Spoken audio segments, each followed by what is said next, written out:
Going on a cruise for the first time, any quick tips? Yes. At 7:45 p.m., go up to the coffee bar, get 2 cups, fill them both up, a little bit of cream, a little bit of sugar, shake them up a bit, put them in the fridge so that when you wake up in the fucking morning, you have 2 iced coffees ready to go.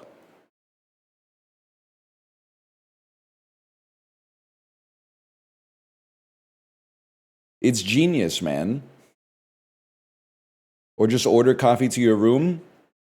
Oh, yeah, good idea. Make the people on the cruise who work 18-hour shifts work just a little bit harder so you don't have to go up to deck 10 to get your coffee. Am I not supposed to be the one who's out of touch?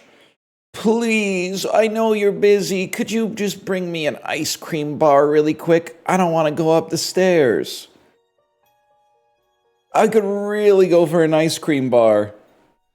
Isaac and his mother. That's crazy, man. A small house on a hill. You're already on the cruise?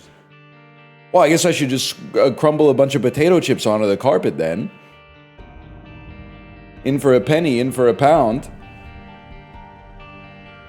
No espresso machine? You might get an espresso if you stay in the concierge level rooms. I don't know. But if you stay in the general population rooms, you're really, I mean, you're getting the fuck-ass Joffreys from the Bun-O-Matic with the brown or the orange spout. I don't really know. Well, the reason also you have to make your own coffee is sometimes the cafes don't open till like 7 a.m., which I find a little bit ridiculous. I mean, this is supposed to be America. The coffee shop should be open at maybe 4:45, something like that. If this was England, sure, 7 a.m., whatever. But in America, the coffee shop has to be open at 4. Sorry. I didn't make the rules, I'm just observing them.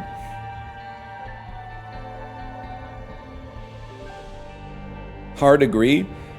Every coffee shop should be open for 24 hours.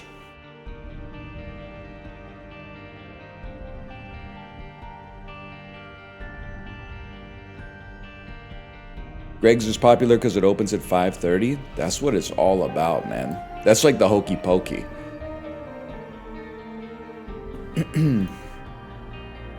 This ain't even Isaac. When this ain't even Isaac, but it is Isaac. I hate when coffee shops close at 4. Like, I need my evening coffee, man. I hear you. Sometimes I want to stop in, not for a coffee, but for like a little pastry. And then the coffee shop closed at like 3:30. And I'm like, I respect it in the sense that, you know, you're working the shop, you got your fingers in the dough. You don't want to be there like 17 hours a day or something like that. But at the same time, it's like, what if I want a nice chocolate chip cookie? I throw my latkes in the air sometimes, saying ayo. Spin the dreidel. Happy Hanukkah, Northernlion. Happy Hanukkah to you as well. Like and subscribe. Happy Hanukkah to you as well. That reminds me actually that my daughter was listening to Dynamite by Tayo Cruz. So I thought that it couldn't get worse than Minecraft parodies, but then she's actually used the Minecraft parody as a jumping off point to get into 2010 era top 40 garbage, which is in its own way even worse. But it's part of the musical journey, to be fair. And if she could get it out of her system at like age 5 and move past it, that would put her ahead of the majority of the populace, I would say. Huge. That's huge. It was a peak time for music. No, not for popular music. No, absolutely not. And you might say, how would you know? I was there. I was 21 in the summer of 2010. And yes, that is when California Girls came out, which you're using it as evidence that music was good back then, and I am using it as evidence that a lot of popular music was not good back then. When they'd hit you with the California Girls straight into Hey Soul Sister on the radio, and you're like, take me back. Is it possible that you don't want to go back for the music, but just because you were like, 17 years old? That sounds more realistic to me. Hey Soul Sister 1,000 times worse than California Girls? No, it's probably like 10 times worse than California Girls. It's a lot worse. I would certainly say order of magnitude worse. I wouldn't say 1,000 times, because California Girls, she wasn't sending her best, to be honest with you. What's her best? Roar, Teenage Dream, the song, not the album. I don't know what's on the album, but California Girls with the fuck ass Snoop Dogg feature. No, we will not be nostalgic about California Girls. Help me. Should have saved the bomb, bro. Roar is shit. Well, you gotta remember, I mean, again, I guess I shouldn't even be talking about this, because, like, I was at the age where I was able to, like, pick what music I listened to, instead of just, like, you know, you're like, oh, today's jailer is actually, like, pretty benevolent. Like, hoping that the school bus has a playlist that's not horrible, I guess, but, huge. We go down to the next level. This guy's car CD player worked? I can't remember. I think I was listening to a lot of radio back then, but I wasn't choosing the song most of the... Well, it depends. Fellas, you know what it's like. You're driving to your girlfriend's house playing Spider-Land by Slint. You pick her up, you drive back to the movie theater, and all of a sudden you're listening to Your Love Is My Drug by Kesha or something like that. Tale as old as time. Which means, if anything, I have a lot more reason to be nostalgic about the California Girls era than you do. Had a lot of good times summer of 2010, but still, I can't debase myself by stooping to the level of dishonesty and saying that that's a good song. It's not the worst song ever made, but 303? Now we're talking 303. You can catch me in a three-way while I'm on the freeway. Yeah, ladies, you gotta answer for your crimes, okay? Why aren't you fucking with Reminiscing by the Little River Band? And don't say 'cause it sucks. Have you heard the vocal tone that they have on that song? Friday night, it was late, I was walking you home, we got down to the lake and I was dreaming of the night. Would it turn out right? 'Cause it sucks? Okay, go back to Your Love Is My Drug. Which is actually not even the worst Kesha song. The worst Kesha song is definitely TikTok. And the best one is that other one that I always forget the name of, that they played on like 6 Peloton rides total.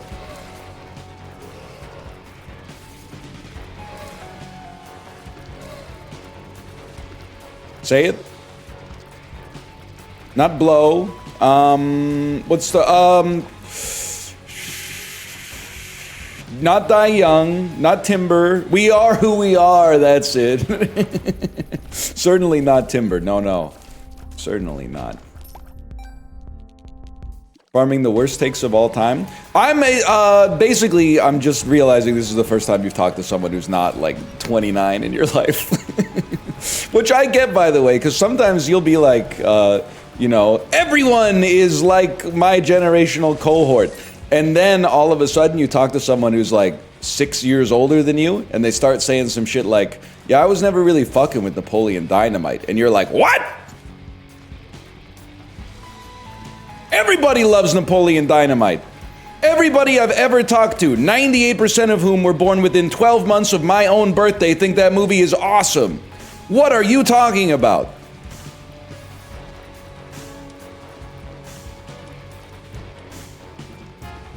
My Name of Jeff, though. My Name of Jeff, pretty good.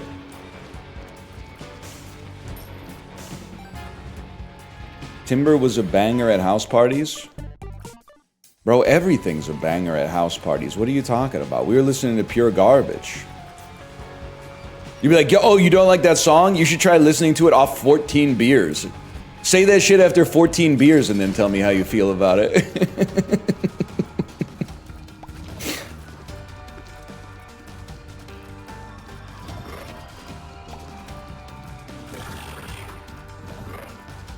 I got head to timber, can't recommend. Whatever, buddy. I got sucked off during finding Forrester. You ain't special. Way of the world. Stay alive long enough, you'll get sucked off during some fuck-ass media. It doesn't make it good. That being said, Finding Forrester's actually pretty good. I should rewatch it. Finding Forrester ain't that bad. Kind of underrated, I would say.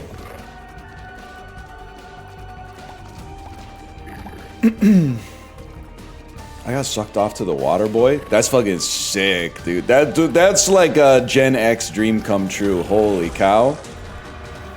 Average 46-year-old in chat be like, what? During the best movie ever made? That's crazy. I think we'll just head down, man. Finding Nemo for me? That's fucked up. That's not okay.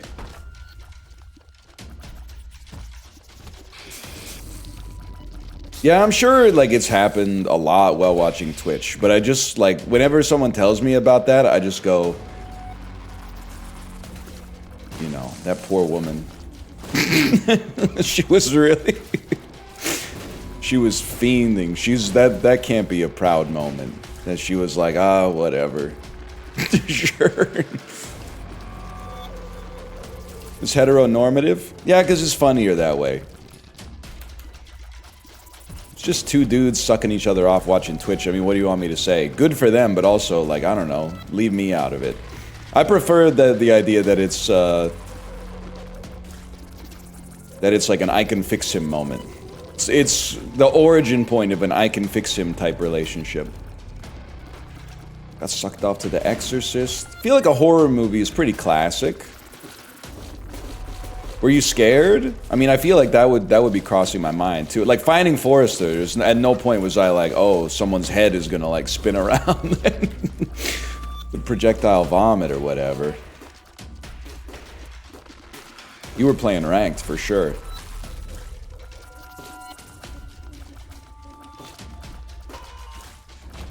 Take me to the next level. Punch the keys for God's sakes.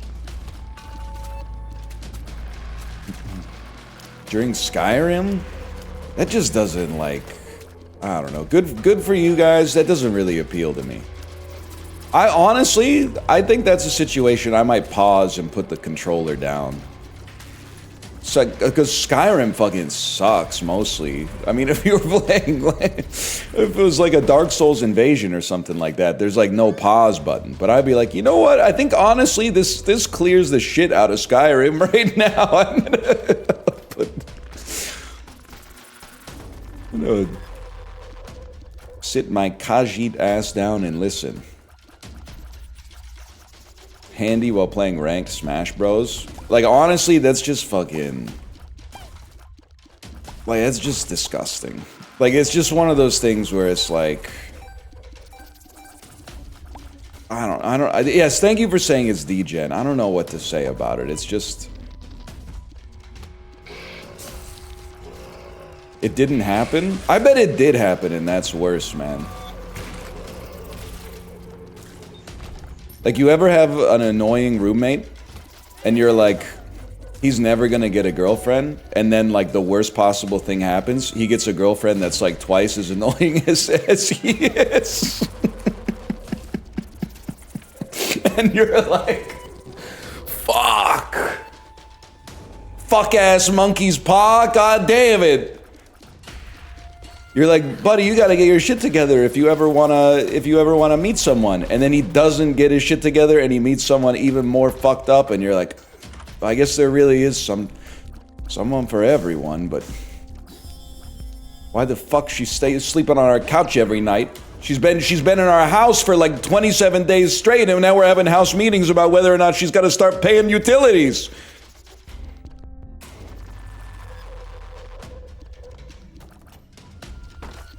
Get me out of here. Youch! Worst bomb of all time just dropped. Wow. Too real, get me out.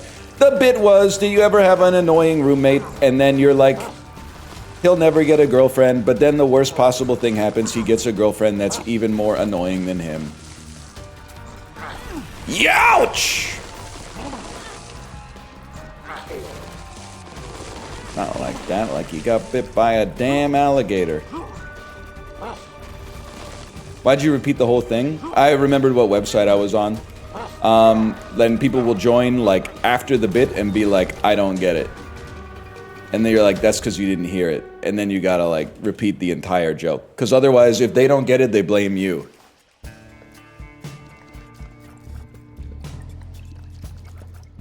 Not hating, but a part of me genuinely wonders how many hours of this you've played. Not hating, but numbers exist is basically, that's your sentence. Not hating. But the more you do something, the more you've done it. I don't take it as a hate comment. I'm just sort of like, I take it as like a... Just sort of like a... I guess I don't really understand... I guess I don't really understand the comment. I wonder things every day, man. Fucking magnets, how do they work? That shit is real, though. And don't spin me some fucking yarn about, oh, there's a spin on the ion. Oh, it wants electrons so bad. It really wants electrons so bad. And then, like, another ion is like, oh, I'd love to fucking give up my electrons. Like, you believe that shit? It's metal, bro. They don't want anything. It's not fucking alive. Stupid ass. You're absolutely right. They're talking about these like little pieces of iron as if it's Julie Delpy from Before Sunrise. Like, they aren't real yearners, man.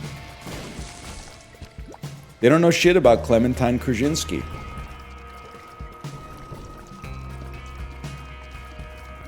Can I get some damage? Can I get a large? Can I get a large damage, please? What do you yearn for? I don't have too much yearning right now. I've kind of like, I've actualized some of my yearning, I suppose. You might say that's sad, but like almost all yearning is associated with like romantic love. That's gotta be like 90% of worldwide yearning is essentially like a crush. And the rest of it, I mean, what is the rest? Money? That's not yearning. That's wanting. Those are two different things. That's not a deep spiritual, like almost like a magnetic, a fleshy magnetic pull. Good cheeseburger? No, you guys don't. This is why you can't have conversations like this on this website. You guys are confusing a want with a yearn. A yearn is something different. A yearn is like a Jane Austen, like you've bewitched me body and soul type thing. Now, someone says I yearn for community. I think that could be real. I think you could be longing for, you know, to be truly seen and understood by a cabal of like-minded individuals for sure. But like, you can't be saying, oh, I'm yearning for like a hot chicken sandwich or something like that. Just like, you're just hungry. That's not a real yearn. You can't have a temporary yearning, I think.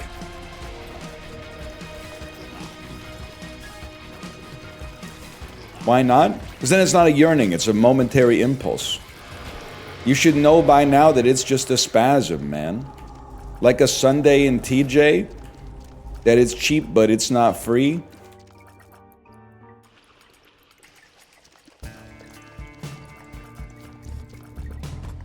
Perfect age to watch Before Sunrise. Well, I don't know, the age you are now if you haven't seen it, how about that?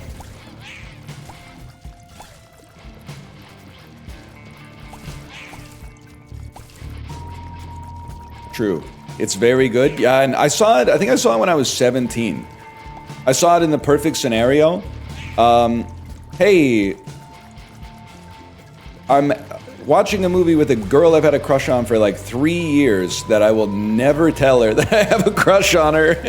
And it's senior year of high school. Let's watch Before Sunrise. So you might say I didn't understand the movie until you hear the context. Trust me, I understood the fuck out of Before Sunrise. But I think you got to be a little bit older to understand, or to really understand Before Sunset. So you might want to see the first one when you're like 17, and then I would say see the second one when you're like 51. Which Richard Linklater, I mean, I don't know if you know Boyhood, but he'd probably be stoked about that. He would probably be like, yes, we've had method acting, but now we have method viewing.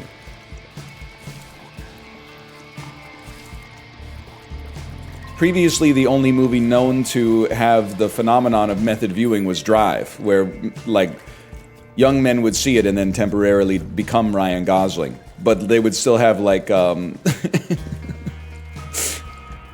they would have, you know, those oval glasses. You know, the thin oval glasses? You know the ones I'm talking about? Librarian, you know what I'm talking about.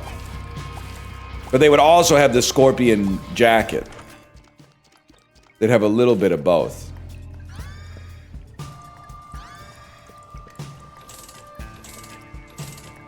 Fuck that, man.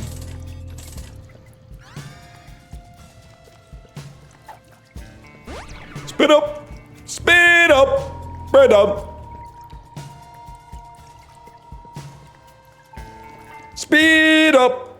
Freddie Mercury playing Isaac.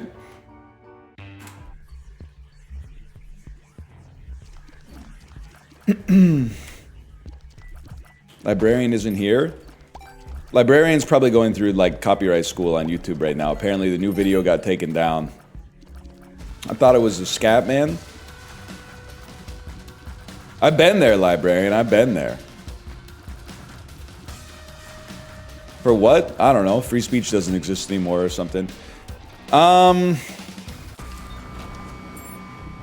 It's also possible that they just had to edit something out of it. I don't know. But like the Discord lit up like a Christmas tree, man.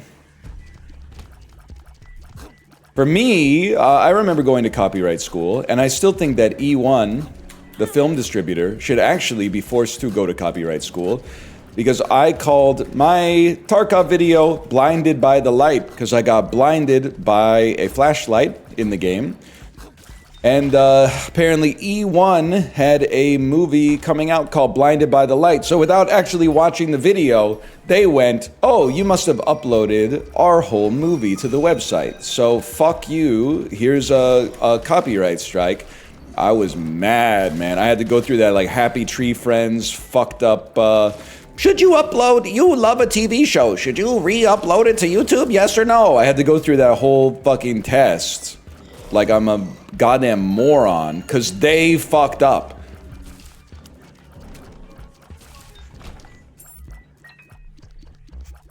All knowledge? Sadly.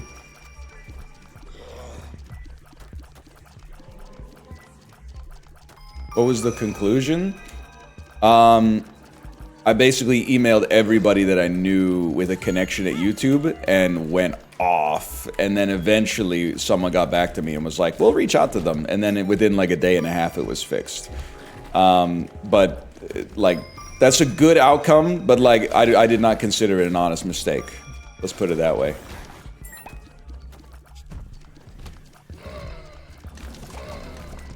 One of the YouTubers I watch can claim any Civ 6 video. No, I know what you're saying, because I also had like 50 videos claimed this weekend because a Russian YouTuber played Ultimate Chicken Horse.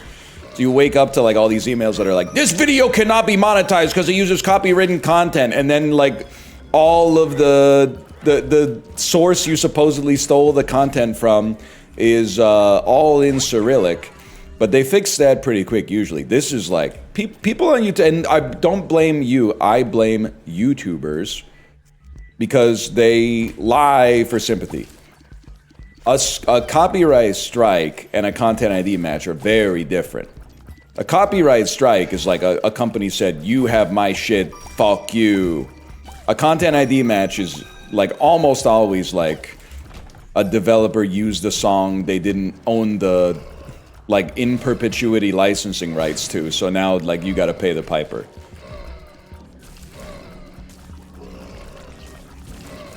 So like the claims are one thing, the strike's a whole different ball game. German lullaby channel claims Eris theme. Gung, gung, gung. Gung, gung, gung. Gung, gung, gung, gung, gung, gung, gung, gung, gung. This is where it would be so nice to hit like that PlayStation 1 audio chip harmony where you get like doo doo doo doo doo doo doo doo doo. You know what I'm talking about? Where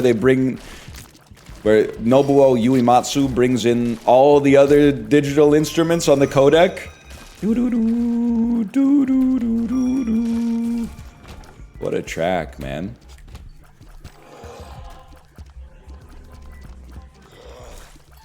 We gotta get a Nobuo Uematsu Koji Kondo track, man. Dire Dire Docks crossed with the Golden Saucer theme or something. You been to as many Final Fantasy concerts as Disney cruises? No, I've been to 2 Final Fantasy concerts and they were on the same night at Final Fantasy XIV Fan Fest. And I don't really know, even to this day, anything about Final Fantasy XIV, but Kate wanted to go to the concert, so we went to the concert. It was like an hour long, and it was one of those concerts where they played all the songs that they had, and then they asked the audience, what would you like us to play again? And then they played another song that they had already played. They had like 53 minutes of music planned for a 60-minute set. Oh. Haven't been able to see you in the Eras Tour Vancouver concert yet. Yeah, you won't find me there because the concert takes place at night. But my daughter did have some friends who went to the Eras Tour concert for sure. Which is actually insane because that thing, I guess, based on the movie, is like 4 hours long. And they were 5 years old at the time, so...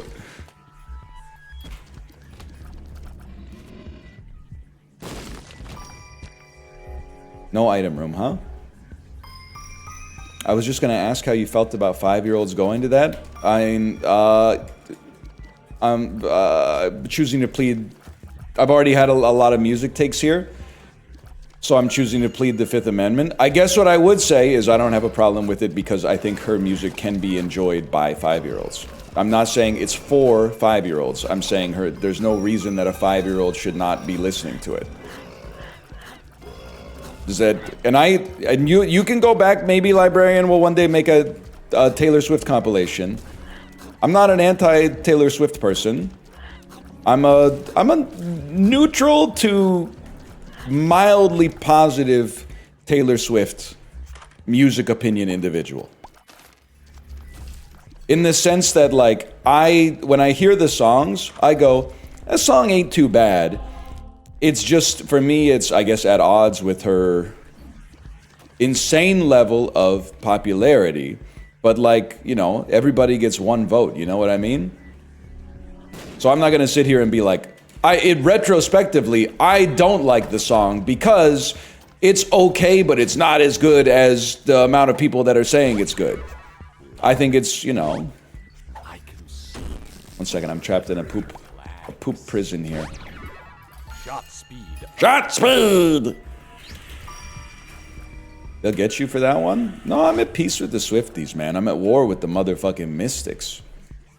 Taylor Swift or Steely Dan? You don't want to get into that. Oh, man. Who's the Mystics? Ratty boy, you don't know the Flaming Lips, man? I thought for sure you would have known the Flaming Lips. Kinda? Well, obviously not really, because that's like one of their albums. It's probably one of the ones that came out after you were born, too. So you got, well, I was going to say you have no excuse, but you do have an excuse. It's not one of their best. It's a fairly mid album, but...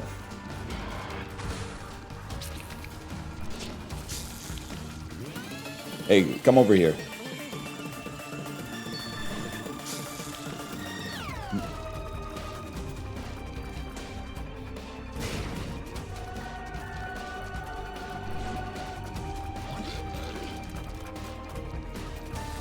You only really need to know Yoshimi and the soft bulletin. Wrong! You only need to know the soft bulletin and then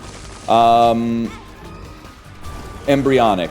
But you can choose to know Yoshimi. You can't not know Yoshimi, is the thing. So you got nothing to concern yourself there. You will know it. He's a knower? That's the thing, man.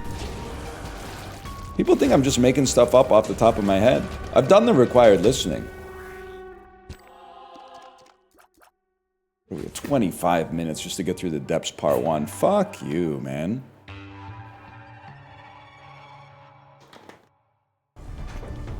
This one, Deaf Mr. Demon 2, I'm sorry. You just gotta go.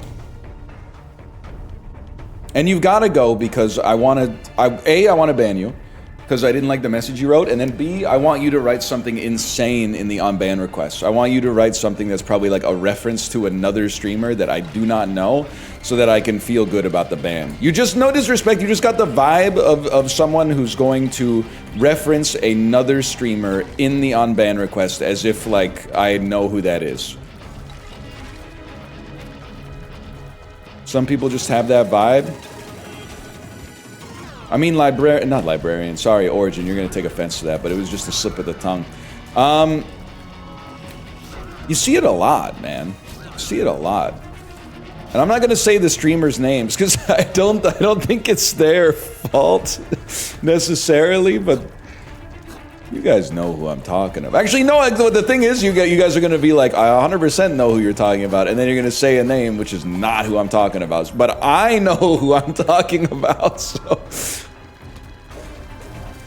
And that's all that matters to me, I guess. Hours of operation during the holidays? Not 100% sure yet. If I had to guess, and this is subject to change, I'll probably take the 24th, the 25th, and the 26th off. 26th is a holiday in Canada. 25th is obviously Christmas. 24th is just because, like, I'm just going to say it, man. I think we might want guillotine. I feel like the 24th actually might be, like, the best day of the year. Usually, you, like, don't do that much. Like Christmas is usually great, but also you got a lot to do. You got it's like but then Christmas Eve, usually you're off, chill out, maybe open one present or something like that. Have your kid open one present. Nice dinner or something like that. Hold. Pajamas? I'll probably be wearing, like, grown-up clothes or whatever, but, like, you can wear pajamas. I won't be mad at you for it. Maybe watch some Christmas movies or something like. It's just a nice, chill day. I really like taking the 24th. And then it's probably the weekend. So I guess technically it would be, like, probably the 24th to, like, the 27th off or something like that. Or the 28th, maybe? Christmas maybe falls on a Thursday this year.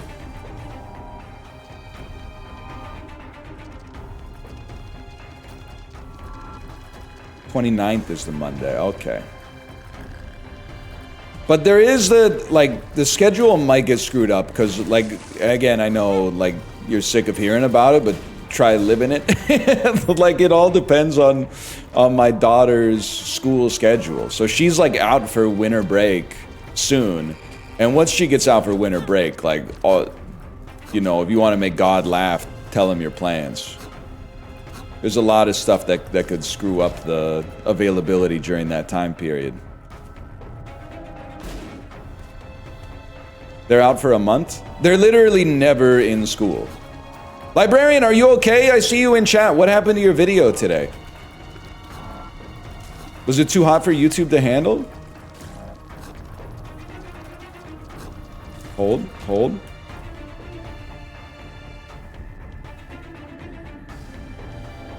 Lamau, what? I just saw it. Spill the tea. It's because you kept talking about sex? I guess maybe like a little talk about it, or like some talk about it during a video is like okay. But like, I guess if the whole video is about it, they might take issue. Which, by the way, and you know, I've got one of the things that makes the dynamic interesting is the I think the fact that you and I are like, we have aligned incentives, but we have different means of like getting there. So like, I don't control your content from the top down, and you don't control my content from the bottom up, right? We're both figuring it out as we go. But I kind of don't understand like why that wouldn't be appropriate for YouTube. Like I found myself being like, if anything, you posted some fucked up thumbnails that I wish you wouldn't post. But like, why is speaking about sexual content considered like not appropriate for YouTube? Unless when you posted the video, you did the thing that all YouTubers do, where they go, oh yeah, this is family friendly, or something like that. Like when in your self questionnaire, did you go no swearing, no sexual No, I didn't ask if you marked it for kids. I asked if you went through the monetization questionnaire honestly and said, oh, he edited in a lot of diagrams. The diagrams might take it a step too far. No, I did not. Oh, okay, never mind. There's you too can fall victim to misinformation. Lie or chatter? Okay, librarian, but you can't get mad about that because you lie for your own amusement all the time. It's hypocritical. Oh, relax. Don't just say, oh, relax. I fucking got you.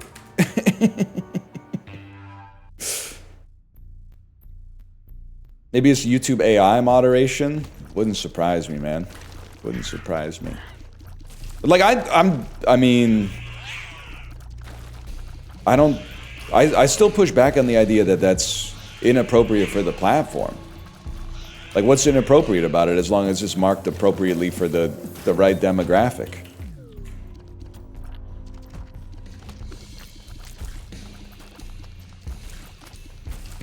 I didn't say it's educational. I don't think there's anything educational what we were talking about, but it's just like, I don't know. I guess talking about getting fucked in the ass, I don't think is like, how is that TOS? People are out there fucking in the ass. It's fine. It's a thing that happens. The section it marked as problematic is someone could fuck you in the butt while you jerk off. That's not problematic. It would be it's problematic to say that that's problematic. There's nothing problematic about it. That's good. Yeah, that's good intel. That's a tip and a trick. I think it's messed up, man. And I'm only like half joking. Like, I can understand, you know, being, I don't know, like Joan Allen's husband from Pleasantville and being offended that people are having a good time out there. But I just can't, I sort of don't think that means it should have been taken down off the website. Crude, sure. Crude, of course it's crude.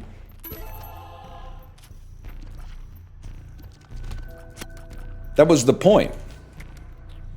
The crudité is the point.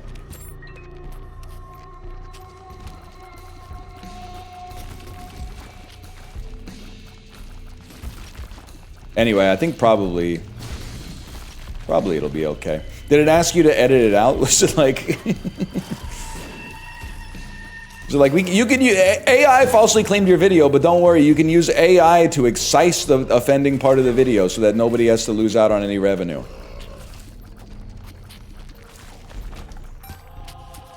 No, it's just down. That's crazy. We gotta put the system on trial, man. That is insane. And it was a tame thumbnail? Well, that's the first thing I said, because people are prone to hysterics, is like, maybe it was the thumbnail. And they said the thumbnail was normal. And I said, well, maybe they took it down to like edit something into it or something like that, but apparently not.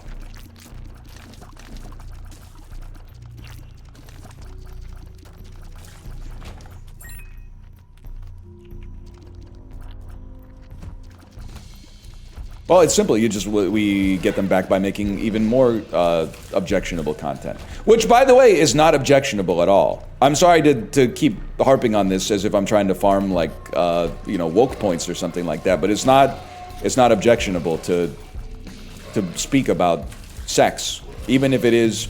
I don't even think it's a depraved sex act. I don't think getting fucked in the butt while jerking off is a depraved sex act. I think that's just a kind of sex. That just seems like they're having fun. I don't know what you want me to say.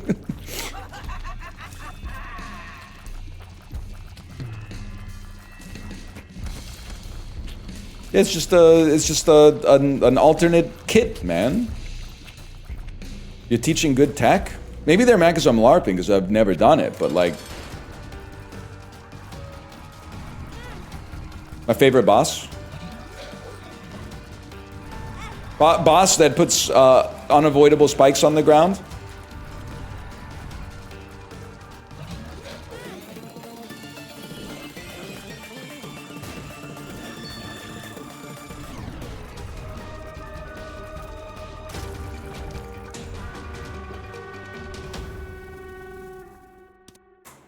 We need the hearts, sadly.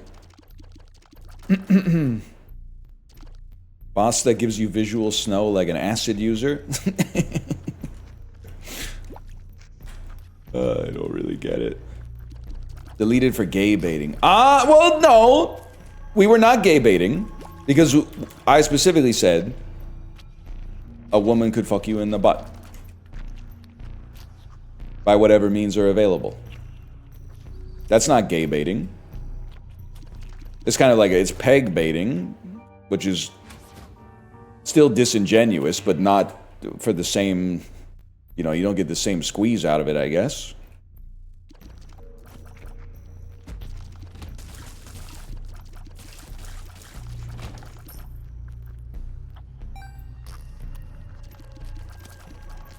See, I don't know. I'm offended on your behalf, librarian. Let's put it that way. And I mean that genuinely. I'm half putting some sauce on it, but half like, it seems like they crossed the line.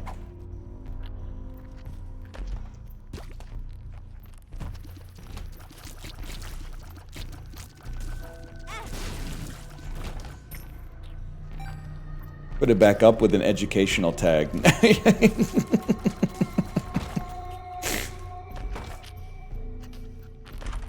Now you're talking. This is good, right? Tiny Ring is good, right? I'm homesick from school. What did you watch when you were homesick from school? We were a Price is Right household. Bigly. 9 a.m., Regis and Kathy Lee. Until Kelly took over. Then we watched Regis and Kelly. Didn't really change the quality of the show very much. Then we watched The Price is Right. That comes on at 11. What was on at 10 a.m.? Couldn't have been that fucking good, because I don't really remember. Maybe we caught like the second half of Good Morning America or something like that. Weird-ass show to watch as like a Canadian 9-year-old, but...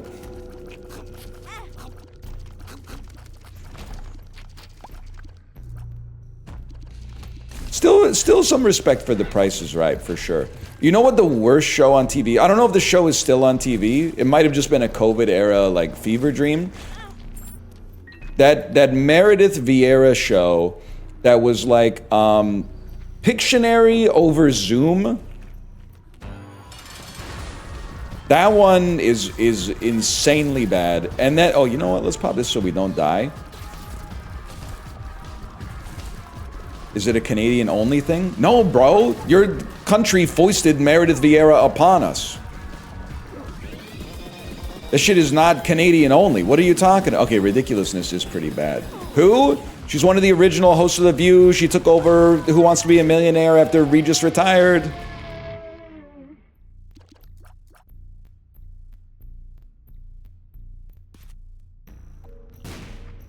I think we're gonna lose this one. I think we're going to lose it because I should not have taken Guillotine, even though I needed the damage. Eddie, with all due respect, Eddie, how many messages is this about pajamas in one day? What age should you start wearing adult clothes instead of pajamas? I don't know, man. It's for you to figure out, I suppose. It's up to your personal tastes, I guess. Just live your life. I can't be consulted on every minor decision. I got my own decisions to make, man. That's insane.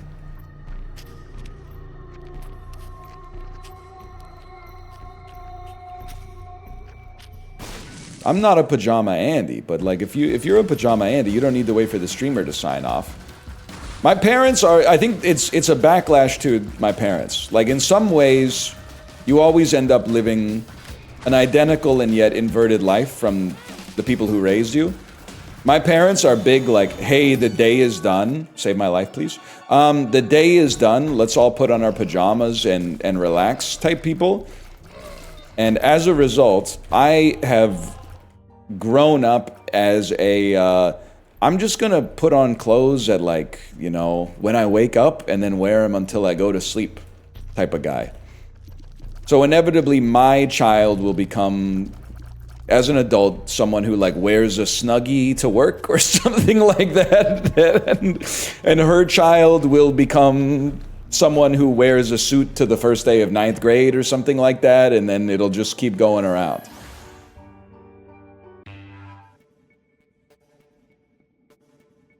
Falling asleep in jeans is underrated. I mean, we've had the discussion like 100 times, but like I could easily fall asleep in jeans. It would not, I don't even think it would add a minute to my initiation phase, man. I wouldn't do it, and the reason I wouldn't do it is because it's not done, but I could easily do it. Jeans, no underwear? I would need to have underwear on, for sure. Jeans, no underwear, I could not do. Because when you're, and I don't know if this is a circumcised thing, but your urethra directly touching a cold metal zipper is very, like, it's uncomfortable in a variety of different ways.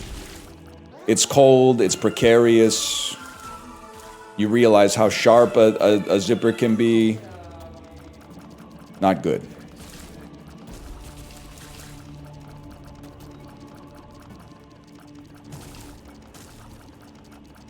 You just got the tip out all the time.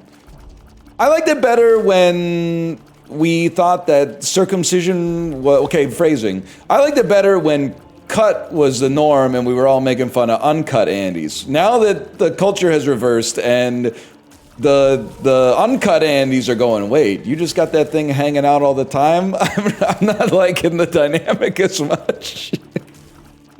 Oh, can we go back to, wait, so you got like a turtleneck on your thing? Can we go back to that?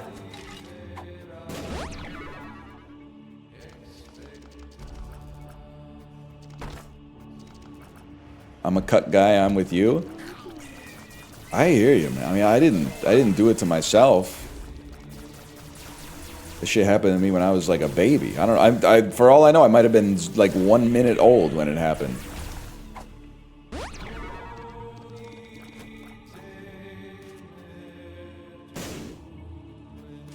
Why though? I don't know, because our parents were fed like propaganda that it was like if you don't get circumcised, your penis is gonna get infected like non-stop apparently.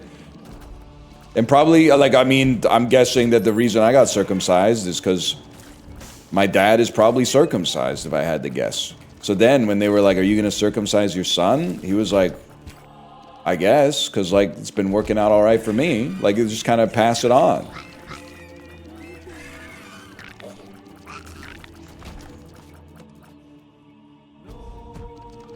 You never asked? Never had a conversation like that with my dad, to be honest with you. Never asked my dad if he's circumcised. I think he would take the question fine. I think he would say something like, let's put it this way. And then he would try to construct a euphemism to avoid answering the question directly, but and would instead come up with like a clumsy sort of euphemism. That's like, let's just say, if it was a person, they wouldn't be dressed for cold weather. And I would be like, I think I got it. And then like 15 years later, I would find out he actually constructed the analogy exactly backwards. So So that for my whole life, I've been thinking that he was like the opposite of what he actually was.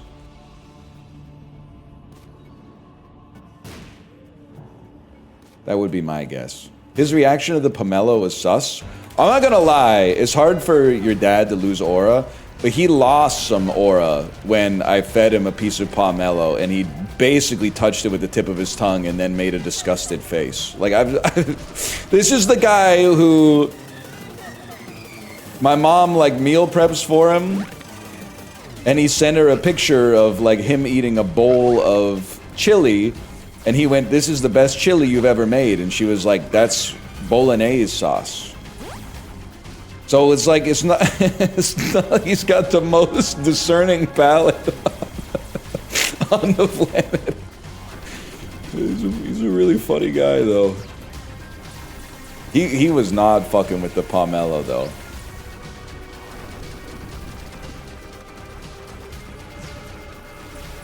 I thought about getting circumcised in my adult life.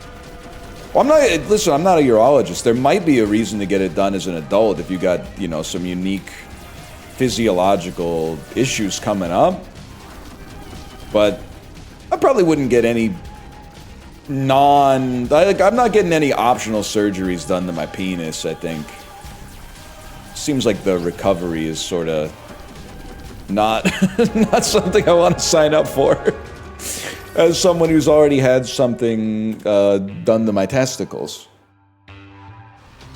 Wife is 38 weeks today. What advice do you have for a first-time papa? Listen. I'm trying to think. We get this question a lot, and it's a good question. First off, congratulations.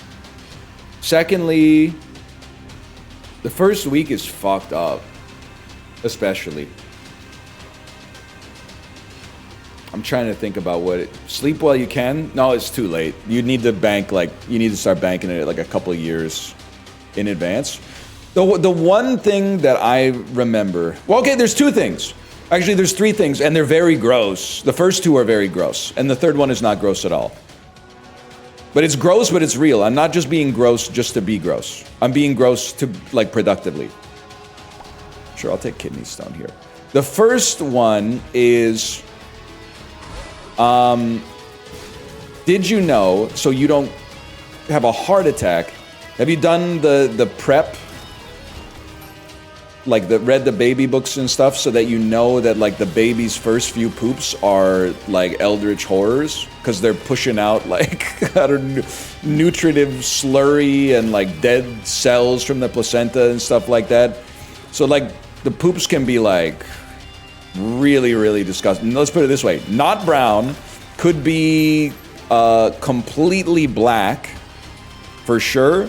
And also, again, not to be gross, but also grow up. If your baby is a girl, she can actually have like an artificial like menstruation basically just after being born, because of the hormones that she's gotten through the umbilical cord from her mom. So like, prepare yourself for that too. Yeah, it's kind of like they're going through the calibration. So those are the two where like the other stuff you'll just figure it out. I can't really be like, you know, have a bunch of meals in the fridge. Like nothing's gonna save you. It's just, you just got to get through the first little bit. But then the other one is, and I don't even know, if someone had told this to me, I probably wouldn't have listened. Main actionable regret from like the week that my daughter was born was definitely trying to sleep in shifts so that somebody was always awake to like gaze upon the child. That's not necessary. Everyone is going to tell you to sleep when the child sleeps. And that is exactly the right advice. But especially if it's your first kid, you're probably going to be like, someone has to have eyes on this child at all times just in case something happens. So that for us, I would say that lasted like 2 or 3 days before eventually we were like, if we do this, we're going to die. Like we're like involuntarily falling asleep.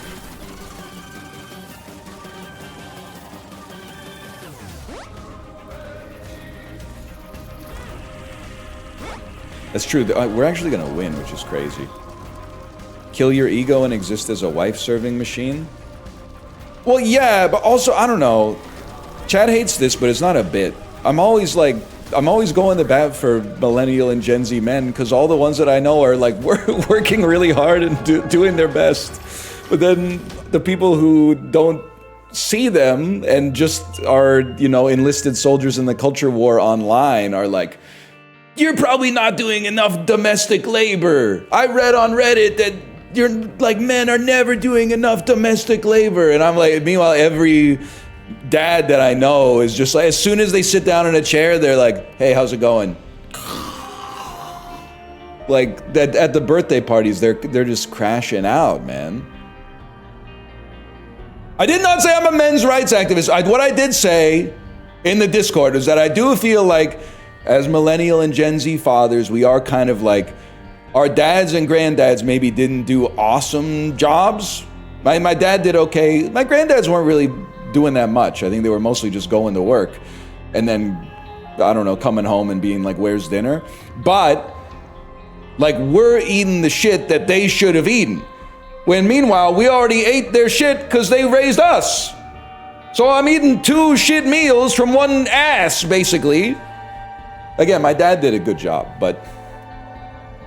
And now people are like, fuck you! And you're like, why? And they're like, cause I've seen Mad Men. I've seen what Don Draper fucking did in the 1960s.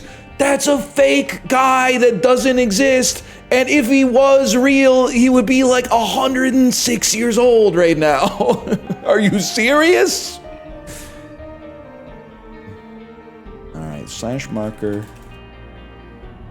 That's Isaac 1, and then let's move it over to Isaac 2. Look at that. What are we talking about right now? Eddie! Eddie! Eddie's making a name for themselves.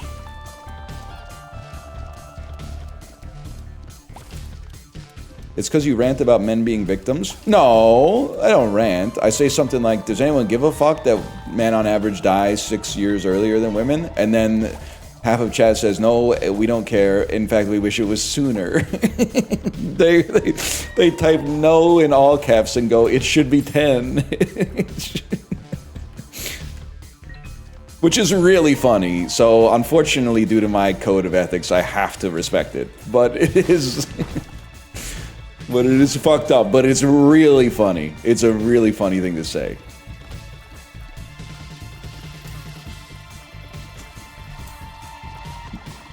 What about left-handed people dying earlier too? Is that fucking true? Luckily, I'm ambidextrous, so I don't have to worry about that. Oh shit. Maybe we should have upped the life insurance, Kate.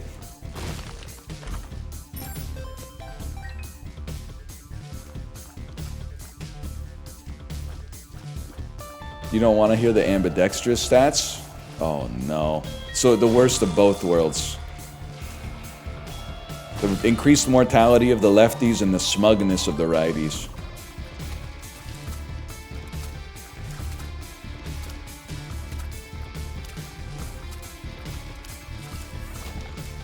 Life insurance means your partner will kill you someday? No, I don't think so. I think maybe you watch too much true crime.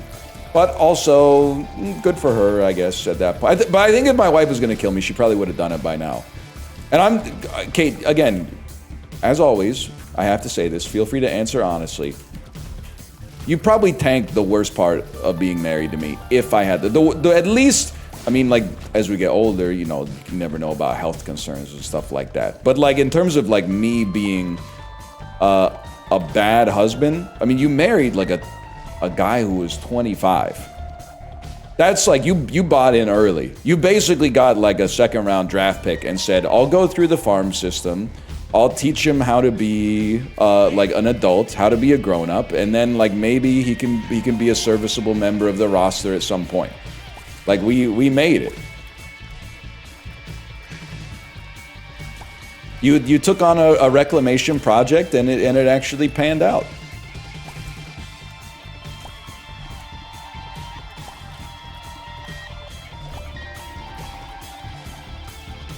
She moneyballed you? She recreated me in aggregate, Jerry. Well, I guess I'll just take 7 hits in here.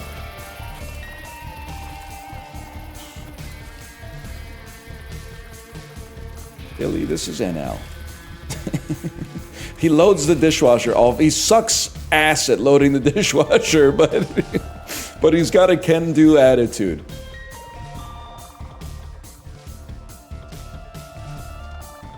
And now, and it took a while, but now I load the dishwasher pretty well, to be honest with you. And I don't think Kate is going to go sure. I think she's going to be like, you know what? He actually does load the dishwasher pretty well now. And also, part of it is knowing... it's a pretty good item sometimes. Thank you for saying he does. Part of it is also knowing your strengths and your weaknesses. So what am I good at?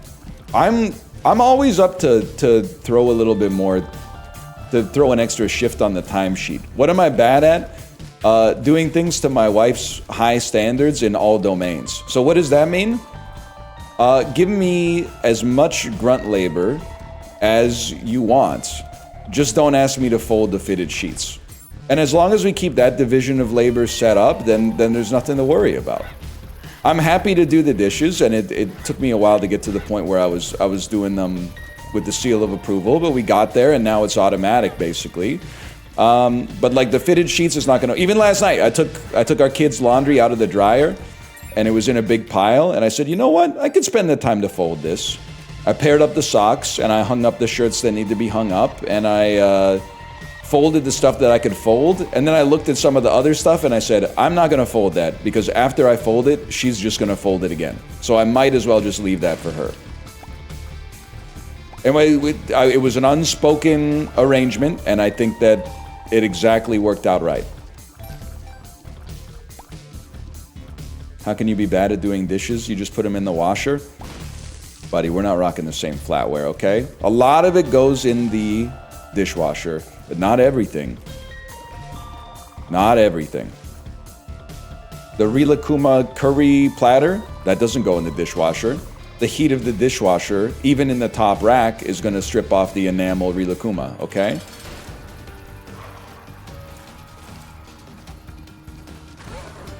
No wood, that's right, no wood, no knives, no, well, I'll put like a butter knife in there because I don't give a fuck, but yes, certainly no knives you actually use for like cutting food. Especially, I know you guys are putting your plastic handled chopping knives in the dishwasher. Oh no, man, and then that's why when I go to your house and I'm like, oh, can I help you with that? And I'm chopping, like the handle is formed to your fucking hand. Who gives a shit? Buddy, what's going on with the plastic? Where's the plastic going, though? You're eating off melted plates, man. That's not good. Damn, he was pissed.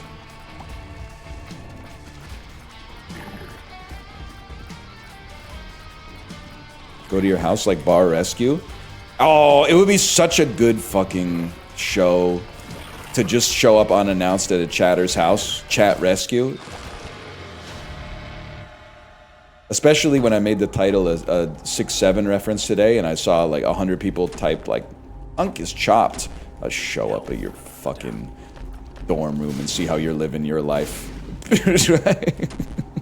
Okay, I guess fuck me, I guess. I guess everything kills you in this game. Great. Can you say that? I'm not threatening you. I just want to get an honest appraisal of where you're at in your life. Because you're online, you're making it look like you're living the life of like a rock star. But in real life, I just love to see it, I guess is what I'm saying. I just love to see it. I hope you're not in a t-shirt and old underwear with your balls hanging out on like a DX racer or something like that with all the lights off and just a little bit of sunlight cracking in through the window or something like that. This was the person in chat? This is DL Guiga? This is the guy who said the market's a little frothy right now? Come on, man. Oh, you know. Are you chatting, son? I got an unplugged dishwasher in my room right now. I mean, I'm not gonna steep myself in artifice. I've got an old coffee cup and a couple of San Pellegrino bottles on my desk. Also got a Hobonichi Tecco I'm very much looking forward to the cracking open in a week. I've got a prickly pear. My rival, show me my rival. Daily or weekly, King? Kate, is it a daily or a weekly? I can't remember. I use it daily, but I think I might... I don't know. I honestly don't know. But I'm interested. I can't wait to crack it open.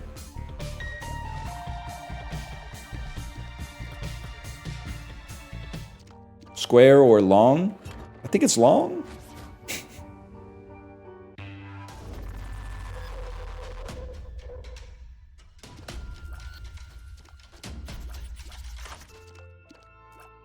It's 12 inches around.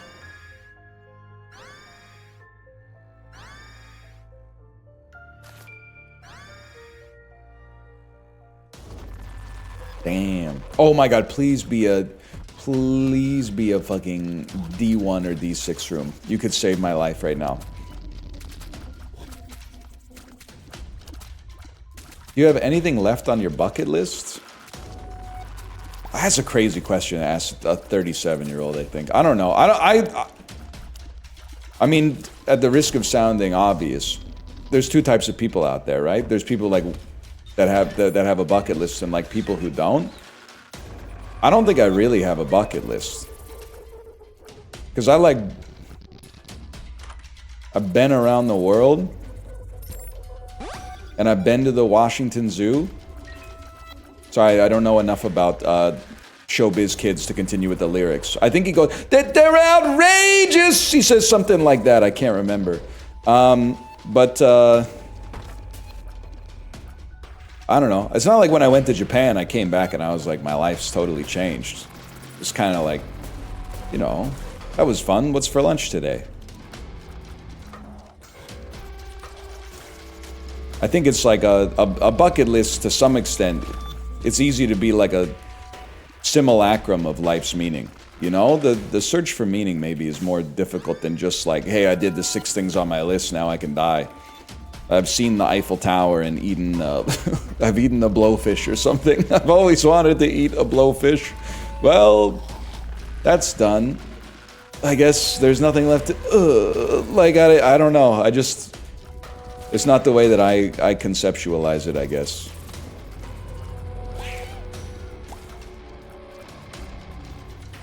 Didn't you get a midlife crisis at a Sanrio cafe?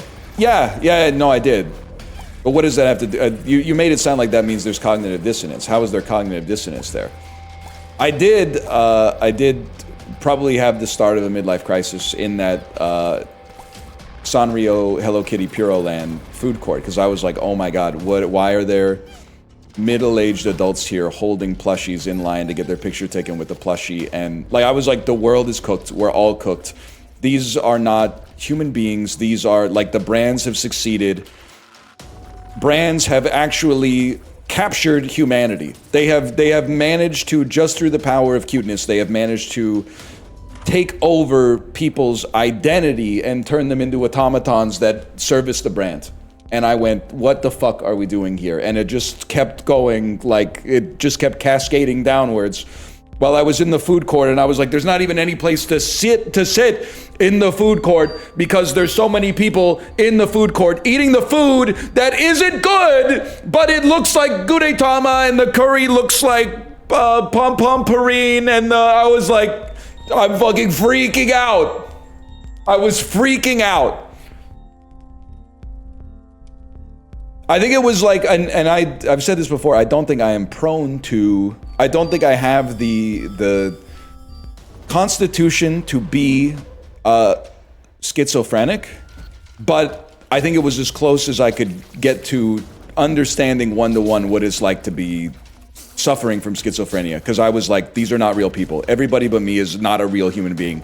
This is not, I'm surrounded by robots. I don't know if the robots were here first, if they were created by the malevolent organization, or if people were replaced overnight by aliens, but like, this is not the world that I grew up in. This is not the world that I grew up in.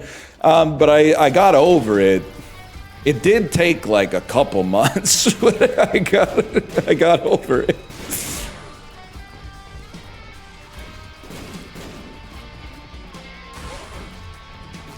Temporary psychosis? Well, I don't really consider it a psychosis because I do think I was seeing the world as it was presented to me. I just didn't know that like a pocket of the world existed like that. You know in Italian Spider-Man when the kid opens the door and he goes, that was basically what happened to me in Sanrio Hello Kitty Puro Land. I got one shot by the intersection of like kawaii and hikikomori culture, and I went, what's going on here? Like, I'm not supposed to be, this is not my, how do I work this? You know, I was going through a bit of a crisis.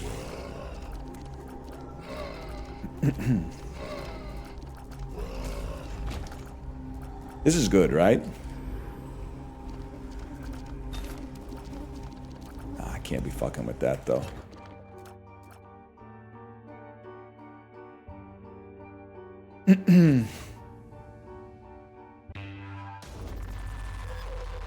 Crazy how Swordfish Blowjob is less socially acceptable than Sanrio, but so much realer. No, I'm gonna take a bold stance and say that they're unrelated. I don't think those are related at all.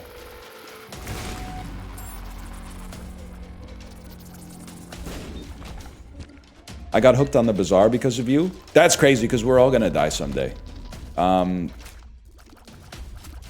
It's just something that I like to bring up now and then, just so we're all on the same page with the banter, okay? Just so we're all on the same page with the banter. Man, what's wrong with you? I didn't fucking invent human beings, bro. What the fuck is your problem? I'm being damned for making an observation that we all hold to be implicitly true? Soul of Magdalene.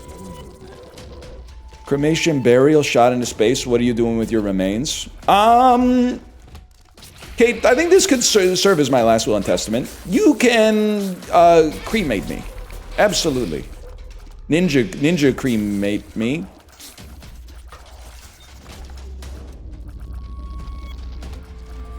Ninja creamy. You know what? I'm trying to. There's something there.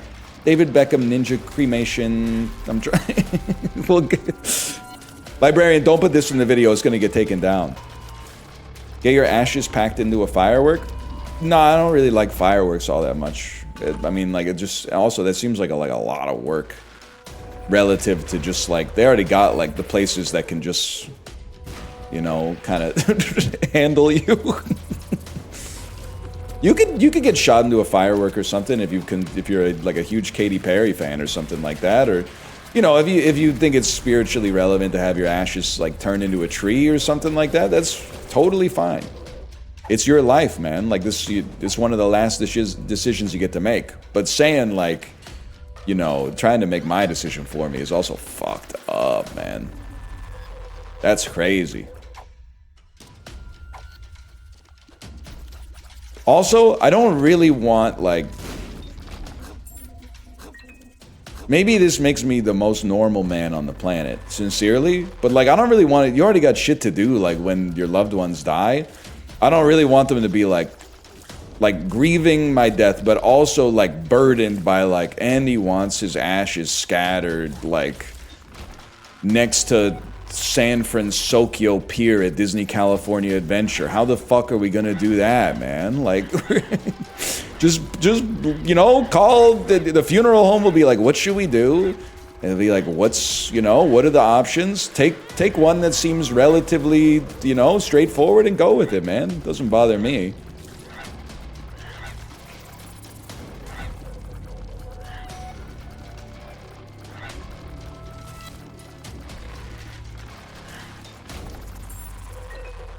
I'm gonna die again.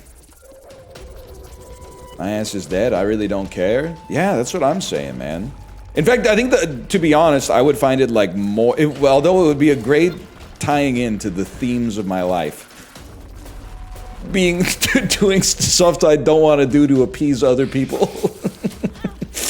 If I die and my last will and testament is ignored and they do some kind of grand gesture like shooting my ashes into space because I always wanted to live amongst the stars or something, that would be the perfect capstone for a people-pleasing life of just saying yes to like a bunch of stuff that I never really had that much interest in.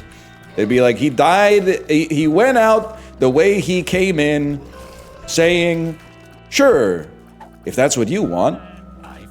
Something like that could be, there'd be some poetry in there, I suppose.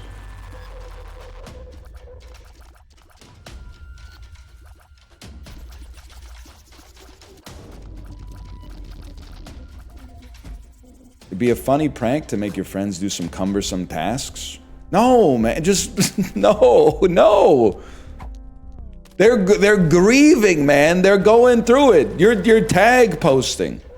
It would be. I would honestly, and the other thing is, you might find out that your friends ain't that friendly. You know, the saddest thing in the world would be like, I've set up a scavenger hunt for you to find out what to do with my ashes. And then like, they're like, oh, I'm not doing all that shit. Like, I got stuff to fucking do, man. Aren't you dead? Well, yeah, but like, it's still a sad story because other people will hear about it. I would be pissed, man. Like, also, like, there's a level, and this sounds bad, but you're dead. Like, stop bothering me. Like, just, okay, we'll have your funeral, follow the wishes of you at your funeral, but now there's like a choose-your-own-adventure type fucking scavenger hunt. Like, it's like, oh, even after your fucking death, you're still asking me to fucking do this Reddit Chungus shit, man. Like, stop. You're fucking dead. Just be normal now.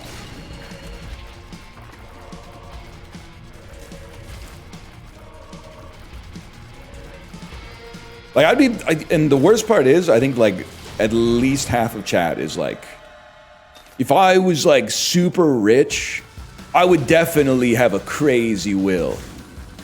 I would definitely be like, whoever answers this question gets my house.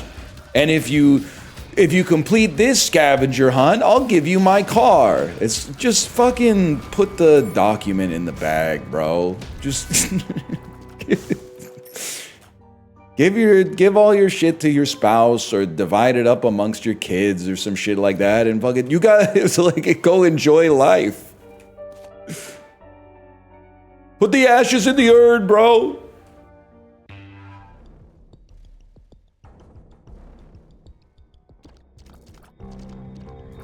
I don't even know if I can make it through that room. This is gonna be tricky. Put me in the ground, no casket or nothing. Okay, well that's like even worse because you're gonna like pollute the groundwater and kill like 4 people on the way out, which is fucking crazy. Misanthropic ass. Like you definitely need like a you need some form of like container, not to phrase it, you know, from an engineering standpoint, some kind of membrane so that you don't ruin the ground.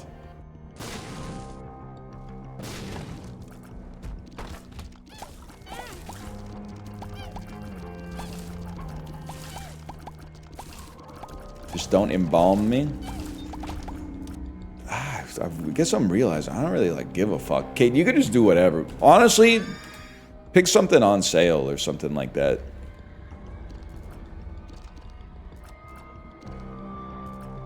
Or even if they have like a pack-in option at the funeral home or something like that, if they're like, you know, it's a little bit of extra money, but we got like an all-in-one solution so you're not shopping around for like a cremator, like take a little bit off the top and here go 2 more for y'all.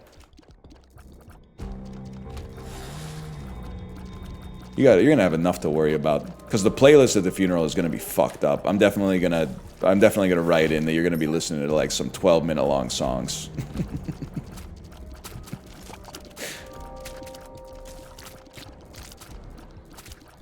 That's where I'll use my equity.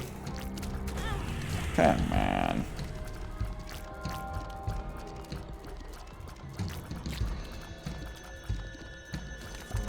Is chat invited?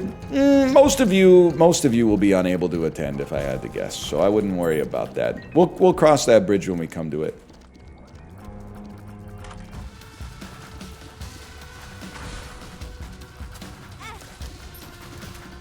That's not a threat. It's just an actuarial assessment.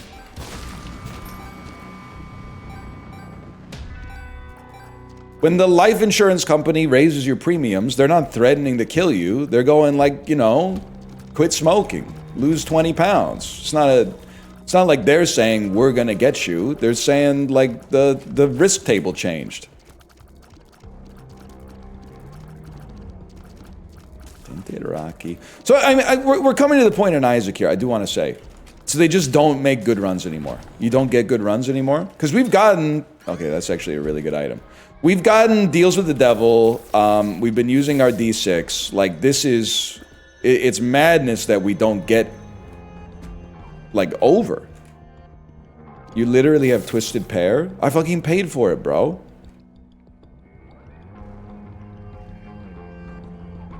Youch.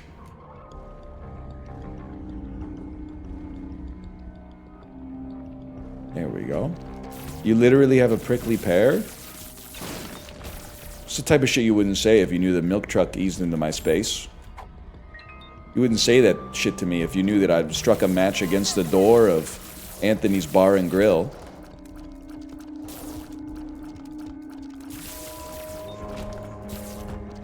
Dress code for your funeral?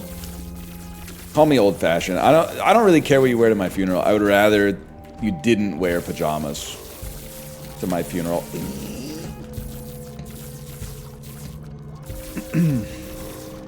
Like, you gotta make an effort for something. You don't... By the way, Kate actually blew my mind, and this might be obvious. Like, I might be the last person to find this out. She showed me pictures of the first Subway. I think I want to pause here. The first Subway, the transportation method, not the sandwich restaurant, which is Pat's Sub Sandwiches. Did you know that the first Subway in London and the one in New York, what I had always imagined was some kind of like 19th century Victorian, like a, not ornate, but like a covered train car that kind of just goes through the tunnel. Like, I would imagine it just kind of like an older, more rundown version of our current subways. It's a caravan of 8 carts with little chairs on them with no top, and there's just businessmen sitting in the carts, and then at the front of it, I don't know if there's like 2 horses or something like that, or like maybe like 1 engine, and it just kind of like it goes through the huge tunnels on the cart, convertible style. That's fucking crazy, man. How else would they see my top hat? Well, you're saying how would the plebs see my top hat? Buddy, you were like down in the loam. Like, none of the plebs were seeing your top hat. Mostly because everybody else on the subway was also wearing a top hat. Same thing in New York. Like, I always pictured like a fucking, I don't know, just like a shitty train car going through in the 1800s. But it's basically just like a bunch of fellas sitting on pews, like in a horse-drawn carriage. Like, it's crazy.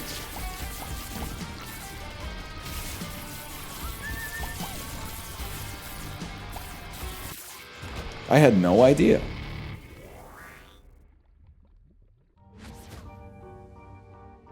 Going to the theater back then when everyone was wearing those fucked up stovetop hats, man.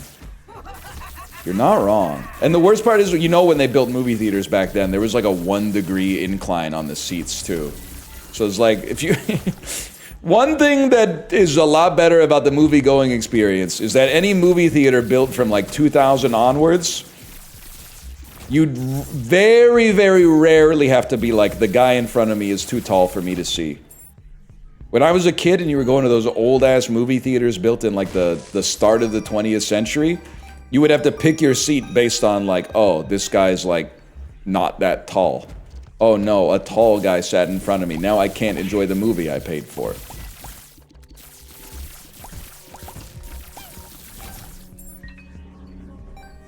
Help.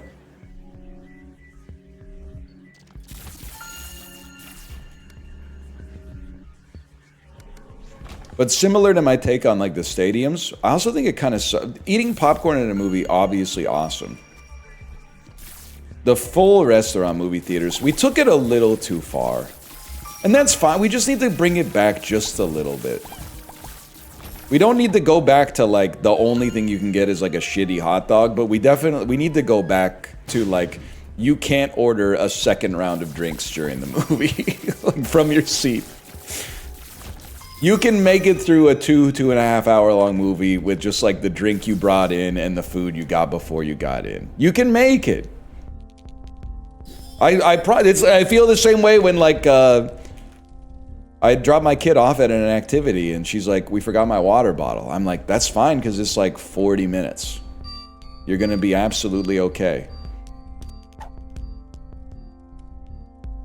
No, I'm chilling with this. I think I'm chilling with this. I don't know if this is good, but we buy it anyway. I work at one of those, and it's so unnecessary to deliver these people their entire meals 40 minutes into a movie. It's just like... it's just like...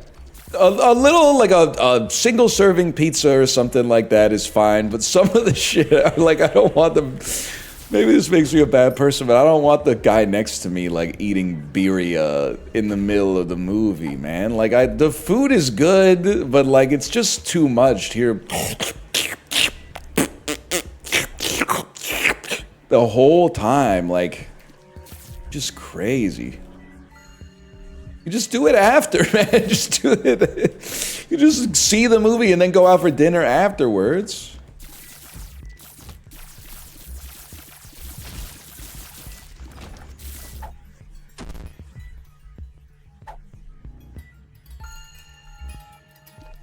Pickles should be banned from the movies?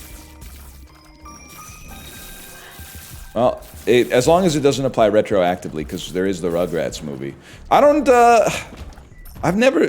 Pickles, really? I've never been in a movie theater and been like, the pickles are the problem here.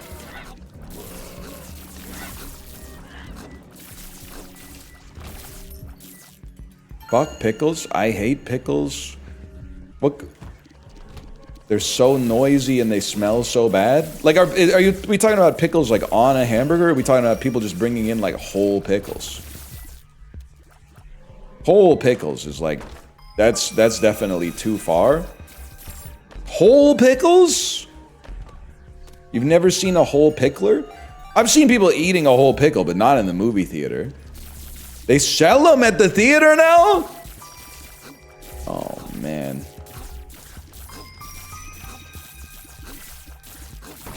Always have. What a world, man. Pickle in a hot dog bun.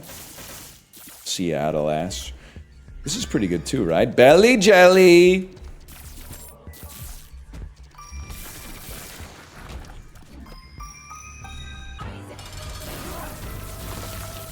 Popcorn is worse than pickles.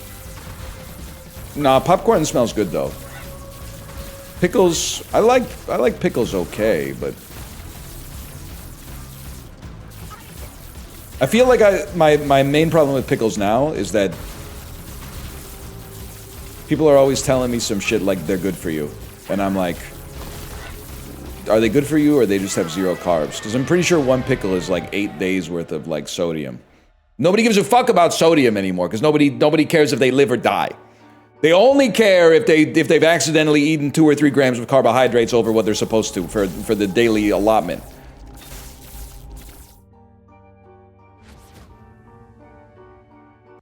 Sodium isn't unhealthy. Yeah, well, it is. It is if you consume a lot, like too much of it. Obviously, it's hypertension, bro. Just drink more water. It's gonna rule when you turn like 56. And you have to reconcile with the fact that you are the same motherfucker. It wasn't another motherfucker that fucked you. It was you that fucked yourself, and you were indignant about it the whole time. You were like, yeah, but I don't think the science is going to apply to me. You're so evil. It's not evil. You're annoying me, and I'm wishing the worst for you.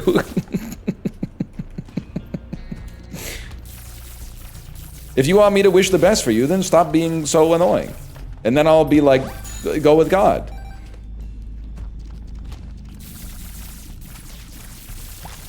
Hold.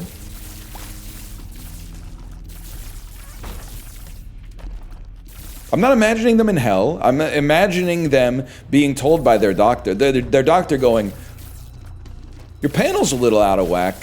How much salt do you eat? And then you got, and then you gotta eat I'm not hoping you die, but I am hoping that they force you to start eating like the fuck-ass gluten-free English muffins or something like that.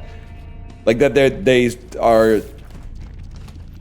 they're saying, oh no, you can't eat that anymore. You can't eat that anymore. You gotta eat the carb-smart English muffin. That's worse than death. You guys ever have a period where your mom went low carb, so you're eating all your hamburgers on those little, the flat buns that are like carb friendly? Yes, sir. Kind of adjacent to a scooped bagel, yeah.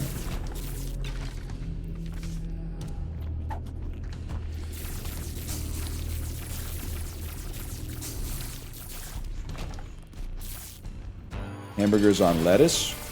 Honestly, the lettuce, as long as you're not burning the shit out of your hands, I think the lettuce is actually more tasty than the low-carb bun. What's the point of a scoop bagel? Oh, you don't understand? Why is my spacebar not working to skip this scene anymore? It's freaking me out. A scooped bagel is obvious, man. A scooped bagel is a bagel, but less calories than a bagel. Oh, Dreamcatcher fucks it. That's right. Thank you. And now you're gonna say some stupid shit like, yeah, but you get less bagel. And I'm gonna say, kinda. But there's a fixed value in food and there's a variable value in food. The fixed value of food doesn't change regardless of how much you eat of it. That's why you get, what would you say is better? Eating one potato chip or eating 6 potato chips divided by 6? Obviously eating one potato chip, let's say that the fixed value of eating a potato chip is 1. And the variable value of eating a single potato chip is 0.1. That means, let me rephrase, the value of eating chips is 1. I'm basically constructing it, so mathematically I'm forced to be right. The value of being able to say that you've had a snack is a number that we're going to define as 1. And then the value that each additional unit of that snack provides is 0.1. Ergo, eating just one chip carries a utility of 1.1.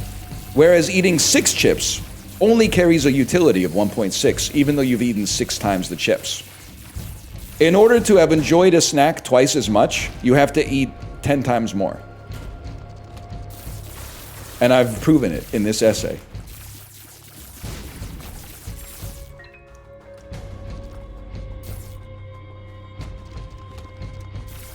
But the last few chips are really good. They're literally the worst, because they're all crumbs. The best chip is the first chip. The second best chip might be like the last whole chip. No, it's probably the second best chip is probably a chip you pick up right around the middle that's like big as fuck. When you're like, holy shit, you like show people like, what fucking potato did this motherfucker come from? This Leviathan. That's gotta be like the second best chip. And then the third best chip is like the last whole chip before you're like, yeah, I'm gonna tip the bag and just get the crumbs.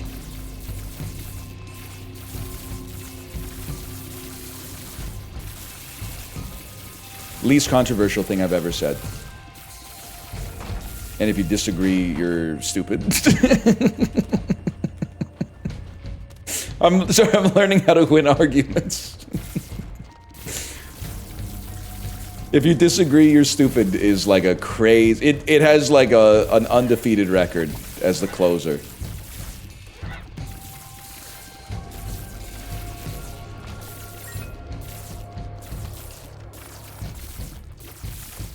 Oh, man.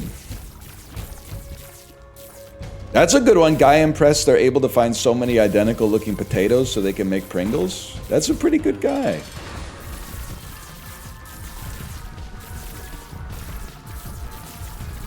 I'm too YouTube for an actual stream. Are you guys ready, by the way? It's slow moving, but keep in mind that unlike most people here, I actually, like, my socializing time is largely in, like, the 40-plus demographic right now, to be honest with you. Are you guys ready? YouTube is unk now. And I don't mean that it's bad, because I don't use unk as an insult. But YouTube is well on its way to unkification. I literally don't care. You might care when you have like a niece who's 17 years younger than you, and then she starts saying some shit like, only old people watch YouTube. You're gonna crash out a little bit, because that'll be like the first time you actually see yourself as being old. What do you mean? You like sit down with your dinner and you pick a video to watch on YouTube? Old people like 27-year-olds will literally be like, I can't take my first bite yet. I gotta find the perfect YouTube video first. Oh man, and it's gonna be sweet. I'm gonna be in the corner going, get him. I'm gonna be feeding them lines through an earpiece or something like that.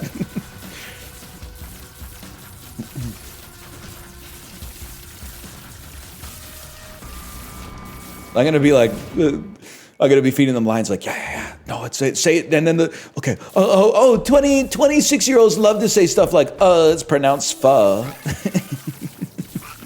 26-year-olds love to say stuff like, oh, you haven't had malatang yet? When they literally had it like 2 days ago for the first time. It's gonna feel so fucking good, man.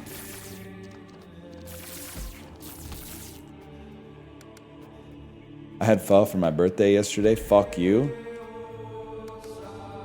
You will never have a unique experience. You will never have a unique experience.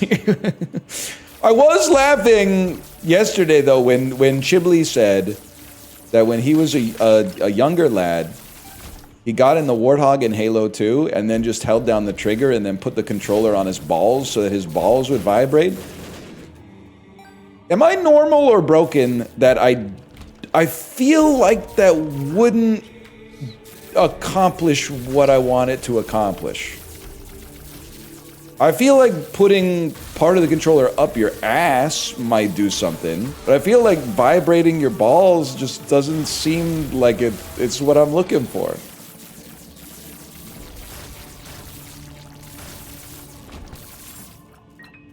You're missing out? I mean, I've been on a motorbike before. You know, I've sat on top of the washing machine. It's just that maybe it's like not for me.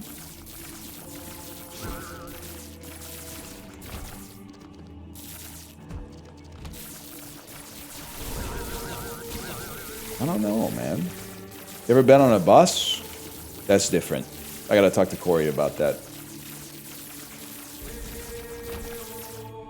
Excuse me, I'm not saying the Sibian doesn't work.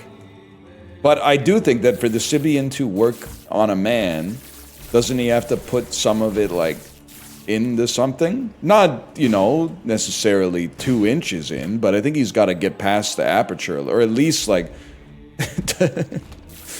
I guess what I'm saying is I feel like in order to induce orgasm, it would have to be, like, maybe touching the lips of your anus. I gotta call Howard. It's so funny. He's so busy. He's filming America's Got Talent today. I don't know. The lips. It's really good to hear your voice. One of those things that sounds so sweet. Sibian lips of an anus, making that shit that makes me weak. You know what I'm talking about? Do you guys know Benji Madden is married to Cameron Diaz, and Joel Madden is married to Nicole Richie? I wonder what their Thanksgiving's like, man. Hey Cameron, pass the cranberry sauce. Hey Nicole Richie, pass the mashed potatoes. Like, that must be fucking crazy, man.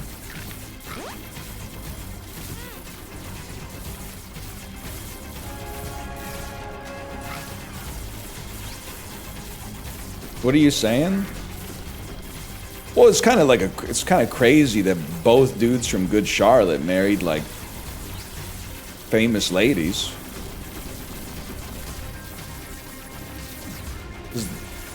I mean, I guess maybe it's not that crazy, but like, is it? It's kind of crazy.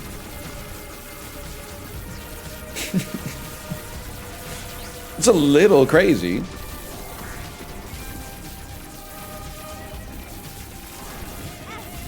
Like, even if you're famous, it seems kind of insane, like the odds that your soulmate would also be famous, right? Basically what I'm saying is good for them.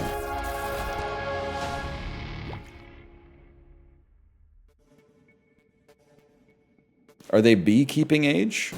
They might be approaching it.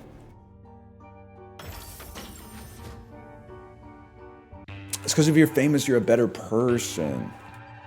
I also didn't know, and I'm not saying this is bad. I didn't know that Nicole Richie was adopted. I was gonna say Amish. She is not Amish. It's an interesting idea here.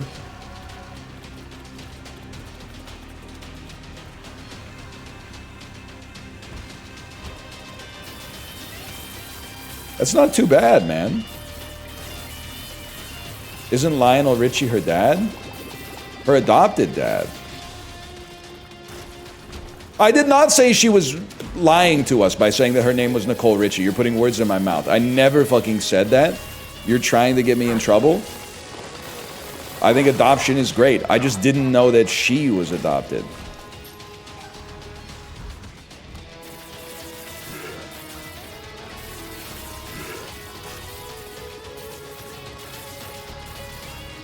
Isn't one of their most famous songs about hating famous people? I wouldn't say that in the song they hate famous. First off, I would say a couple of things. One is they wrote it when they weren't that famous. They weren't really hating famous people. They were saying the lifestyles of the rich and famous. They're always complaining. Always complain. Which is kind of ironic because their song is complaining about complaining. But I guess they weren't ready for that one. And then threatening them by saying we should rob them. He does not say we should kill them. He says if money is such a problem, think we should rob them. I forget what line goes in the middle too. Someone does get shot in the song. I never owned that one. I never owned that Good Charlotte album. I listened to a lot of the Motivation Proclamation in the 8th grade.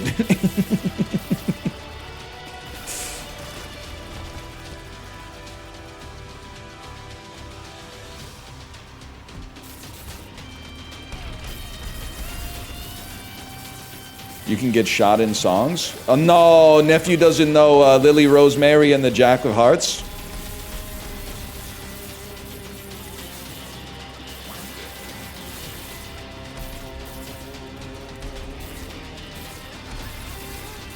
Help.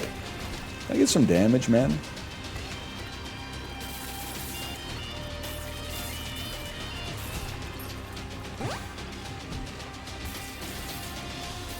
Can I be done with this run and then get Mom's knife on the next one?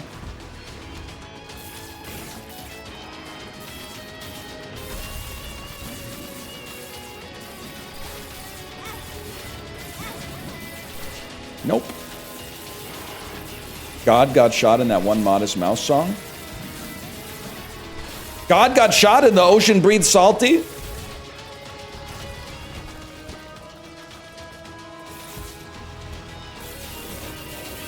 You know what? Nostalgia's a liar. Because I found myself actually getting nostalgic for like the summer I was in 10th grade. I could feel like the pull of nostalgia. Like I don't know how to describe what the feeling feels like. It feels like nostalgia. It feels like you're seeing the world through like a sepia tone filter. Like it was better back then. All I did in the summer of 10th grade was listen to Good News for People Who Love Bad News and like stare at the Winamp visualizer and be like, I'm bored. But then like 23 years later or whatever, my brain decided to like serve me up one of those like culture war TikToks without even seeing one. It just, my brain handcrafted a take me back that was just like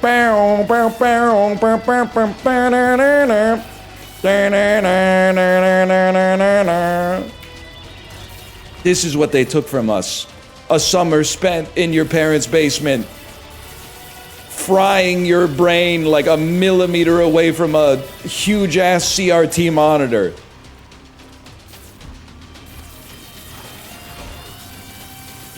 ...2008 kind of ass. Like, yeah, I had Pokemon Diamond, but I also got that now. 2008 kind of peaked for a guy like me. Is that the year The Hangover came out? I guess we got The Hangover now, too, but I'm not watching it the same way I did back then.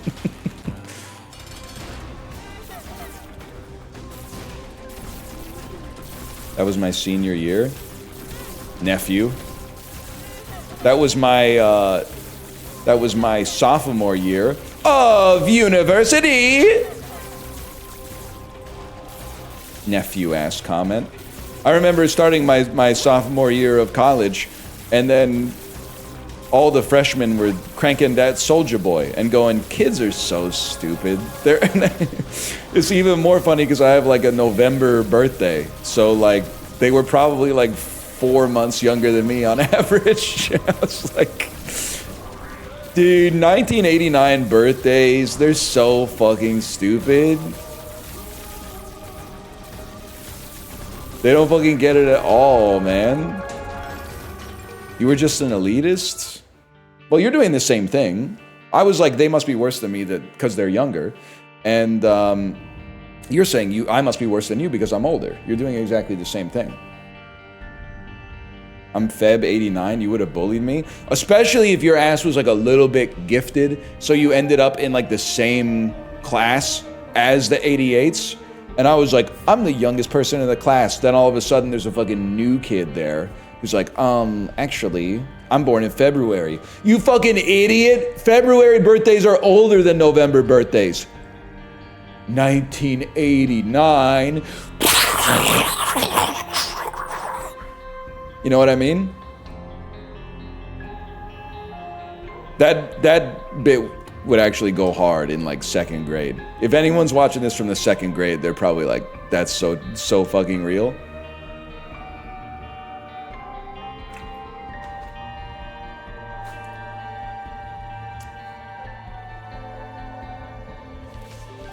You go again. 1998 peak birth year. Oh yeah? What's your favorite part of the 1996 Olympics? You weren't there. Oh, they were in Atlanta. Donovan Bailey, and then that gymnast with the short hair. Hidden from me.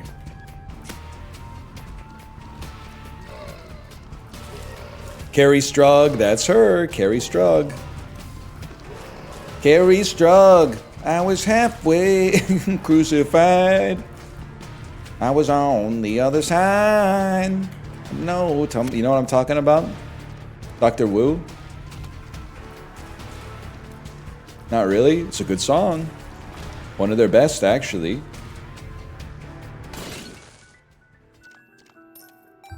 Huge.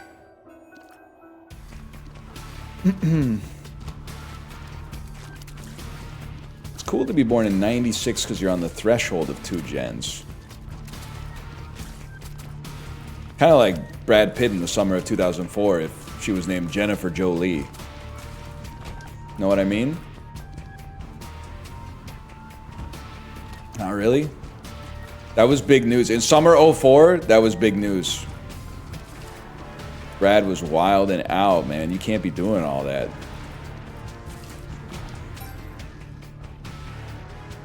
It kind of sucks to be born in any year. Wrong! Being born in the year 0 would be great because it would be so easy to remember your age. You would just be like, what year is it?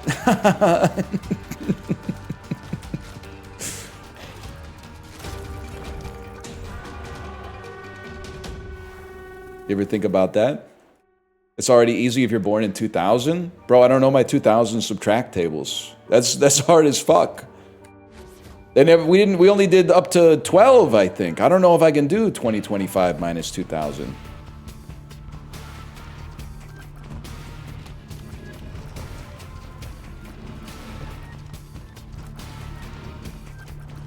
I'm an elder millennial, or no, you're an elder zoomer. I refuse to be called a millennial. I actually think that that's fair, and I take no offense to it. And it's gonna sound like I mean this is BM, but I really don't.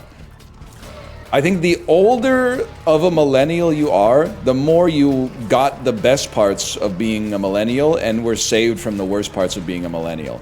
So I think if you are right on the borderline of Gen Z and millennial, you should definitely claim Gen Z citizenship. Because, like, you might as well get credit for things being fucked up instead of have, like, you be, like, 29 and then, like, some 22-year-old is blaming you for climate change or something. have somebody that's literally, like, born in the same presidential administration be like, why didn't you do some shit about, like, carbon dioxide?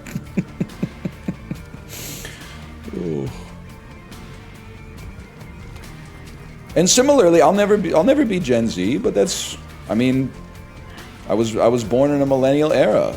1988, one of the most millennial birth years for sure, man. Born at, I mean, if you don't think that that's peak millennial, I started university the year that they opened Facebook to everybody that didn't have to have a .edu email address. What could be more millennial than that? The most millennial platform, which fucking is, I wouldn't say largely responsible for ruining the earth, but like definitely played a role in the degradation of society.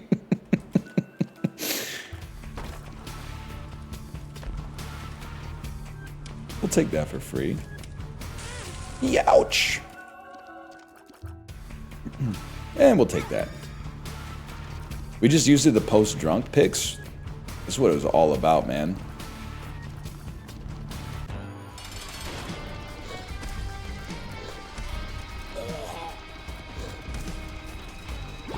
What's the most millennial platform now?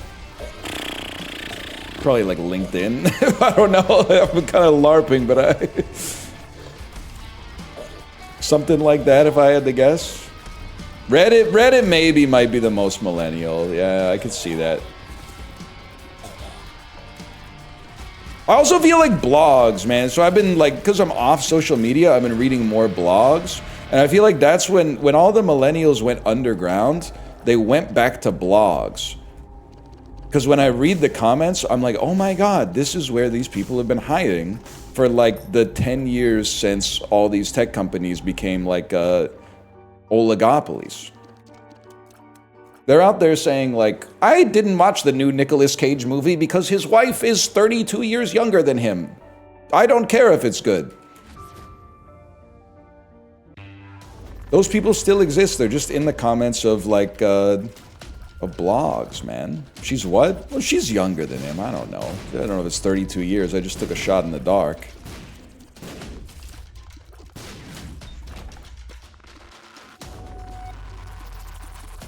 They're also at Disneyland. Good for them, man. Good for them. She is not 2 years younger than Nicolas Cage. I've seen the red carpet pictures.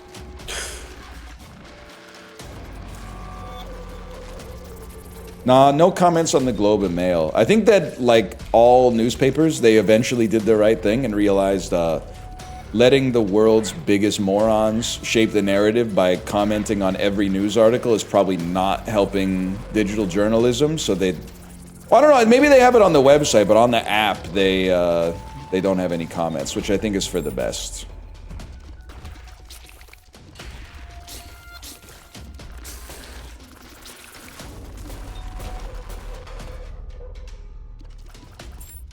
She's half his age. Okay, well, like, when you put it in fractions, it looks bad. But also, isn't he, like, 90? Age difference was 31 years. You're goated, Unk. What can I say? I'm honestly, if they ever do a Twitch Rivals of Fermi estimating, I think I got a 71.2% chance to come in the top bracket, if I had to guess. What the fuck?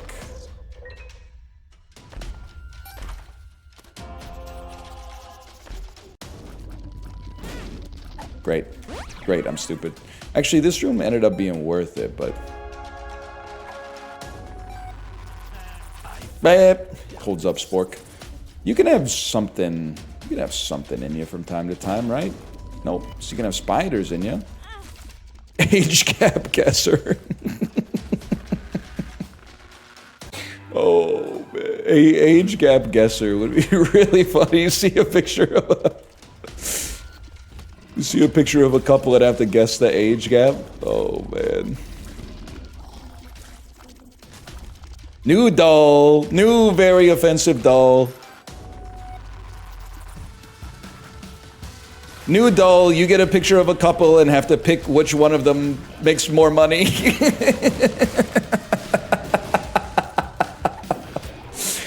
Oh, could be a cool website though, if you just ignore like the problems with it.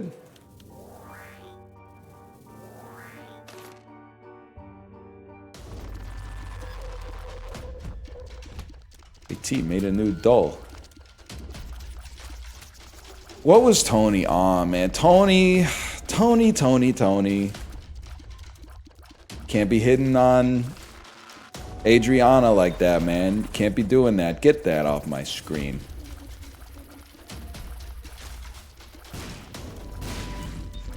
Hitting on? Okay. I didn't want to spoil. I didn't want to spoil it for anyone who hasn't seen it, I guess. Come on, man.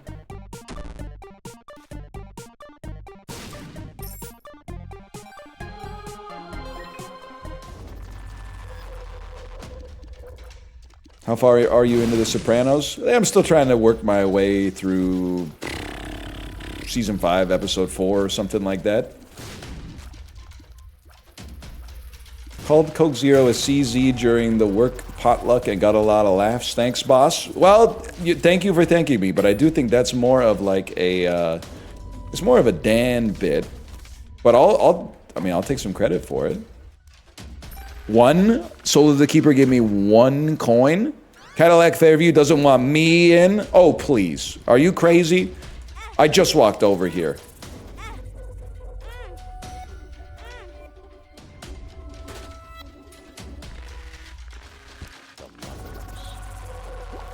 Oh, black powder gonna keep on moving.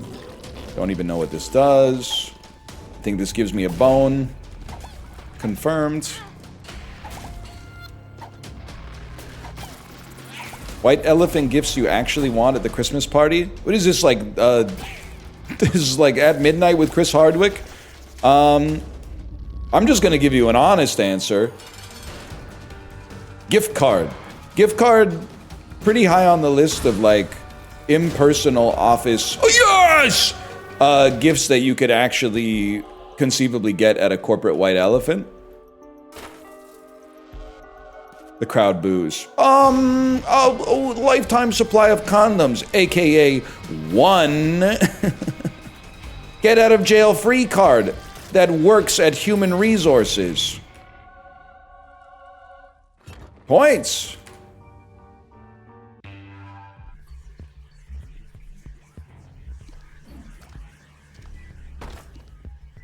I've become anti-gift card, just give me cash. It depends on your age, I'm afraid. If you're like 12, you can get away with that. It's hard as a 37-year-old to be like, give me money. It comes across like begging, I guess.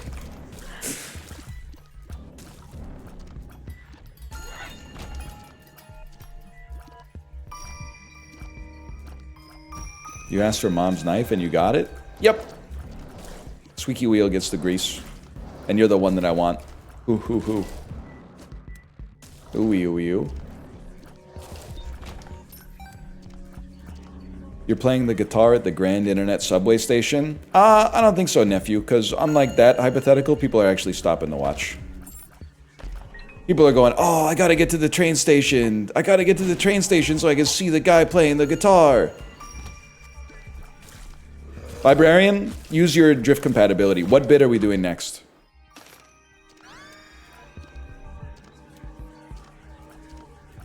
If you're not in a meeting right now for one of your 7 jobs. Next bit is, because I don't think they're here. Next bit was going to be people who post that, like, well, did you know, like, the world's best saxophone player played at Grand Central Station? Hold. And nobody gave them the time of day, and then later that day, they went and played a concert at Carnegie Hall, and tickets were $1 million, and they were all sold out. Yeah, I guess, here's a thought. Maybe it's different people. Maybe the people that went to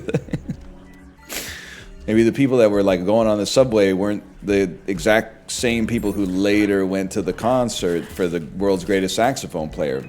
Maybe a lot of them didn't give a fuck about anybody playing the saxophone. Maybe they just wanted to go to work, I guess. That would be like my hunch on that. Well, I'm worried that has now like one-shot a lot of people in my generation, and now every time they go through the Granville Street SkyTrain station that connects to Pacific Center, they're always listening to the dude who plays the steel drum. They're like, honey, we can't leave yet. He might be the best steel drum player in the world. You think he might be playing the Orpheum later tonight to a sold-out crowd at $250 a seat. I gotta get my money's worth. Bung, bung, bung, bung, bung, bung, bung, bung, bung, bung, bung, bung, bung. Can't hear him over the street preachers on Granville in Georgia.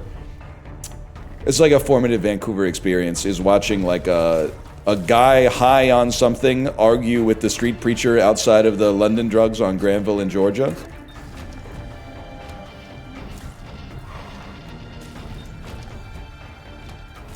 I was high on pod news. Spawn point. That's an old our Vancouver post, right? It's like if you get wasted in Vancouver, you wake up at the London Drugs on Georgia and Granville. That's definitely the epicenter of downtown, 100%.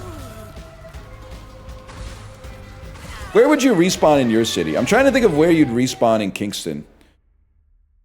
It's probably at a Bubba's Pizzeria. I just don't know if it's the one that's downtown or the one that's a little closer to like Princess Division.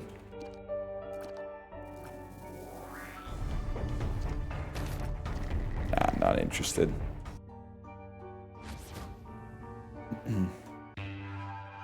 I just came back from a week in Vancouver. I now understand your street name references. They put me in a hotel across from the Penthouse Strip Club on Seymour.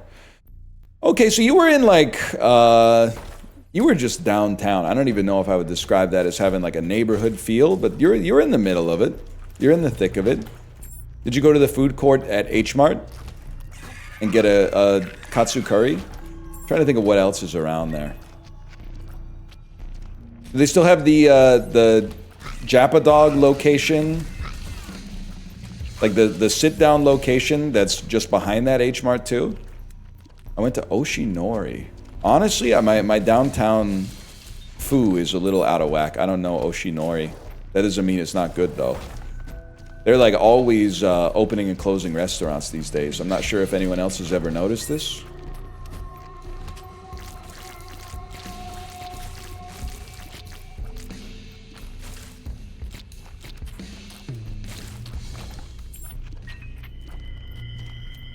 Wait, really? Yeah, apparently it's like...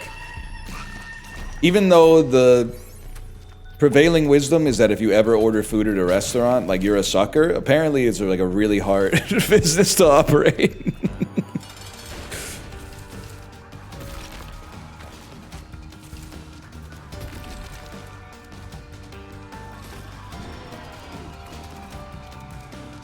Beef bulgogi they serve you on a stone slab at H Mart goes insane. The food court is really good inside of the downtown H Mart. No denying that. I would put it in the top 25% of Vancouver restaurants, and it's not even like a knock on Vancouver cuisine, which is actually good in and of itself. But it's good, man. It's good. I stayed in Chinatown. There was a human shit on the sidewalk directly in front of me. Well, okay, can I say something? You were staying in the part of the city where people shit on the street, so what do you expect? Like, you should have done a little bit of research. I'm not gonna say it's not the city's fault. I'm saying you could have, like, you know, if you didn't want to see that, you should have done a little bit of research. Also, that shit pisses me off, especially when I had food poisoning. Seeing all those shits on the street pissed me off. Because I was like, the shits are so good, and mine were so fucked up. And you're on drugs, bro. Like, they're on drugs, and have you seen the opiate turds? They come out, they're like the size of your arm and thick and like dry and knotty and stuff like that. Like knotted like a tree. And I was like, 8 times a day, I was just dumping like brackish water into the toilet. I was like, I must be dying, man, because the people that are like addicted to hard drugs, I have aspirational quality shits. That can't be a good sign.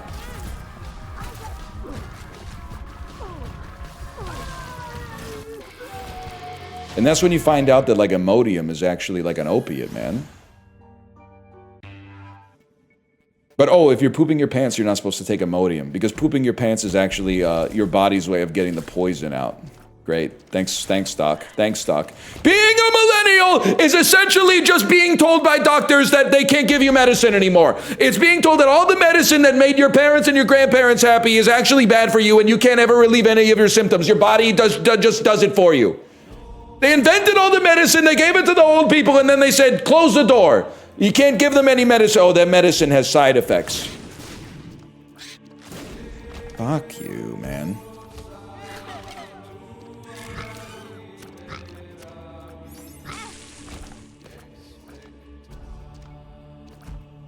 Fucking Sackler family fucked up the whole goddamn continent, and now I can't buy cough syrup at the pharmacy because they're worried I'm gonna cook it into drugs? I have a sore throat, you motherfucker!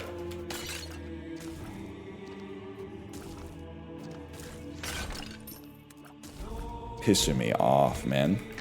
I told Kate, next time, if I ever feel like I have that level of food poisoning again, my ass taking the first flight to Cabo San Lucas, going to one of those gray market pharmacies. Boom. Yes, sir. What would you like? Steroids? Methamphetaminas? No. I want 2 bottles of ciprofloxacin. I want the really hard stuff.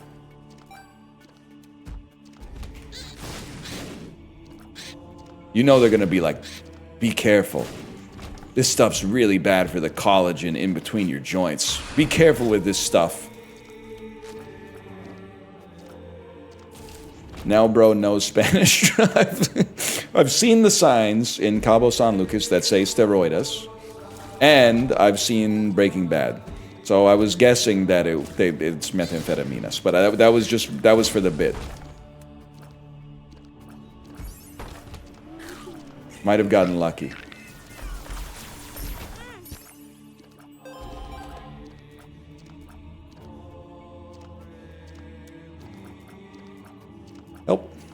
Help. Floxacin is related to tendon ruptures? I know, bro, because eventually they gave me that shit. I had to take like a 12-week course just to take the tablet. Dead ass, though, I do. In the same way I believe that airplanes could improve customer satisfaction by just giving out a few more pretzels. Instead of being so stingy with the pretzels, like it's the cheapest food on the planet. Just give out like quadruple the amount that you give out, I think that people wouldn't complain so much about going to the emergency room if they at least gave you like something just for showing up. Because it's so common that you go to the emergency room because you think you're dying or really, really sick, and then a doctor goes, "You're lying. I know you say you're feeling bad, but the machine says there's nothing wrong with you, so maybe here's no solutions. Just come back if you're still feeling bad and we'll do exactly the same thing again." Sure, okay, fair enough. They should at least give you like a pill on the way out. And it doesn't have to be like an awesome one, but they should give you like the same way you get a lollipop when you get vaccinated or something like that. It should be like, you spent 7 hours here. Check this out. just something to say, you know, thanks for dropping by.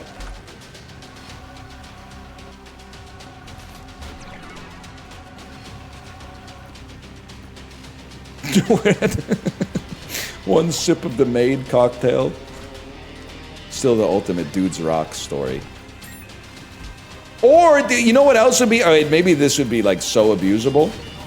I think if you made an effort to go to the hospital in good faith, maybe they could give you a ticket that's like, bring this back to the emergency room in the next 30 days and we'll let you skip the line. Because if I'm in the emergency room and I leave without getting fixed and I have to come back, that's your fucking fault. So I should get to skip the line.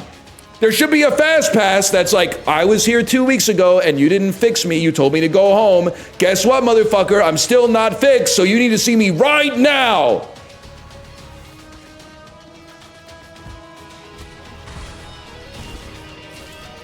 That shit would save us, man. Gotcha waiting room? Wait, is it true that Kita-san Black banner comes out again tomorrow? I got 45,000 carats in Uma Musume Pretty Derby. This year's mobile game of the year burning a hole in my pocket, man. 2 days from now? Nah, man. That book's gonna be a movie. Me when I see Hank Green is writing a book.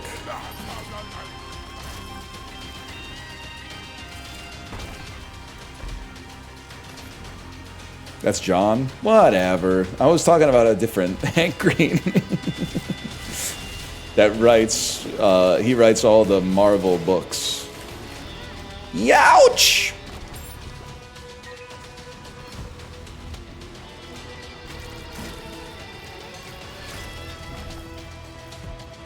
Hank is also an author? Yeah, I know. He wrote Captain America Civil War. I saw the movie. I did say although. They write now? Oh, they write now. Oh, so spiders hurt you in this game. Okay. Real original. Honestly, just pushing the narrative that spiders are bad bugs. When actually, as we all know, they kill bad bugs. You know the fucking, the flies in your house are going, what the fuck? Can you fucking say that?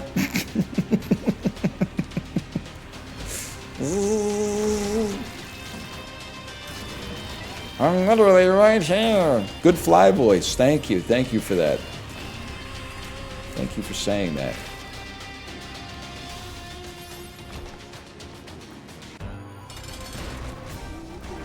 Bug comedy is huge. Honestly, bugs are some of the funniest animals. Well, no. Monkeys are funnier, 100%. But, like, the concept of a bug is really funny. Like, what the fuck do you mean you're alive? You, like, weigh less than a grain of sand. Like, I'm sorry, I can't take you seriously. You're like, you weigh so little that I wouldn't even notice I was holding you until I looked. That's fucking funny, man. I don't know, and what do you mean, like, oh, you're alive? Okay, well, what do you fucking want to do with your life?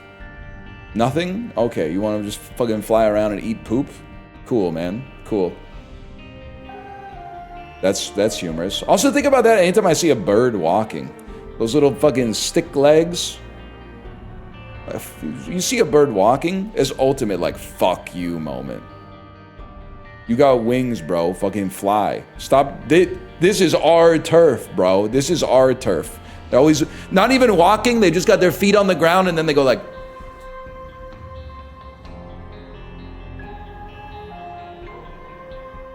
Like they don't know how to do it. They fucking suck at it, man. Probably because their legs are like this thin. Stupid ass birds. Old dumbass birds.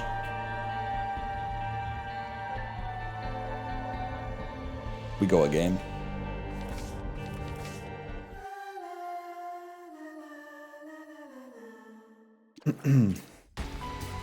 They're literally so efficient and cool. They literally didn't earn that. That's just evolution.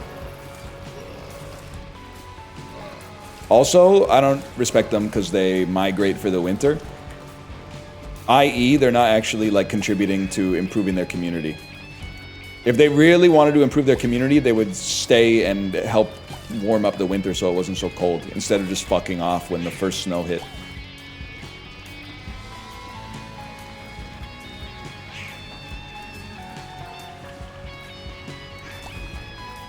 Pissing me off. This is gonna get you canceled? From who? From who, Ben? Birdman? That's not what H-Bomber guy sounds like. Gotta re-roll that one.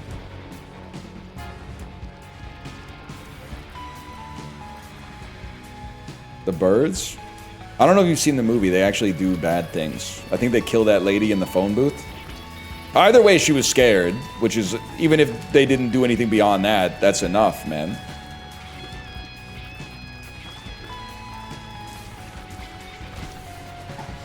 We don't take pills anymore. They were scared too? Fuck off. Fuck you. Your Denzel was more accurate? My Denzel impression is actually good. And the reason I know it's good is Apollo told me it was bad, and then he showed me a screenshot of his YouTube and said, this is pissing me off, and YouTube keeps recommending the I'm drunk scene to him. And I said, you should watch it and tell me what you think. And he said, I will never watch it. So bro's literally out here going, your impression sucks, when he has no fucking idea what the original sounds like, bro. He doesn't know the gall of it. Yes, exactly. The gall of it.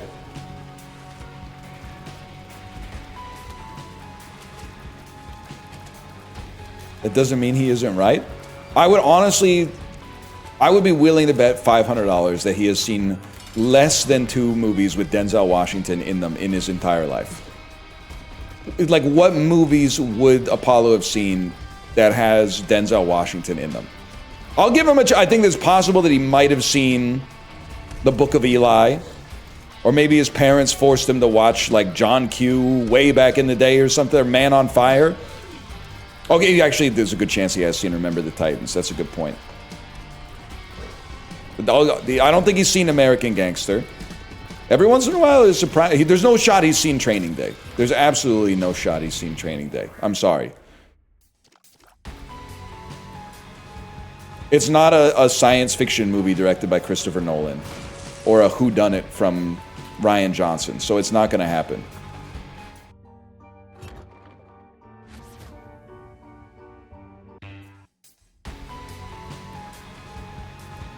Wake Up Dead Man was good. I gotta see it. I want to see it. The want to see versus have seen movies spectrum is getting all imbalanced right now. Fuck Rian Johnson. Wrong. I like him. Unless you meant fuck him, like, positively, in which case, I mean, you might want to check with him first. It's not really for me to say, I suppose. 2 of the same pill, we take those. Yes!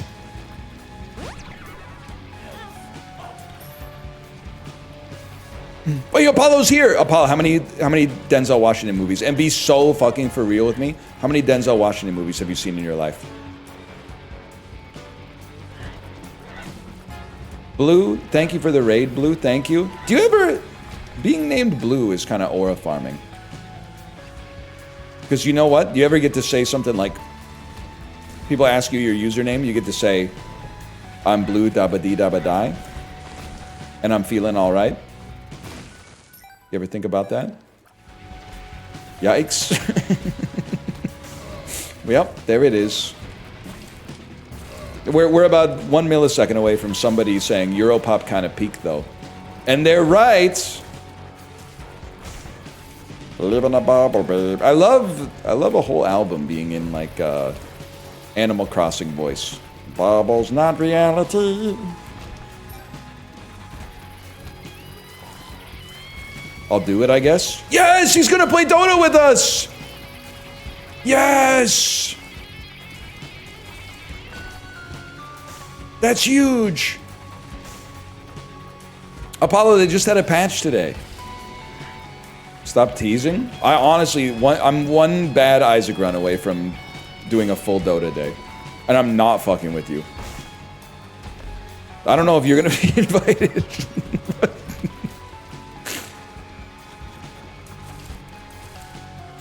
So I guess I'm teasing you specifically, but I'm not in the way that you were thinking where I'll never play Dota. I am being dead ass right now.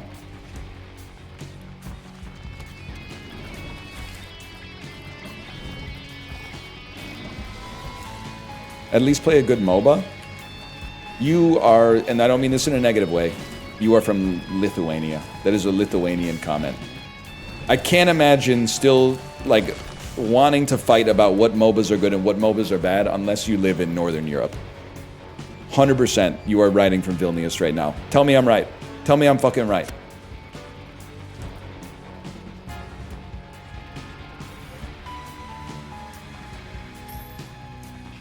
I don't see any comments, ergo.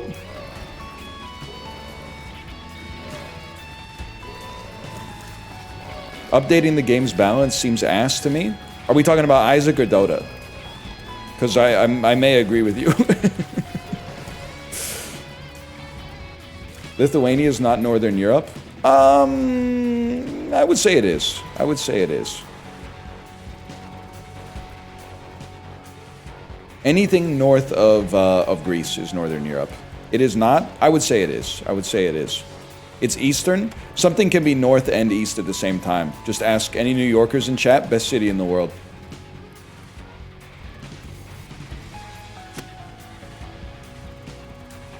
Queen, stand up. I'm the champ. I'm James Bond in the octagon with 2 razors. You know what I'm talking about? Liar, liar, you're burning up like David Koresh.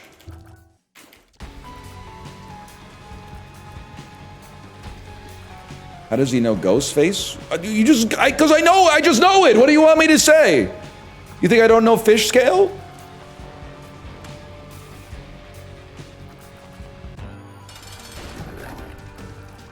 Check this out, Apollo. They didn't have this shit when you were playing the game. Oh, that was pretty good. And then, wait. Can I get the fella to take the deal? Imagine if, wait, it's fucking garbage? Wait, it's fucking mint? Apollo left because you ignored him? It should be illegal to leave chat after saying, should I do it? You would literally have to stick around for at least, like, another 15 minutes, so that's not the last message you sent. That's fucked up. Apollo, are you here? This is so doable, man.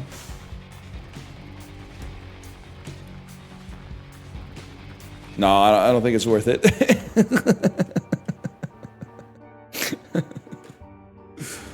We out here.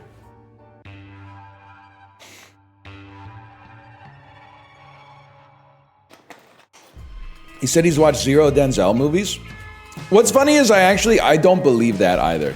I believe that he has seen Remember the Titans, but maybe didn't know that the male lead is Denzel Washington, or alternatively, has forgotten, perhaps. He's watched Training Day. I'm telling you, I cannot imagine Apollo seeing Training Day. I just don't see it happening.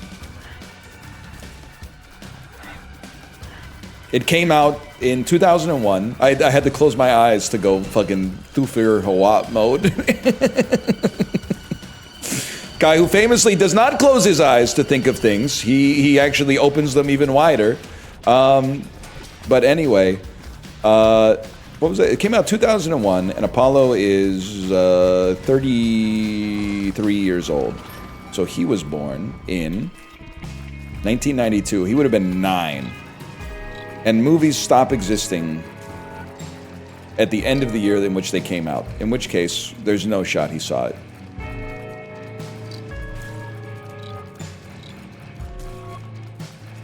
I gotta see American Gangster again. Add to my Denzel impression. Definitely threatens to blow up someone's house in the movie, but he does it with like a smile on his face.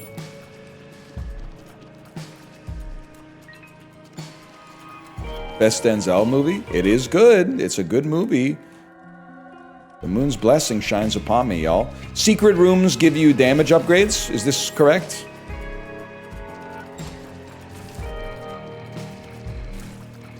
Denzel cut in front of me in line at the grocery store the other day. Can I say something? It happens. I'm sure. I don't think I've ever done it to anybody, but I think, like, it's probably naive to assume I've never rubbed someone the wrong way in public, so I'm going to give the point to Denzel on that one.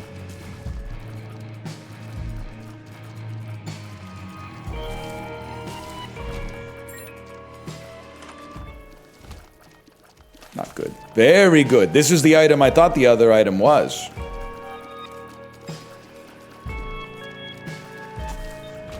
I'd thank him, honestly.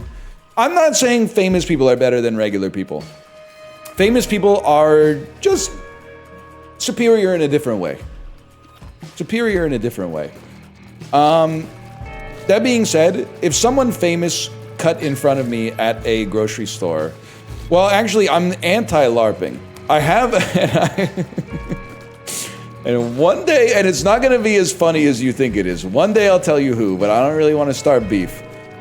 I was, not just me, my child was cut in front of once at a place for children by a person who is a little bit famous. But they were not so famous that I went, oh, it's this person. I looked at them and I said, I kind of said, you look like you're famous. And then I Googled every characteristic about them that I could find from looking at them. And the result that popped up was their picture. And I went, I fucking knew it. And I'm just holding on to that. Not to pile on, but just because there's no reason to be starting a fight over something that small. But it's in the hopper, just as an end one, I guess. It was not Miss Rachel, who I believe is probably a relatively, not that this person was abnormal necessarily. Did they say sorry? They did not say sorry. They didn't notice, which I think makes it better, but makes it feel worse. Because instead of being like, it's better because if they had noticed, there's a chance they might have been like, oh, sorry, like, you can go first. But it feels worse because it's like, oh, so you just are in the habit of not noticing other people because you're so cool. That's the way it felt anyway.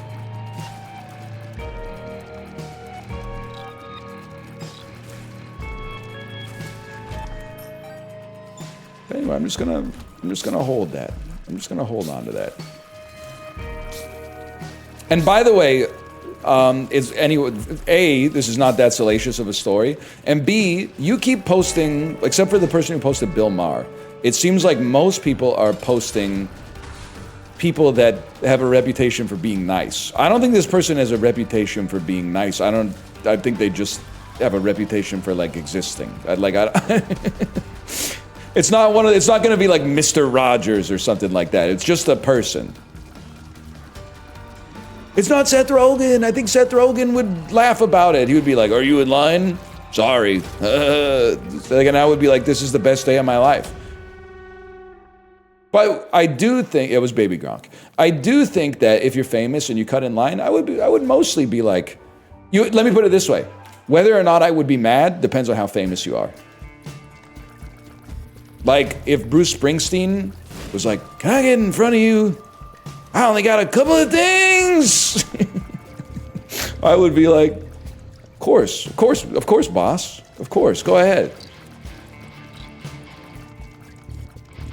But you know, if it was like, if it was Farhan Lalji from TSN, I'd probably be like, not a knock on you or anything, but like we all gotta wait. You don't get to skip the line just because you're the TSN CFL remote correspondent for the Edmonton Elks games. Like,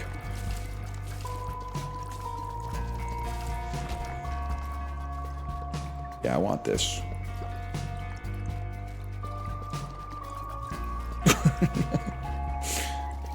I'm not reading that one out loud. Ah! What about Drake?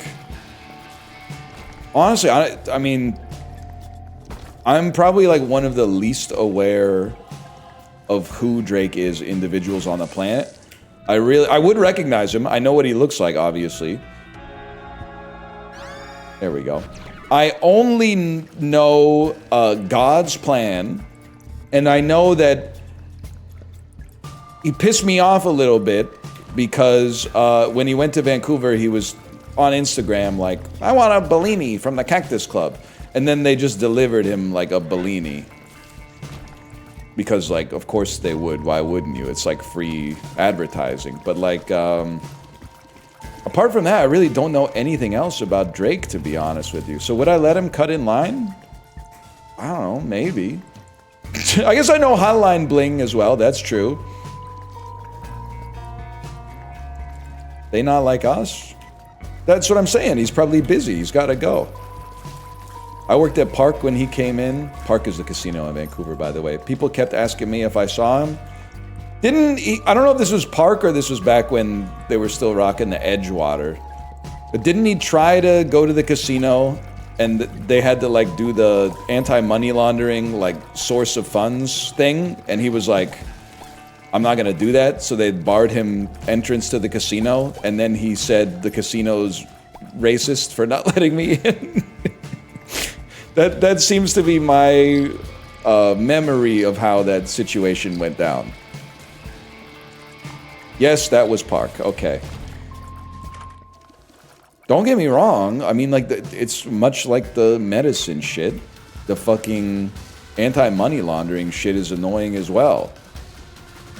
Like, I get you don't want people, like, we had a problem in BC with people buying houses with, like, laundered money. But, like, I literally have, like, my tax forms here. And then they're trying, we had to go back and forth, like, so many times just to buy our house. But I was like, okay, well, what about the people who use the money laundering to buy the house? And they're living in it right now!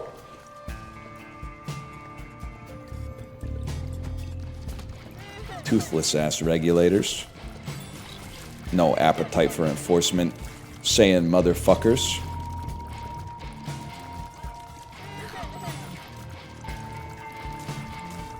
It probably looks sketchy on your taxes. I don't think so, man. I mean, Trainwrecks lives in Vancouver. He's finding a way to make it work.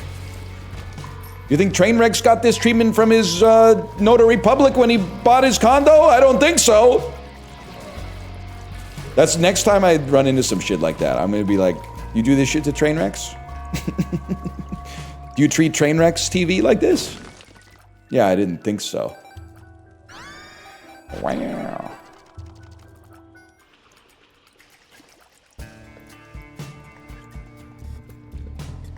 No keys, huh? Yeah, you treat Linus Tech Tips like this?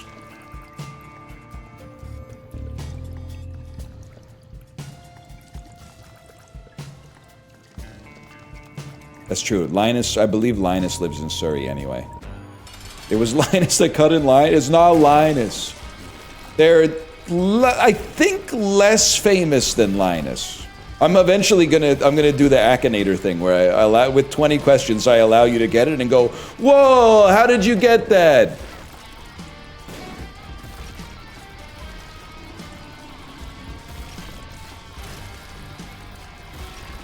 It was not Ryan Kessler. Seems like it might be in character. What decade was he born in? Honestly, I have no idea. It was me. I cut in line in front of my daughter. Give me that. I never should have lampshaded this story, because now I have to say no to everybody that shows up in chat. Otherwise, everybody's probably like, he didn't say no to this one. If I don't say no to everybody, they're like, he didn't say no to Rick Mercer.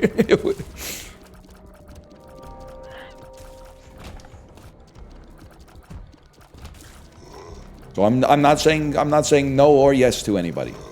Schrodinger's line cutter.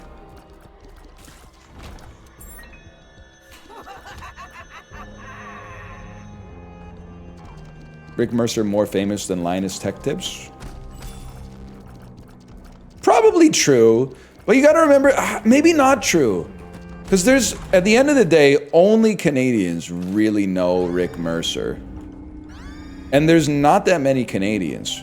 People worldwide know Linus. It wouldn't surprise me that if you... Why'd you reroll the best item? Makes the game too easy. I honestly thought all the question marks were people that were like Estonian people that were like, we love Rick Mercer here! What do you mean nobody knows Rick Mercer? I was like, oh my god, I guess I hit a nerve with this Rick Mercer shit. Holy cow.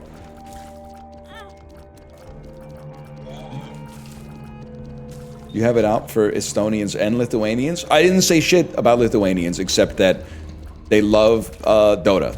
That's not even an insult, that's just an observation. And then secondly, I didn't say shit about Estonians, except it would be funny if they knew Rick Mercer. Because he mostly makes content that's like... And I like Rick Mercer, but he makes content that's like, you know, very Canadian.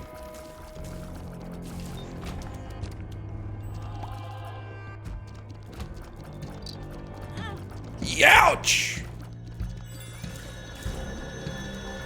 Say some shit about Latvia next? Bro, I would never. Artur's Shelov's kind of my goat. My goat of being like an okay goalie.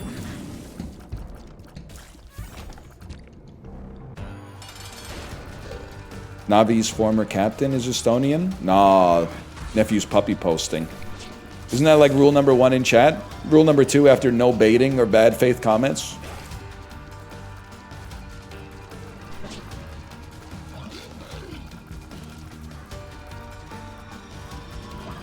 There's rules? New no-nos! Don't ask about the rules!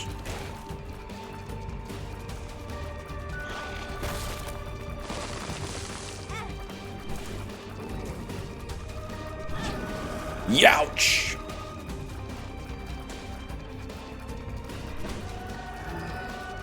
I have one rule in my chat, don't make me write rules. Someone's gonna make you write rules, unfortunately. Because you're gonna get, like, rules lawyered by the most annoying person on earth. It just, I resisted it too, but it just happens, man. Someone's gonna be like, well, it didn't, in the code of conduct, it didn't say whether this was a timeout or a ban, and you're gonna be like... I'm gonna fix this so it never happens again. But that, like, they're always inventing, like, new versions of that fella for some reason. I don't know where they're coming from, but...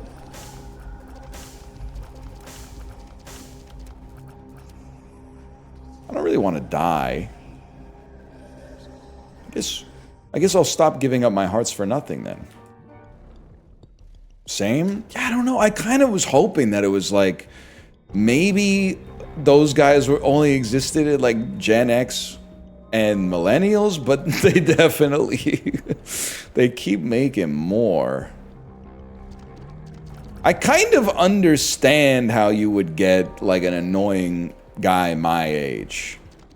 Spend his whole life online arguing, goes into the chat and argues. Like that makes perfect sense. That's a phenotype I can understand because I represent. But then like, how do you end up being like an annoying Gen Z guy?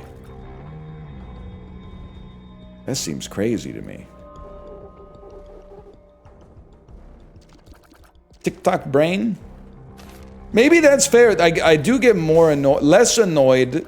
Like, I don't know if Gen Z does that much, well, younger Gen Z at least, does that much baiting. But like whenever they're like, I don't understand what he's talking about, and I've just said like a sentence, that does piss me off. So if you want to bait me, that's a great way to bait. When you have like a 2-sentence idea and they can't hold the first sentence in their head to get the meaning from the second sentence, and you're like, really? And then like that would like, that's one thing. But then to like pretend that it's my fault is really funny.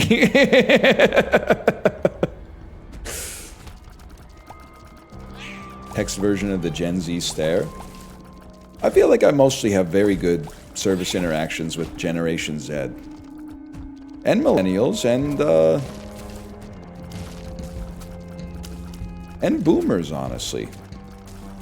Honestly, having a boomer cashier is kind of the dream, because you don't have to ask whether they like small talk. You know they like small talk. It's kind of the same as having a Gen Z cashier. You're like, you know they don't want the small talk. But if you have like a 58-year-old cashier, get ready to talk about the holidays.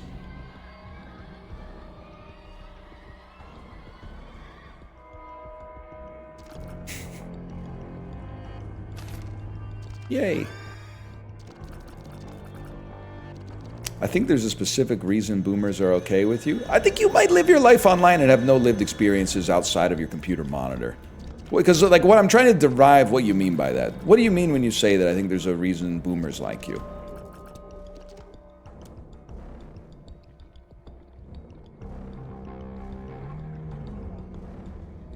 The best case scenario for you is that it's an old joke. That's good. I meant that you're white. What the fuck does that have to do with making small talk with the cashiers? What are you I was right! You know how much it hurts me to dress you down and then go, that was too far, I should pull back and give them a chance, and then you validate my fucked up crash out?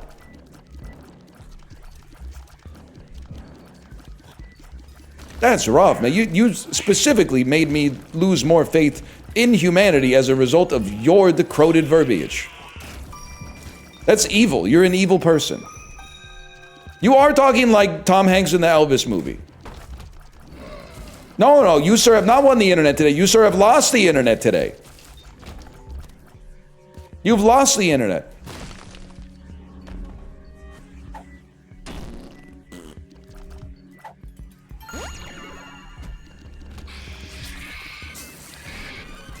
Wasn't he racist in that? Tom Hanks? No, bro, he's Mr. Rogers. You're thinking of Ed Norton, the antivirus guy from Belize.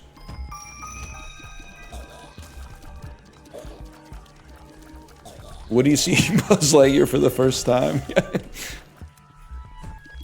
He's white.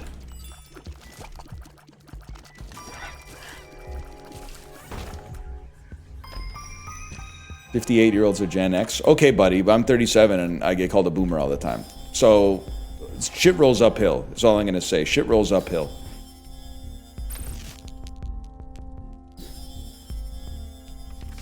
Wait, no, shit rolls downhill. Now that I think about it, shit rolls downhill. I got my kinematics all messed up. Sisyphus did that shit. Sisyphus did the thing. Prometheus, my Grecian king.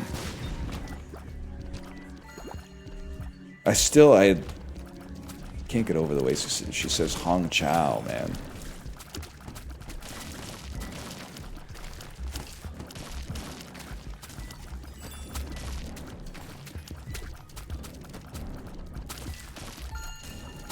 How often are you just stimming? Do you say more than 75 words out loud on a daily basis? No? No? Parents asking you what you learned at school today, you saying nothing? And shut up. You don't know what it's like to walk a mile in my shoes. You don't know what it's like to breathe a diatribe in my throat.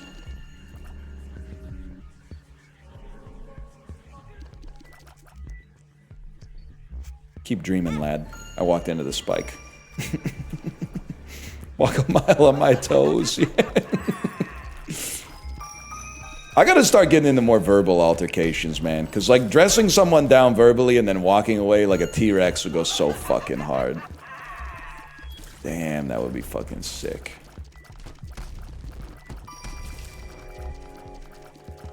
No phone, no money. 16 in the middle of Miami. I don't think she says phone. What is she? No friends, no money? No. If she wrote that song now, she'd be saying no phone for sure. I can picture you arguing with a service worker so clearly. Kate, are you? She's probably live. I've never argued with a service worker in my whole life.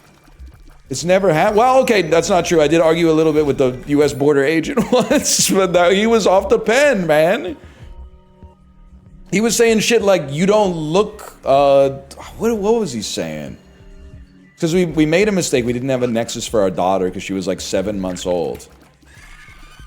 And I was like, I'm sorry. And he said, you don't look sorry. And I kind of went like, well, what do you want me to do? Like, I'm not neurotypical, motherfucker. It's literally just an ableist fucking shit you said to me. My mask slipped, bro. Bro was power tripping. Still let us in, though. Hiya! Mogged.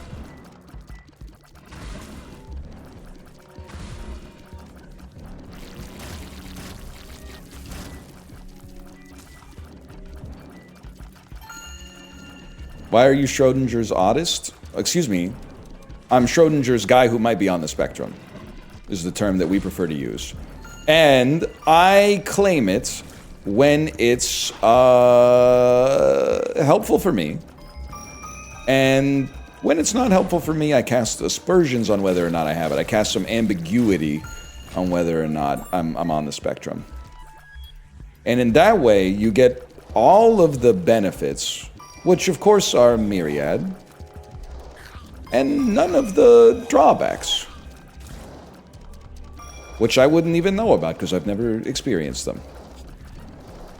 It's the TikTok method. I'm starting to think you are neurotypical. Wait. No, I'm not. Get him. I will say, this is semi-unrelated. It's a tangent. The Peloton Discord last night was telling me that in the NFL, you have to take a test for cognitive ability. Just to get a measure of your, like, logical reasoning, I guess. Yes, the Wonderlic. And they were like, you should take it on stream.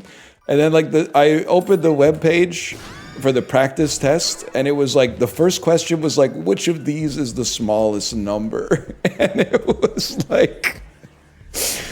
like 4, 7, 18, 0.8, and 0.75. And I went, no, man. No shot.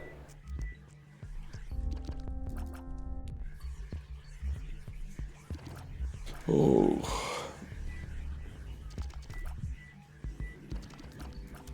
What is this anyway? Yes, you do have to do the questions quickly. For sure.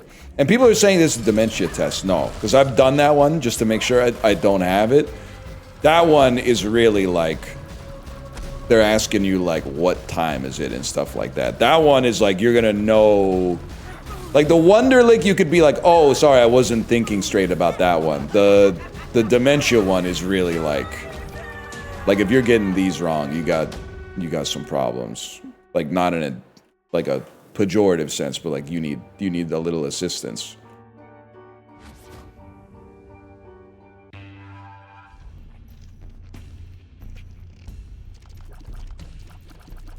Probably dementia? Yeah, some form, I think. Another one was like, is this, like, the first question I think was like, if the first two sentences are true, is the third sentence true? And the first one was like, John is faster than Bill. And then the second one was like, Dave is faster than Bill. And then the third one is, John is faster than Dave. And I went, this can't be real. They can't be giving these people these questions. And then, I don't get it. Are you a tight end? This is not Blueprint's parlor, bro. This is like, I mean, okay, it is. It's in the theme of the Blueprint's parlor, but in the theme of the Blueprint's parlor.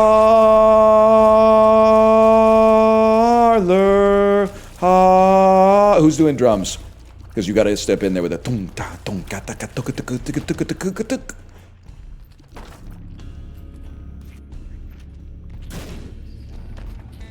Nothing there. Was that a Christmas musical?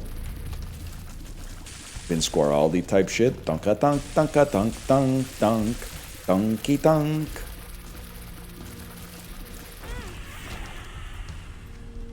You know what Christmas songs you never hear anymore? Whatever happened to Jolly Old St. Nicholas? You never hear that. Mariah put out a fucking hit on Jolly Old St. Nicholas. Jolly Old St. Nicholas, something, something, something, something, today, something, something, You know that one? Whatever happened to that one, man? Fell off the dang roof.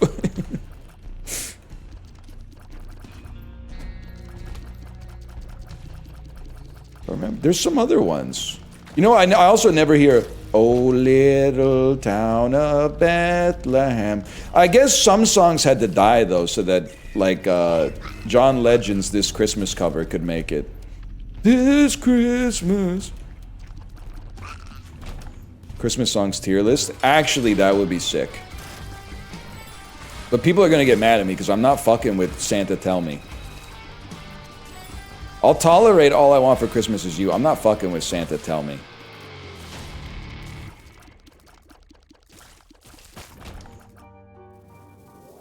Santa Tell Me is so good. Why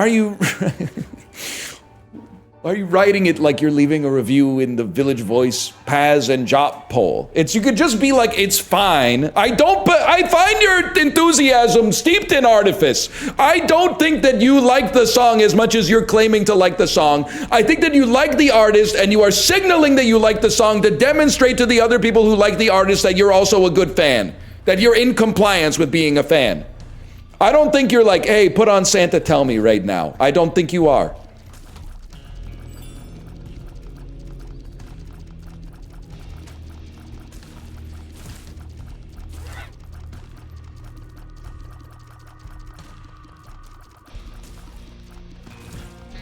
Santa Baby? I don't mind Eartha Kitt's Santa Baby. It does get crazy, though.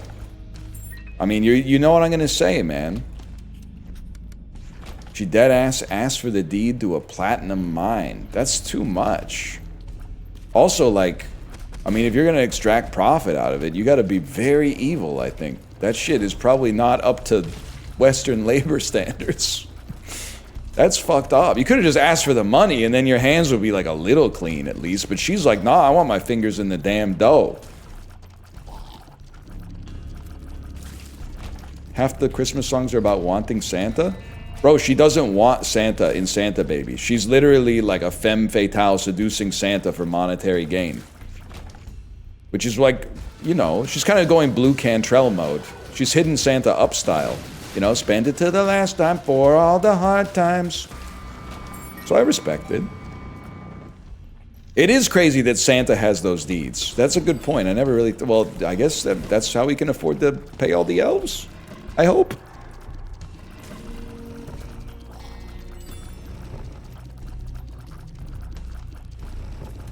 I don't know. I gotta think about it.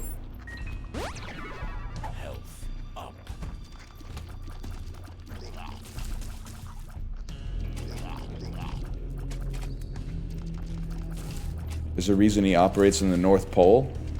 Free from the watchful eye of George Clooney's spy satellites. I hear ya. Not a bad idea.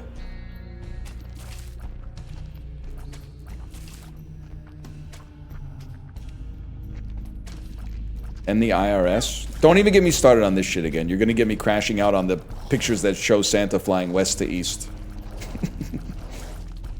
I'm gonna fucking lose it.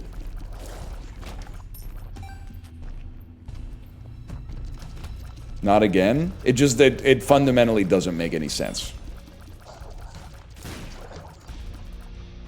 Like, it's going to make his job so much harder. Some might even say impossible.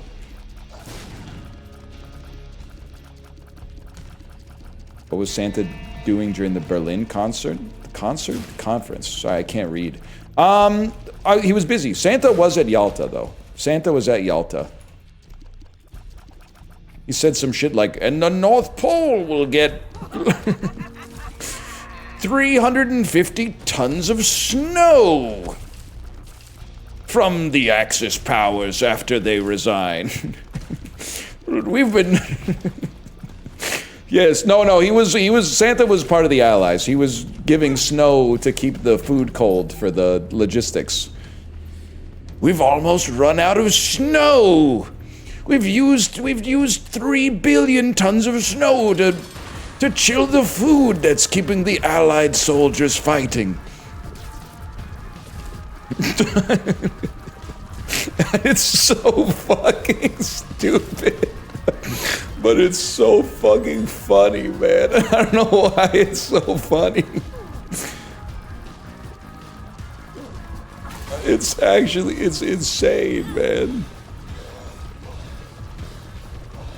I would love to know what Santa was up for on Christmas. I'm just gonna say it. I think that even during World War II, Santa should have, I know it's like enemy airspace, he should have been still delivering presents to the boys and girls, the children of the Axis powers. Because the sins of the father do not pass to the child. Now it gets a little, everybody probably agrees that the babies should be getting the presents. Now the kids that were in the Hitler Youth, it gets a little bit more complicated, but most of them were kind of like, they can't make their own decisions at that age, and the system was pushing them towards it, okay? They get a present of coal. Fucking Santa kind of gagged them a little bit. Jojo Rabbit realizing that he's on the bad team. What the fuck? We all fucking got coal? Oh shit! Motherfucker! Na mein Scheiß auf, mein Chunk is leaving, bro! Okay, so it took us a few minutes, but we got to the bit. The bit is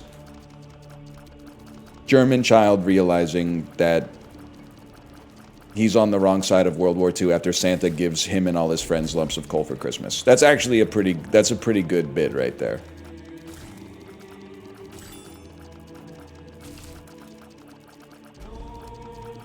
A bit in 50 minutes is good. Lots of streams go by, even my own, with no bits.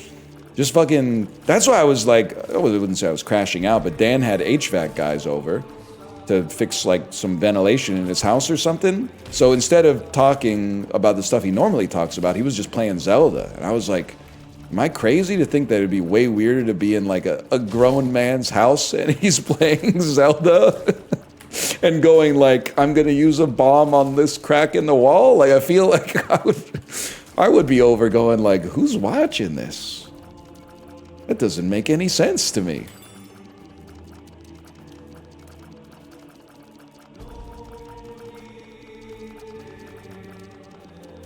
Anyway. He was trying really hard not to say Ming Lee. I did see that. Also, fuck original Zelda, man. I ain't doing all that. That seems like too much. They need to remake that with like an arrow on your HUD that tells you where to go. And like a checkbox on the left side of the screen. They were doing too much with that. No, thank you. This is a fun room.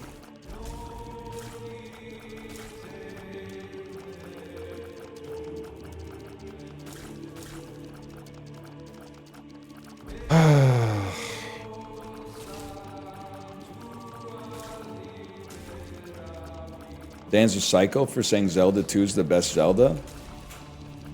Well, I think the interesting thing, and I say this also knowing that Dan will probably react to this clip. So then at the end of this clip, he's going to have to go, Ryan Gary's a very smart guy. You know, Ryan Gary, he gets it. You might not think that he gets it, but he gets it. Dan is, I would say, if not the inventor, at least the popularizer of baiting, but also baiting with your real opinion. Most people bait by misrepresenting their opinion, which is very funny when someone gets baited by it. Dan's is even funnier. He will have an opinion that he knows is not the consensus and will bait with his real opinion. And the truly devilish thing about it is that it gives him the defense of, like, people that are watching are like, oh, he's baiting, but he does also believe it. So in a way, he's playing two tricks on you. The first trick is he's saying something deliberately to rankle you, but the second trick is that he does also believe it. That's me. I feel like I'm Steve Nash on an NBA broadcast right now, like breaking down how you do a play in the paint. He is a master of the prestige, exactly. Exactly. Without killing the bird.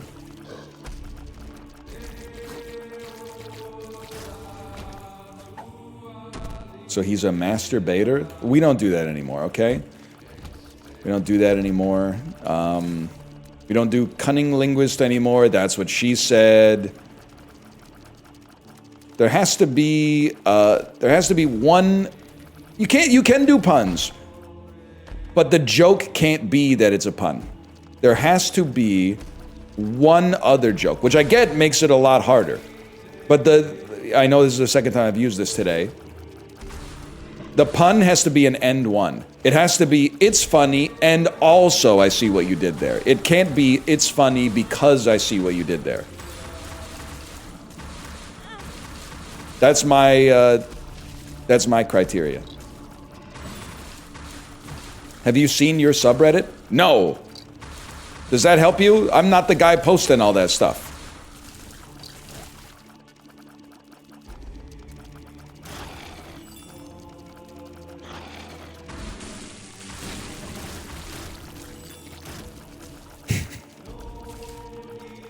I can't read that out loud, but... When did we get 0 damage, by the way? So that guy on Twitter isn't you? It's not called Twitter. It's called something different now.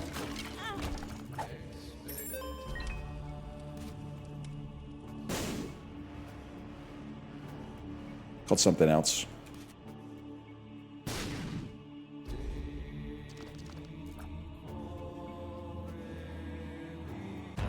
He remembered to drop left hand? I saw it. Someone in chat said, Inshallah, he will remember to drop the left hand. And I said, Inshallah, I will, thanks to you, my brother.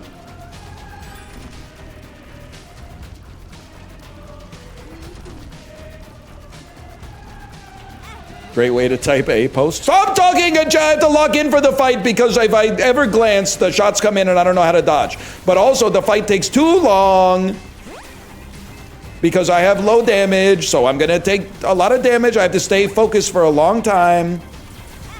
Oh, I guess I'll just be fucking dead then instead. I guess I'll just fucking die. Fuck it, we're out. Huge.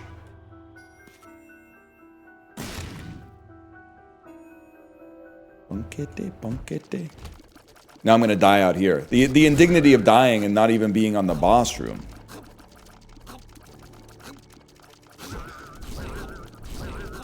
Mogged.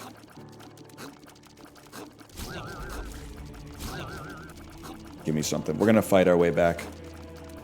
Dota tonight? I've been thinking about it, man. I've been thinking about it. Youch!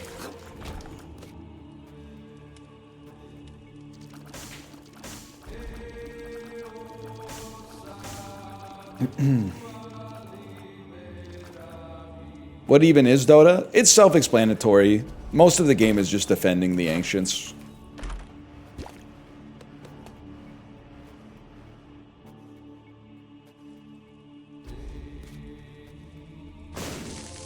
Yes! Well, we only need one for now. You just kind of Dota around the map, yeah.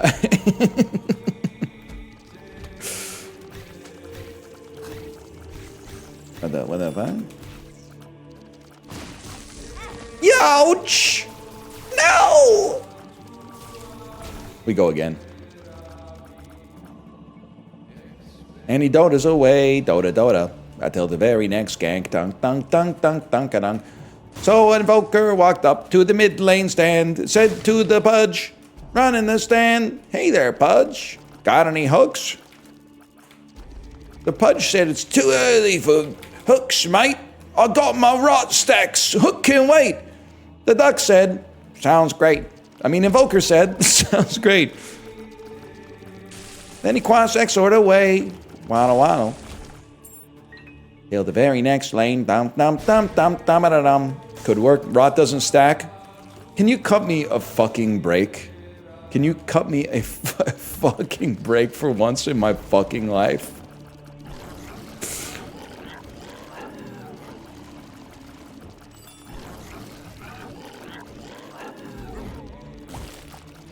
Ghostwalk is Quas Quas Wex. I forgot what the other magical language rune was, okay?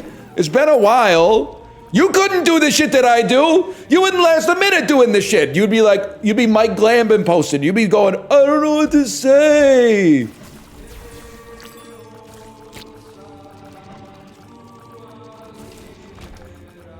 Huge. And you know what? Worth. Actually, literally worth, by the way.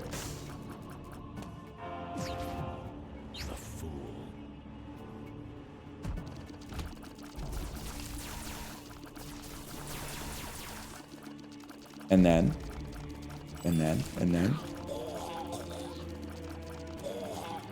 So, I mean, the fight is going to be much worse, man. I'm in a much worse position than I was the first time I walked in there.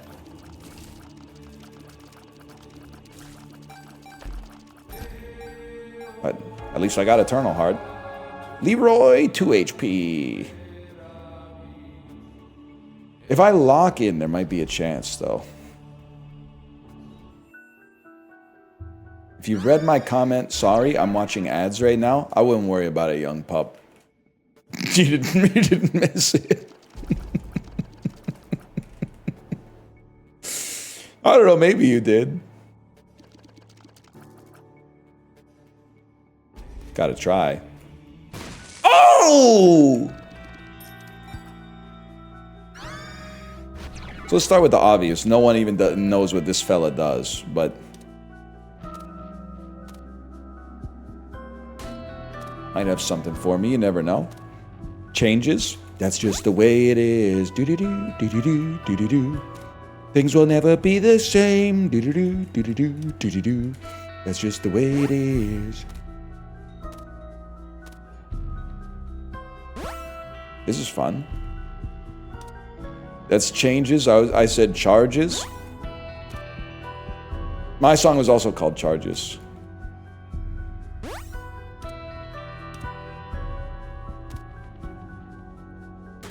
Does he ever spit out like any item, even if it is battery related? Maybe? Fuck you, man.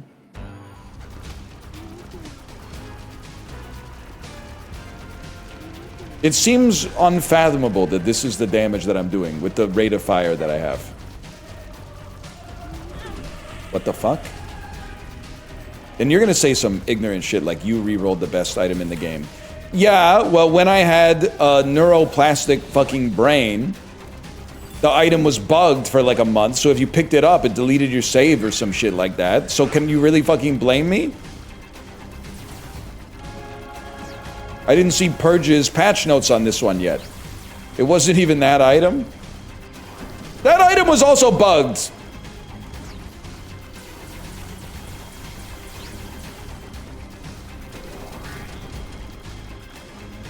C-section was bugged. Librarian's backing me up. That's how you know it's. That's how you know it's real. You really do be your own. That's just the way it is. Microplastics brain? Honestly, from hearing how you guys do your dishes, I think I probably have more plastic in my brain than you. But age-weighted, I think I'm mogging you, to be honest. Because I am not putting my plastic dishes in the dishwasher. That's fucking insane, bro.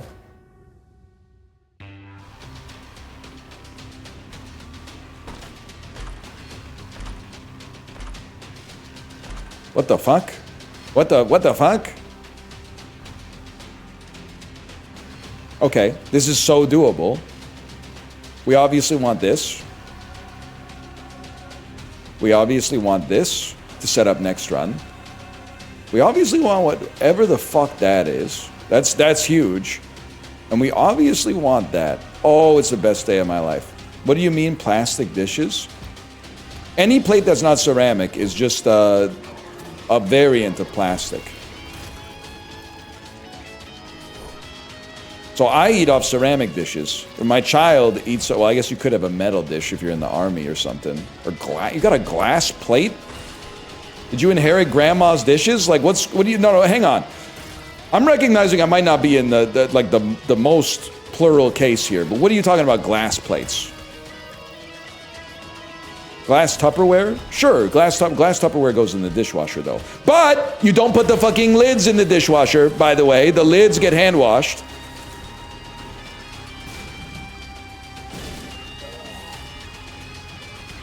I put them on the top rack. You're literally gonna die. You're gonna die. That's bad for you.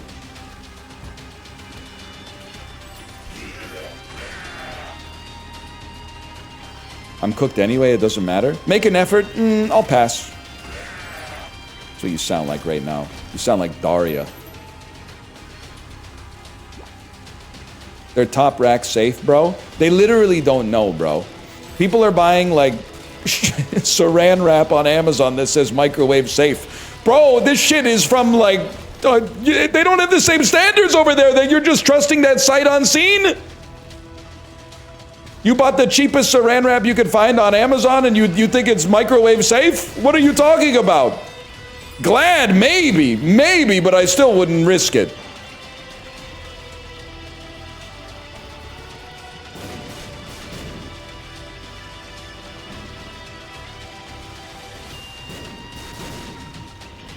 What are you basing your heuristics off of? I will never dishwash or microwave anything that could be plastic. I'm being 100% with you. I don't care if the plastic wrap says microwave safe. I am not microwaving the plastic wrap. To me, it's like a slice of cheese that's gonna melt in the microwave into the food. What about Tupperware? I would not microwave a glass Tupperware with the lid on. Absolutely not.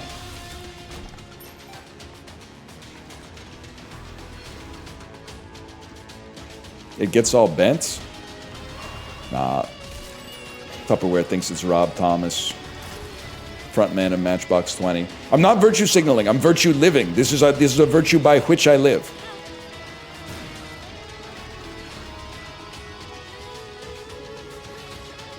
Will you stand in front of the microwave when it's on? Yes, I believe the door has great shielding. But if I stand in front of the microwave while it's running, my wife does get mad at me. She says, don't stand in front of the microwave while it's running. And she does also say, like, on the very rare occasion that after we have food, I'm like, I'm gonna shower. She's like, you have to wait until like 20 minutes after you eat to have a shower. Because if you eat and then hop in the shower too fast, you can get a heart attack. I've heard that one too. I don't know if you're any more likely to have a heart attack than at any other time, but you know, it gives me another 10 minutes to like look at my phone or something. Don't laugh, she loves you? I'm laughing because I love her, which is why I say, okay, honey, I'll wait 15 minutes to hop in the shower.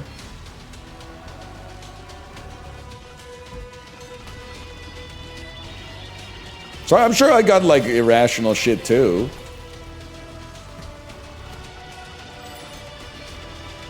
What's her logic? I think her logic is that her mom had a friend who was an older man who had a heart attack in the shower after dinner. You know what? The CZ thing might be appropriate, but I will say, with the CZ thing, I don't go around saying like, hey, you shouldn't drink that. Whenever someone's like, you know, I'm having a Coke Zero, do you want one? I go, nah, I'm good. But like, go crazy. I don't go, you know, oh, you know it's bad for you. Even, and I'll tell you, this is how, I might be the most honest man on the planet. My mom was talking about alternative zero sugar sodas. She doesn't like to drink Diet Coke because apparently it promotes like osteoporosis or something like that, which you have to care about when you get older. So she was like, have you ever had some of the other ones? I was like, yeah, I've had Zevia. And she said, how is it? I said, not as good as Diet Coke. And then she said, what about Poppy? And I said, yeah, I've had that. She said, how is it? I said, not even close to as good as Diet Coke. And then she was like, are there any others? I went, oh, yeah, I've had Cove Soda. And she went, how's that? I said, I think you'd rather just have a Diet Coke. I don't know what to tell you. The Diet Coke is, if you're going to drink a diet soda, it should be a Diet Coke or a Coke Zero. Insane how you brought this run back. Dab on him, King. I've been doing this for years, man. This ain't even a problem for a guy like me. But water is a problem for a guy like me, so I'm gonna go pee. See you in a minute.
A lot of religious stuff in chat? Yeah, because somebody's got a birthday coming up.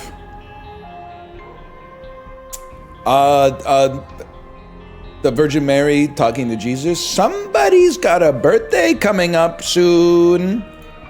Mom, stop. I'm just a teenage Jesus baby. How, you know what's crazy? Sorry, as we get back to Isaac here. Always talking about, we three wise men, we've wandered so far. Bro, Mary was literally giving birth. She doesn't want to hear it, bro. Oh, you had to go on a long, like horse ride or something like that, or maybe camel ride. I was literally in labor with the Messiah. Sorry, I don't really have an appetite to hear your complaints right now. Hey, Pope John Paul III, thanks for the gifted subscriptions. Thank you. They arrived a year after the birth? Really? The song makes it seem like they showed up like right at the moment he popped out. I guess it makes sense though. You gotta be one to appreciate frankincense. What are you doing giving frankincense to a 0-year-old? Stupid.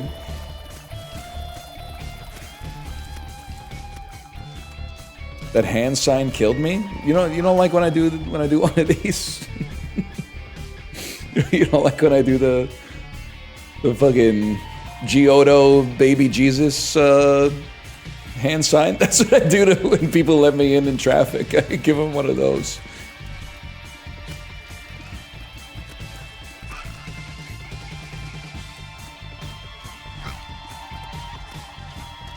Do the pointing Jesus from Dogma? HC Justin voice? Oh, you mean Buddy Christ? I know he would know that shit. Speed, why are you trying not to pog? My streamer kinda guppy. My streamer's a little bit feline right now. Ooh! What do you mean, fuck off? What the? That's fucking funny, man. You fucker. I don't think I've literally been guppy since I started playing this game again, man.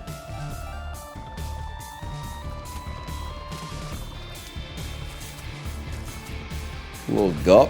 2020 and 2/3 of guppy already? I don't even have... Oh, do I have 2020? Oh, I got it from Eden's Blessing. That's why I ain't got the specs.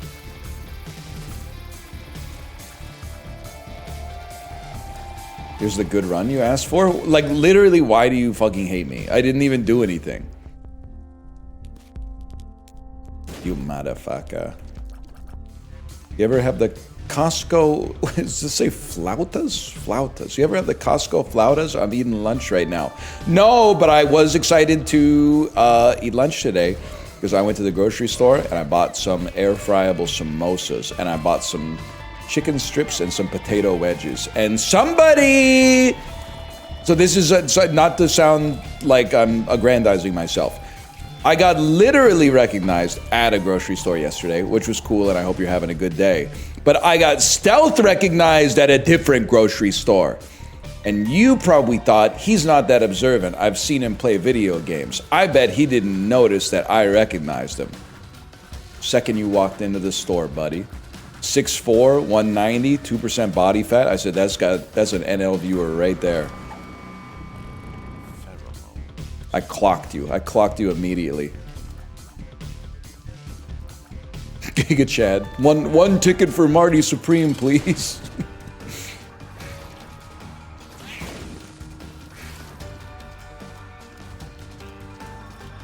I was too shy to say hi. I get it. I understand. I think if I were you and you were me, I probably also wouldn't say hi. I've never really gone up to a celebrity, not that I've seen many, but I've never really gone up to a celebrity and been like, hey, you're this guy, right? I don't think there's anything wrong with it. I just think, I'm more of like a guess who I saw kind of guy. You'll never believe who I saw today. That's more me. More my speed. Chicken straps.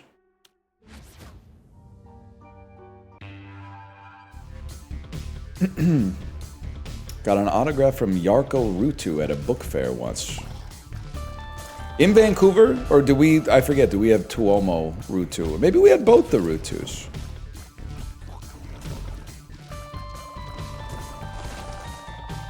Gotta get the fiver though.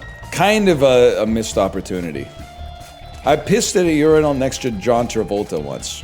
Was it at a 24-hour men's only gym? Or is this just a coincidence?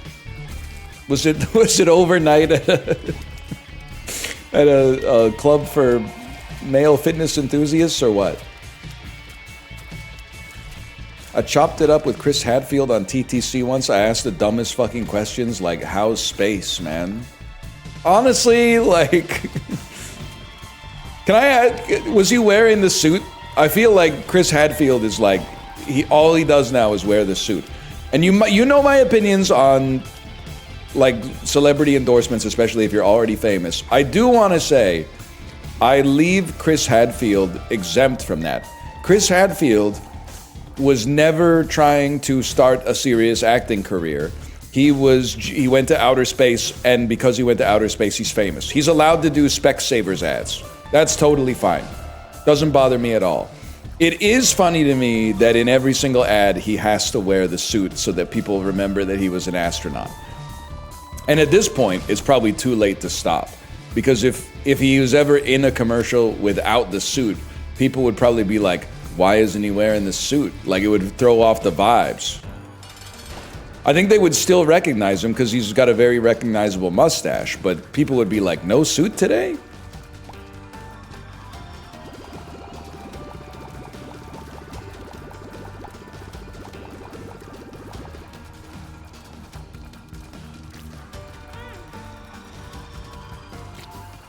He's the one with the suit? Yeah.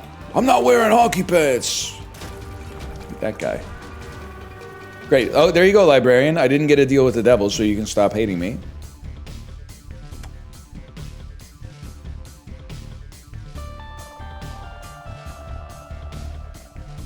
Biggest celebrity you've ever seen?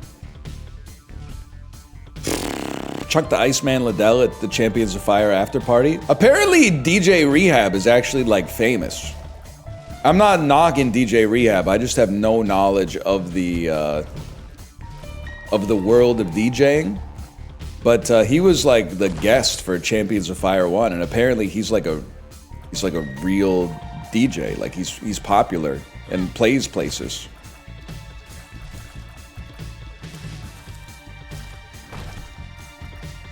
You mean R3 Hab? Yes, I do mean R3 Hab.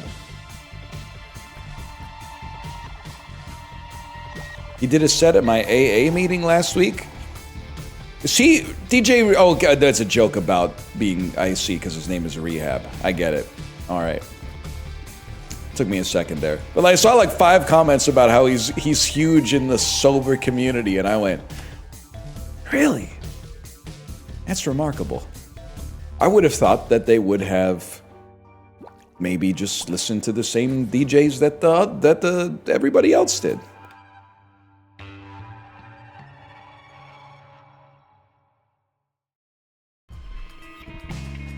I don't know.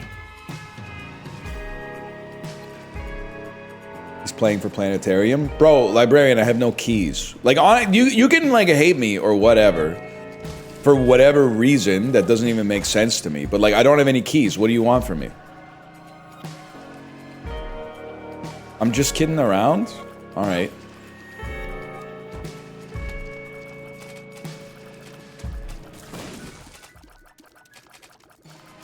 Someone's prickly today? The wind was howling in my face, man. Come on. Holy shit. Is this an Isaac only sort of day? Honest answer, yes. Even more honest answer, what's wrong with you? This is what it's all about, man. This is what it's not all about Isaac. It's all about talking, figuring shit out, chopping it up. Discovering what makes us different is actually the shit that makes us the motherfucking same, man.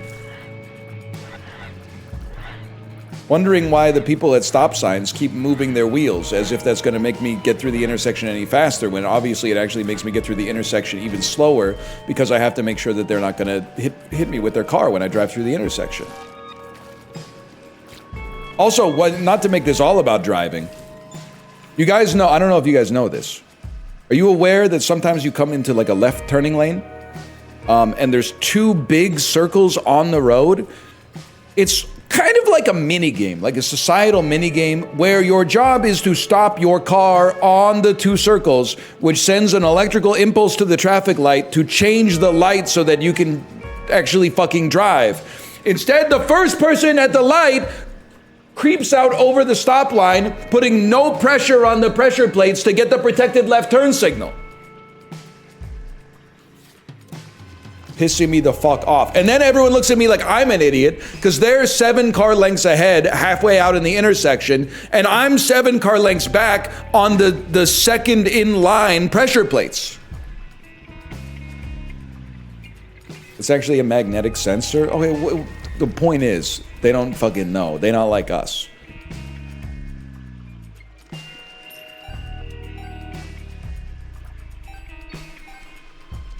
Does sound like a redstone contraption. Good thing you work from home. You'd lose your mind on a commute. I literally have to drive to my work from home job because I drop my kid off at school before work. So I commute. So I'm literally suffering as much as you, if not more, because I'm experiencing it. No bus? No. So I fell asleep and they made school buses like not a thing anymore. It doesn't make any sense to me. The only school buses you see anymore are carrying people on their way to a bachelorette party, apparently. I don't understand how we fucked up this fucking world.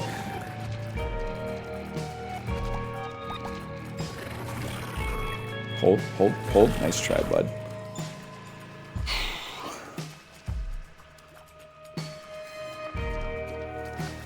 I think we gotta go planetarium. That's big, right? Double tap dash. It's fucking horrible. Librarian's having a good time, so it must be awful. Deserved. What the fuck? I literally didn't even do anything, man. Ah!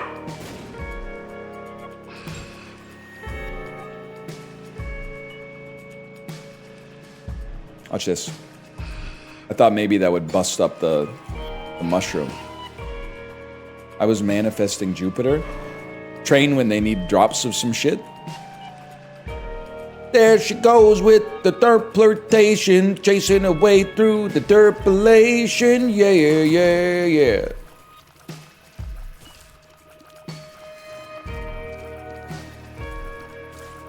Touch fuzzy, get dizzy. Yeah, sure, Joni loves Chachi. But does Chachi give a flying fuck about Joni? Mogged. I've turned you into currency. This also stinks. Touch dingus, get pingus. Interesting.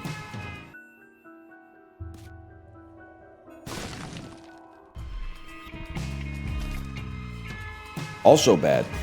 If you could wave a magic wand and instantly complete either the Broadway SkyTrain or the Ottawa to Montreal high-speed rail, what would you do? Broadway SkyTrain, because I live here.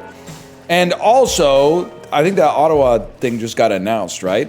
The Broadway SkyTrain's been fucking up Broadway and Cambie for fucking years and pissing me off. It's got me saying insane shit like, how long does it take to dig a huge hole 200 feet below the surface of the earth and put the infrastructure to support a train in it?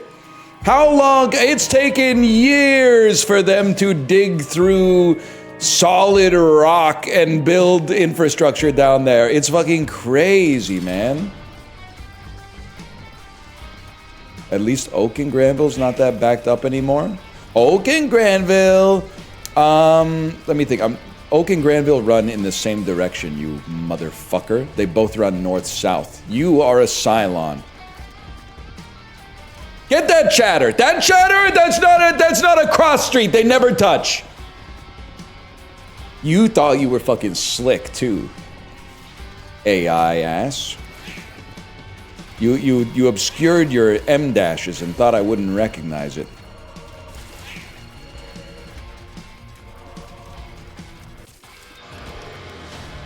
This is going to be a guppy item. Librarian, get ready. Guppy item. I'm willing to play around with these a little bit.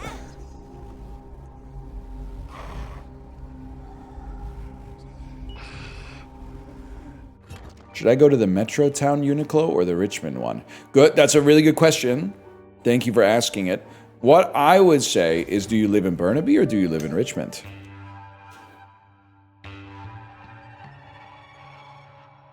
If you live in Burnaby, I'd probably go to Metrotown. I live in Falls Creek. But if you live in Falls Creek, I would say you would probably go to Burnaby because you can just take the transit like straight out there, right? For Richmond, don't you have to go to the fuck ass? Maybe you got to make a connection to get on the north-south line. Well, the other question, honestly, I think you could use either one. And I can't believe we're having a real discussion about this. The real question is, do you want to have Chinese food for lunch or Korean food for lunch? If you want to have Chinese food for lunch, you should go to Richmond. If you want to have Korean food for lunch, you should go to Burnaby. There you go. Problem solved. Well, there you go. Now I've taken your easy question and transmuted it into an even harder question.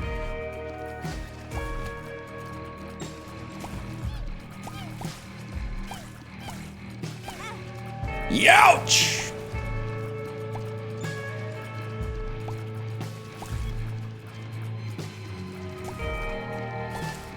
Take the trinket. Is it any good? Broken padlock, bombs are key. Stupid. Richmond Uniqlo and Cactus Club afterwards? What the hell? Cactus Club? You can get a cactus. You got a Cactus Club right by you, bro. It's like Broadway and Ash. Fucking look it up. The Vancouver Nowhere.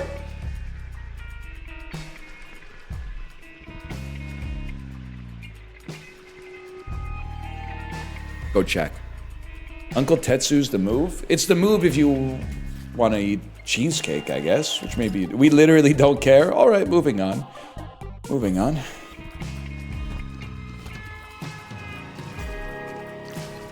Uncle Tetsu's mid now? Yeah, it hasn't been as good since they got rid of the lines.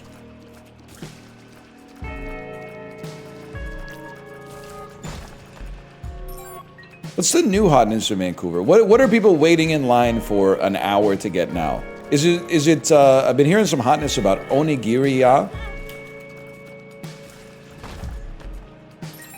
I've been hearing that's taken over. Crumble cookies. Still Jam Cafe? I don't think so, man. I think there's been a rebellion against the Jam Cafe. Are ube stocks exploding? You know what? I do feel like ube has a chance to break out here. I've got ube on my watch list. I previously had put it in like I was a little overweight on ube. It was in like the taro camp, but I've recently gone to a serious consolidation into the ube market.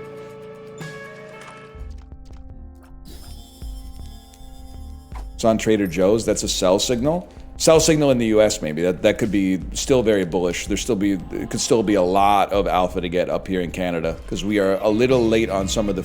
I wouldn't say late on the food trends, but later than like New York City for sure.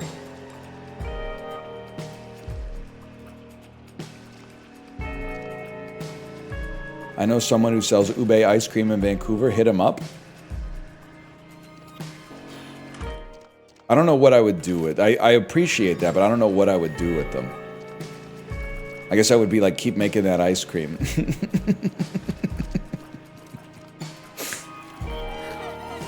I've got a good feeling that it's gonna be a great summer for you.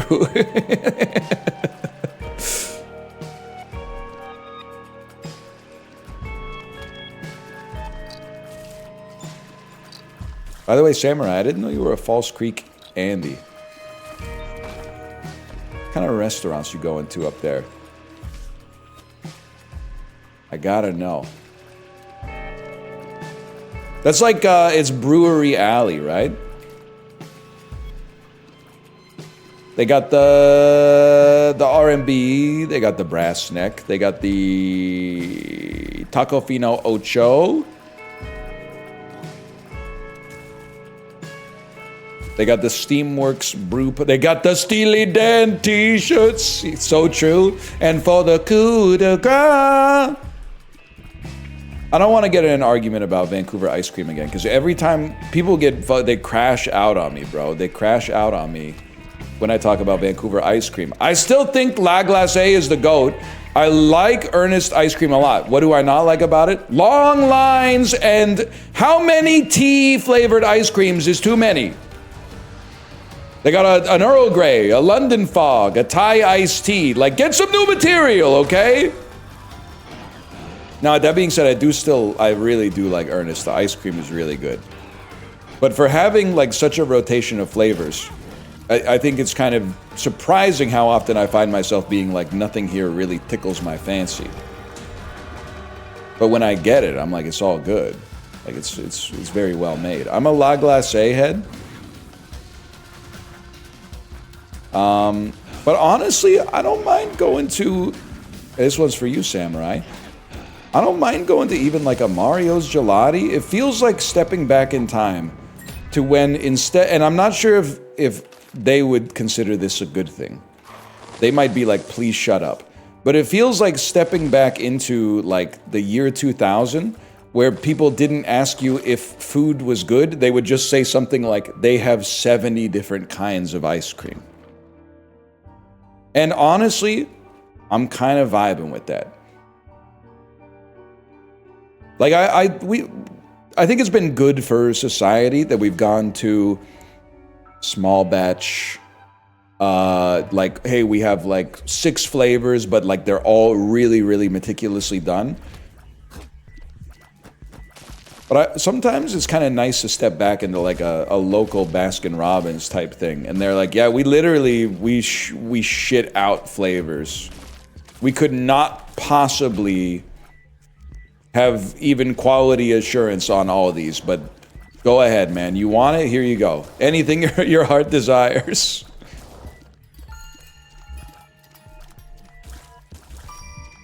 La Casa Gelato? Did you get the Shungite flavor?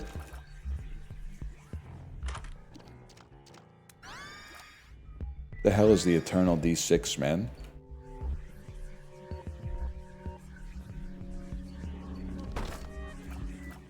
Isn't he in prison? I'll never not laugh, man. I'll never not laughed. Laughed? Anyone here ever get like whiskey ice cubes from your in-laws for Christmas?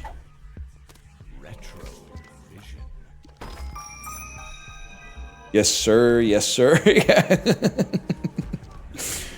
Whiskey stones. I've gotten whiskey stones. I've gotten ice cube trays.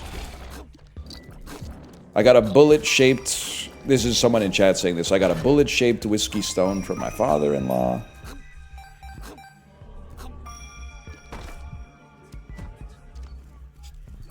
I barely drink whiskey. Yeah, I know. I mean...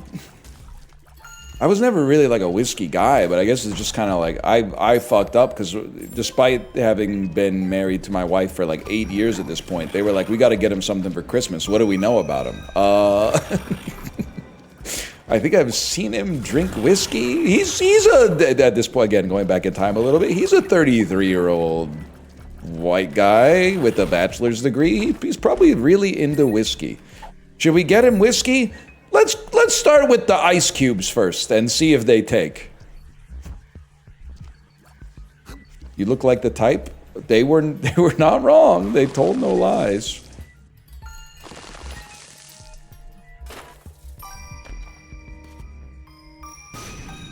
It's like giving a horse a salt block, and I was the horse. How you doing, Chiblee? Isaac, right? Am I right?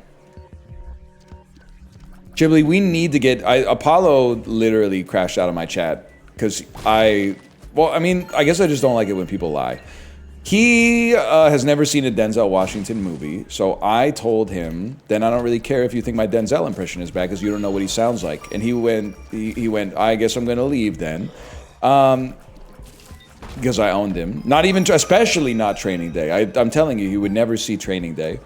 But I'll do the necessary aftercare to get him back in the fold, and then we should all do it together. We should make a pact to do it together. maybe this week, as early as this week, we should all play Dota together. We should get as many people as we can get, all agree to do it at the same time, and play Dota. It could actually be like a huge move, man. I know you're gonna say some shit too. You're gonna say like, oh, nobody's gonna watch it. Yeah, I know. But what if they do? What if they do, though? You could get me on TFT. I'm 28, not 40. Nah, it's gotta be Dota, I'm afraid. I don't know why.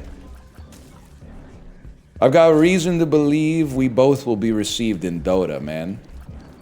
My traveling companion's 28 years old. Yeah, plus huge patch just dropped yesterday, apparently.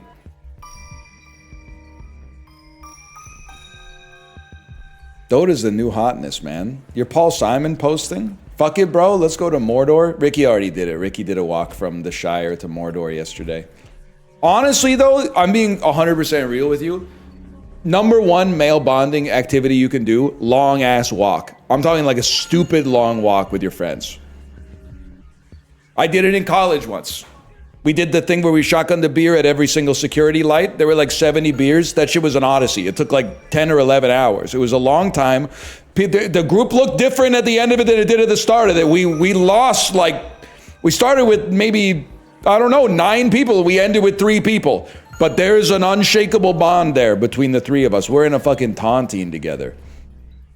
Like honestly, Chibli, I would fucking walk across, Canada's really big. I would like walk across Italy with you. Absolutely. From Napoli up to Milan or something like that. Absolutely. I walk across Italy with you. No doubt. No questions asked.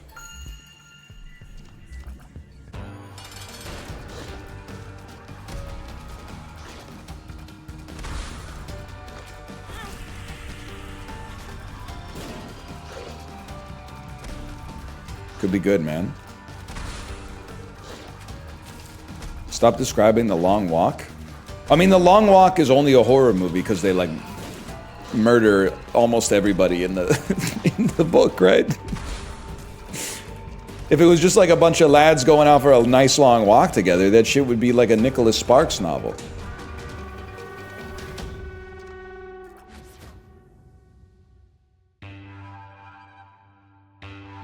Could be huge, man. Could be huge. No, Chibli can go outside for sure. Chibli can go outside. I honestly think like almost any problem that you have with someone, you could probably solve with like an 18-hour walk. And you're gonna say some ignorant shit 100%. You're gonna be like, that's a long walk. Yeah, bro, that's the point. You got some shit to work out. Because the thing is, it needs to be long enough for you to realize that the beef is not that important. First couple hours, you're literally just gonna be walking. You're gonna be coping. You're gonna be saying some shit like, they're not gonna make us walk for 18 hours, right? It's only once you've settled on the fact that they're actually gonna make you do this that you can't help but be bonded with the person by the end of the walk, man. It's like that Gus Van Sant movie, Jerry. Have you ever seen it? 2 guys get lost in the desert. They start as best friends, and by the end, they're closer than they had ever been before. Because one of the guys, well, no, I guess he just killed, for some reason I thought he ate him, but he just kills him, I think. I think he just kills him.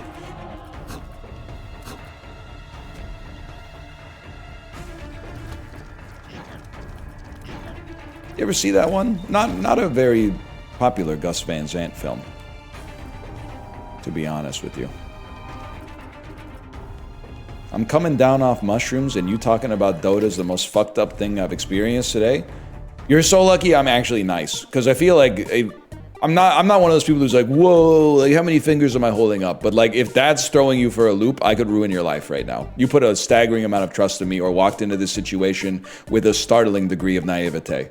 You put your life in my hands and I don't even know who you are.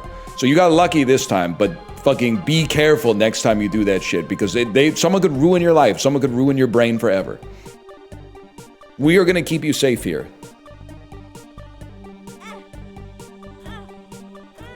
You're very lucky. Look, Chad would ruin your life just for sport. You're literally fine. You're okay. It's not gonna last forever. Have a drink of water. If shit gets too real, just go lay down on the couch or something. You'll be okay. Don't read everything that they're writing in chat. Because they're not telling the truth. I know it seems like they're telling the truth and it's overwhelming. And there's like, these people are not real. It seems like they're surrounding you right now, but their presence is not corporeal. It's only digital. You're literally gonna be fine. Don't listen to them.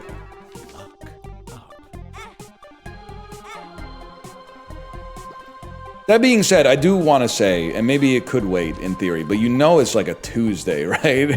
What do you mean you're coming down off of mushrooms? It's like, it's 1 p.m. on a Tuesday. And then also you might say, well, like, Europe exists? Okay, well, it's still Tuesday.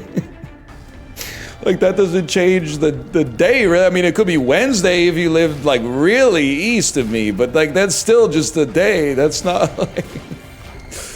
Oh, man. Bro said holiday break started early. Okay, that's kind of based, honestly. Probably the happiest you could ever be is, like, your first or second day of winter break in college, I would say. If you're already past that, well, you know, still worth being alive, I think. But that's like, it's a really peak time. My second year Christmas break, Rock Band had come out in America like 1 month earlier than Canada because Activision is a small indie company that couldn't manage those kinds of like transnational logistics.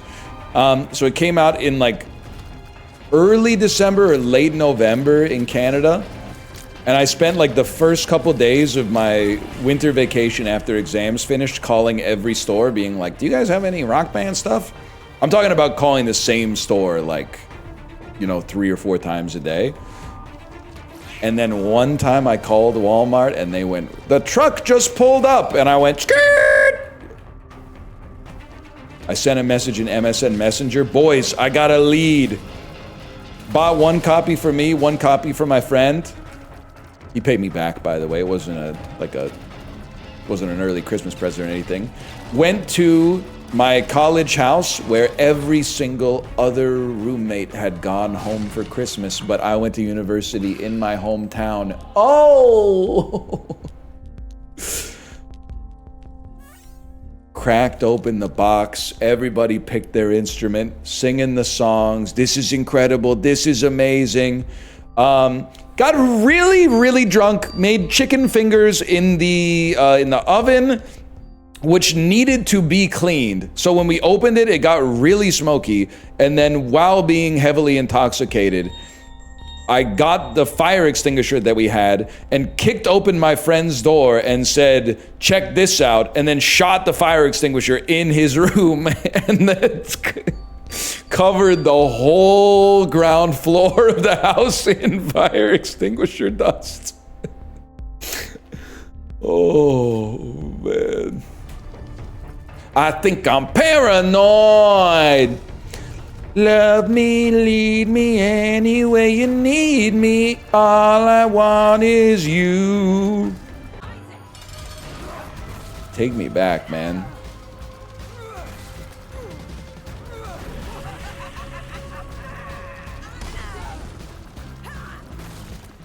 Anyway.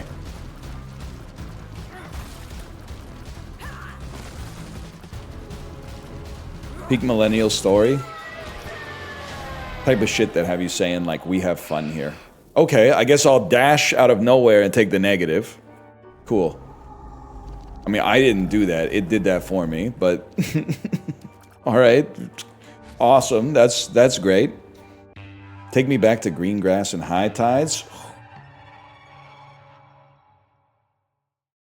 No shot. That's what it's all about, man. Take me back. Take me back to when you unlock the last tier of difficult songs and you're like, what should we play first? Tom Sawyer by Rush or oh, stop drilling, you hit oil. Oh, his mind is not for rent. to any god or government. Always hopeful yet discontent. He knows changes aren't permanent. But changes.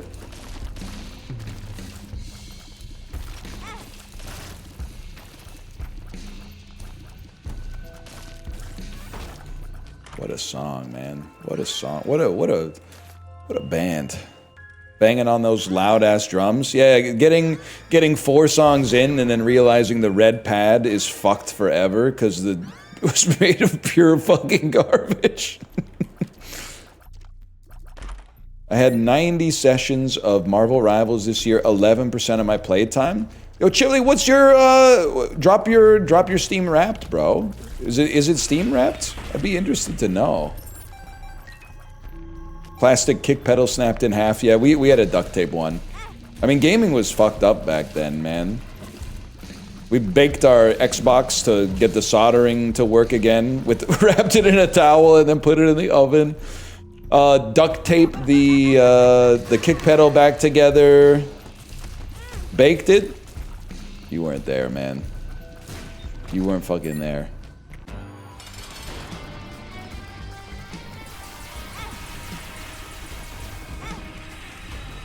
Ouch. I guess maybe it's time to lock the fuck in, huh?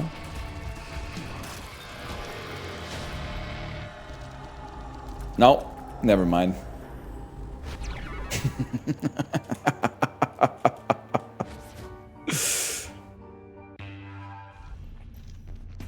Slay the Spire beat out Monster Hunter for my most played game this year. I'm thinking about getting into the next Monster Hunter. No, not the one that just came out. I mean the gacha that's coming out next year. Librarian, you got any intel on that one? Please no. Dude, it looks peak. It looks good, man.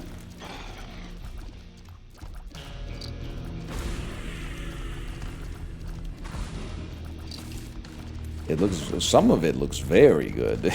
If you catch my drift. My man. It's gacha, so it isn't good. Excuse me, CZN is literally good. It's so good that the player base is posting shit like, please lower the weekly requirements so I don't have to play as much. Because they literally don't get it. They don't get, it's good, man. Then play it right now? No, you wouldn't get it. Gacha players do hate playing their games. Feel like, all I ever hear about CZN from other people is someone being like, they should put a button in the game that does all the gaming for me so I can just collect the resources. I'm like, bro, chill. You're literally posting this when you should be trying to farm a deck with 3 shadow reloads on Tressa that all have the same epiphany to generate a shadow dagger when you're healed. Like, do you even care about the Great Rift? Do you even care about your Season 1 rankings for the Great Rift, bro? No! I have the negative! Whatever, I guess we'll just fight Hush then.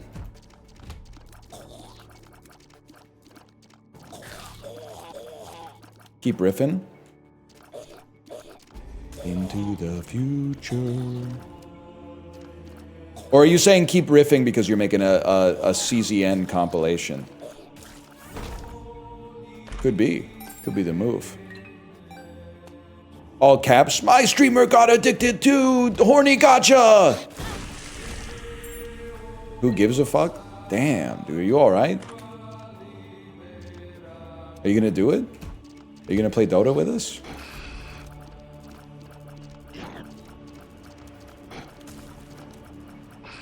Yeah? What do you do? Like, what's your... You strike me as a ganker. You strike me as, like, you might have a mean fucking bounty hunter. Or Tiny? Oh, shit, I forgot about Tiny. The guy who gets really big when he gets stronger. Yes, I play position 4. You gotta unc-late that for me. You gotta unc-slate that. I don't know, I don't speak nephew.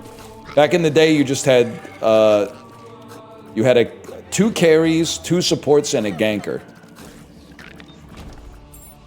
Soft support.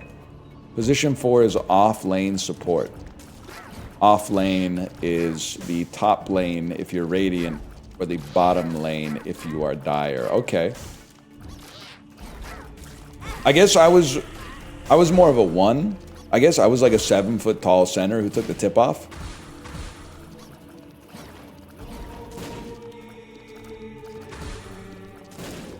Wait, he's not dumb? I played a lot of Dota, man. It was just in an earlier time. I think it's kind of like being like an NBA player in like the 1960s. Like, you know, I thought I was like pretty good at Dota back then, but the game was different too. Like nobody was dunking. They hadn't they hadn't invented dunking yet, and like there was no 3-point line.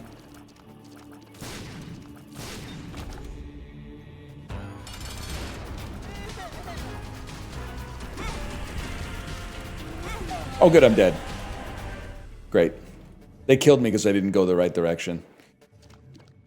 They probably killed me because you're not supposed to be using your sacrificial dagger to do all the damage when you have 2 HP total.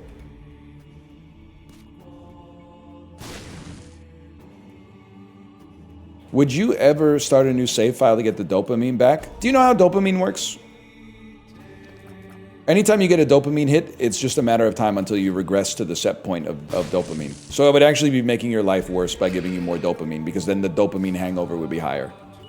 If anything, you should be thankful that I'm giving you as little dopamine as possible. Because that means that when you're doing your dishes later, you're going to be like, for some reason, this is fun as fuck.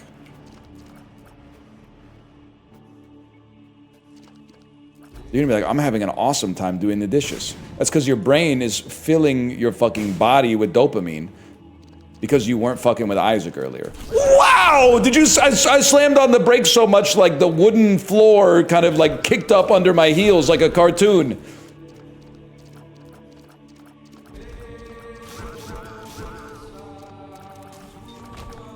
Mogged.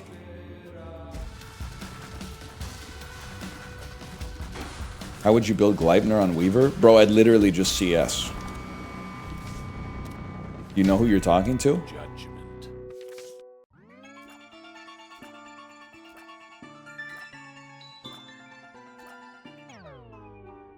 Fuck. Fuck you. We're gonna win this one. We're gonna do the same thing we did last time, and we're gonna win. Are you good at denying? I am when I play hard support. Especially that ranged creep. Hiya!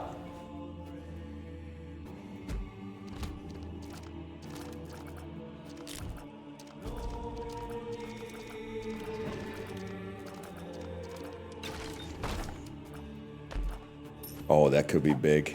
That could be fucking mint, bro! And another one! No! It's the type of shit that really shines your Japan and sparkles your China. Am I right, fellow steely heads? Whoa! Chill, bro.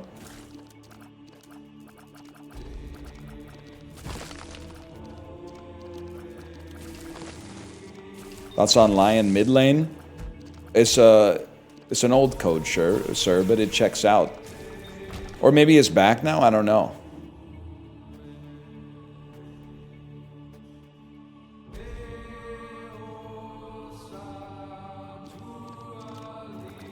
I was 28th top listener of Steely Dan globally this year. That's so actually such a fucking flex, man. Although, unfortunately, it's getting easier and easier every year. Because they ain't making any more of us. Well, I'm trying to make more. My kid isn't fucking with Steely Dan, but probably I've raised the numbers a little bit just by talking about it, I guess, in chat. That being said, are we talking on Spotify? Because if this shit's on Amazon Music, like, you're gonna lose a little bit of aura as an Amazon Music listener. I had to take a screenshot today. If you don't use Amazon Music, when you're listening to songs, it'll try to serve you metadata about the song. But sometimes it just runs out of metadata and serves you some shit that, in my opinion, they should not be serving you. So let me pull up the picture here. Yeah, the X-ray. Thank you. It's the X-ray. today I took a picture. It says, Steely Dan grew up in South Brunswick, New Jersey. He hated it there. In his time, it was all soybean and potato fields, and there was nothing to do. Now it's very developed, and there's still nothing to do. Hey, Amazon, why don't you leave the jokes to a fucking human being? I didn't ask for, like, Steely Dan comedy while I'm listening to Bad Sneakers. Like, that's not straight from the horse's mouth. You just made that shit up. There's also another one that is like, Steely Dan, unlike a lot of other bands, writes their lyrics and the music at the same time. And I'm like, first off, no they fucking don't, because one of them's fucking dead! Do not use the present tense for that. Also, can I get a fucking source on that factoid?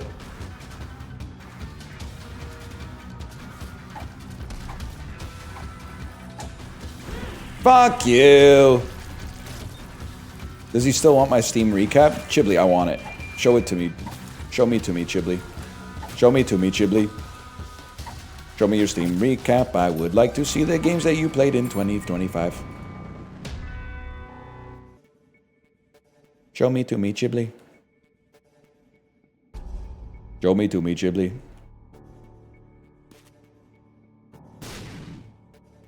I don't think I want to click on that. Can you? That doesn't look right. I feel like... Why is the preview image Kai Cenat? It's a link to the Steam recap. I'm sorry, it looks sus, man. It looks... The hell is s.steam dog? That looks sus, man. Show me an infographic.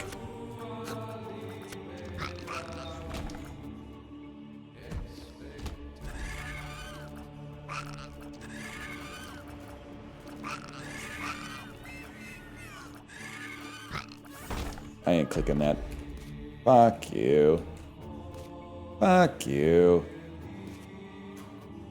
That would have been an all-time great moment. Okay, go through your Steam recap and then at the bottom click Chibli. Okay, one moment, please. How do I get to my Steam recap? Steam review your year on Steam. Okay, here we are. I played 39 more games than last year. Top 3 games. Trick Shot Simulator, 7% of playtime. Uma Musume Pretty Derby, 7% of playtime. The Binding of Isaac Rebirth, 5% of playtime. How you compare? You unlocked 658 achievements, Steam median 11. You fucking suck at games. You played 119 games, Steam median 4. That's pathetic. Oh, I know this is fucked up. 79% of my gameplay was new releases, whereas the average person on Steam plays one game that released in 2010. Let me see what else we got here. Most common genres: roguelike, deck builder, party game, gambling, mahjong. Huge. Unlocked 100% of achievements in that. Let me see my blueprints, 4% of playtime. Puck, 3% of playtime, literally all in January. My peak gaming month was July when I played Uma Musume. 13% of your playtime was with a controller. You played a lot of the Clover Pit demo. Your long blah, blah, blah, blah, blah, blah. Explore the games you played this year. I'm scrolling until I get to Chibli. Thank you for being part of the Steam community. Chibli, I don't see you in there. Oh, I do see you in there. Let's see what Chibli was playing this year. 209 games played. My goat. One more than last year. Kind of slacking on the achievements, though. Marvel Rivals, Arc Raiders, and Eidolon.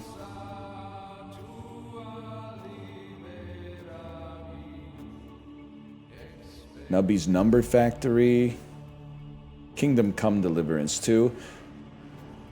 Chibli, it's not your fault. It just turns out that a recap like this is like more interesting when it's about you. When it's about like somebody else, I just realize like I just don't really care.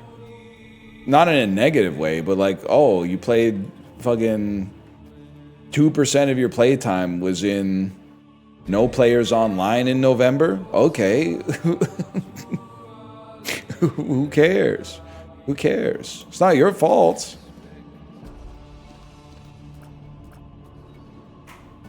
You gotta cut this guy off? I literally told no lies, just for the record.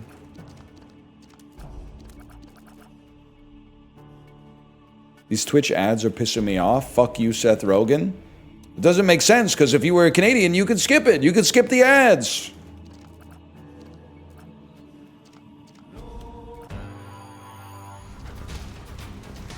You literally said fuck Chiblee? No, I said who gives a fuck about your Steam recap? I mean, you guys probably didn't give a fuck about mine either, but I'm the one who gets to choose what to talk about, so I get to choose. You asked to see it? Oh, I was wrong. Man can admit when he's wrong.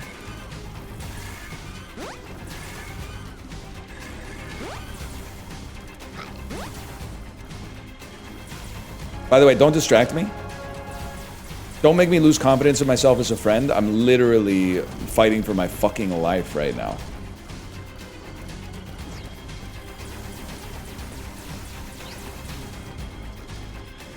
Mods. And they say Little Gish is a C-tier item. Game Tora doesn't know what the fuck they're talking about.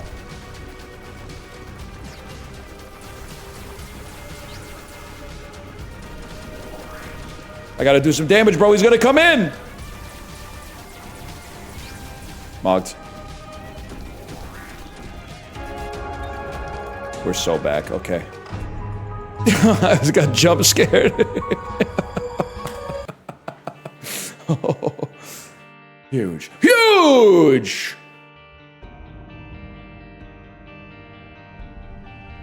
Do a game of Dota 2? You won't? I should fucking install it. 1 second. Slash marker. We got one more in us. Babe, are you okay? You barely touched your Steam recap. Should we fucking do it? Should we get a Dota stack going? Justin, Paulo, Chiblee, Josh.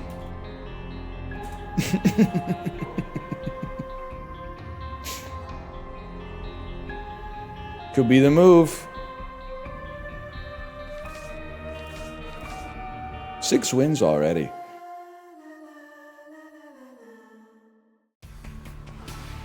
Invite Hunter Biden? Honestly, I would, for one. And I would let him choose the music for the Dota stream. You know he'd be rocking some shit. Bro would bring like the vinyl copy of Contra by Vampire Weekend.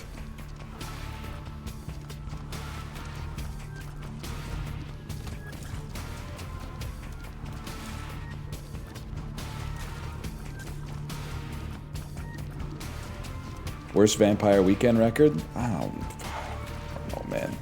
Are you just saying that because they used that lady's picture?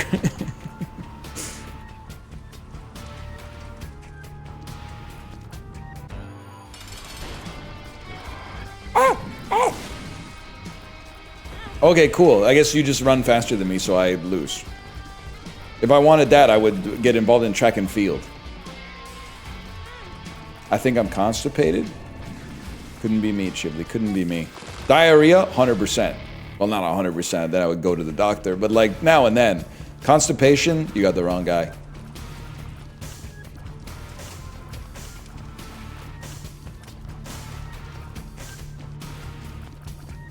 This isn't an I almost died bit. I still occasionally have diarrhea.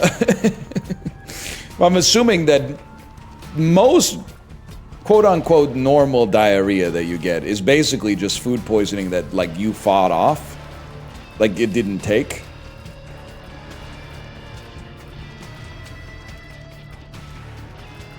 Must be a blessed life. Well, this is the part where I get to say like, what the fuck are you eating, man? Because I feel like Like, to be straight up with you, I just eat a fuckload of fiber. I'm not saying I'm out here, like, pumping flaxseed, but I eat a shitload of tortilla chips. I almost took it! Actually, to be fair, there is one other type of diarrhea you get. That's the diarrhea you get when you open your phone and see, like, a scary message or scary email, and then, like, a minute later, your body's like, I have to poop. Like, if you open your phone and there's a message from your mom that says, can you call me ... You're like, oh my god, what happened? And then your body goes, you need to take a diarrhea shit right now. Have the worst shit of your month in the toilet at like 3:15 p.m. right fucking now. And then you call your mom and she's like, I just wanted to catch up. And you're like, I just left some ketchup in the toilet right now. Okay, is Isaac's heart actually good? Fuck it, we take it.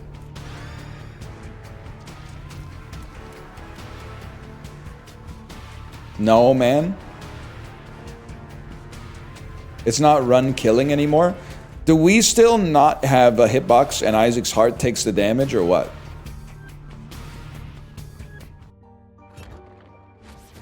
Yes. Okay, so we still gotta defend it. Sack rooms are free now.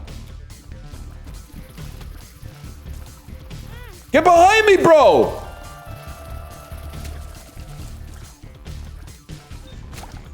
Holy cow.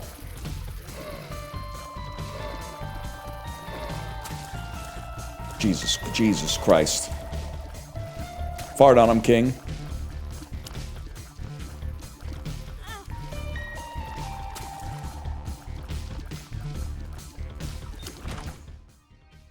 There you go, do it. Yeah, it's an escort mission. And this shit's free, huh? So this shit's not gonna hurt me when I do it? Great. Great, you fucking got me killed.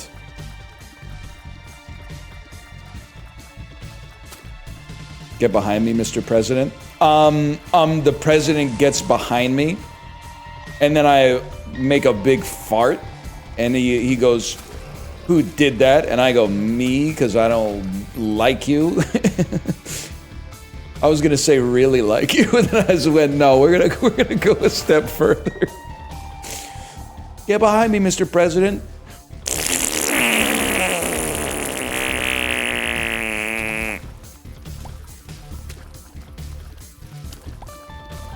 Get help? I don't know anybody who farts as much as me. If I did it, they'd be invited. Great, so I just fucking die.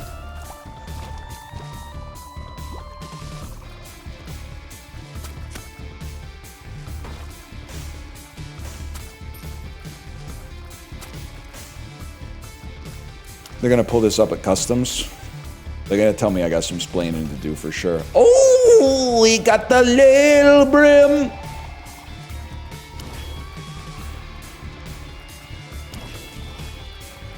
We could actually fucking do this, man.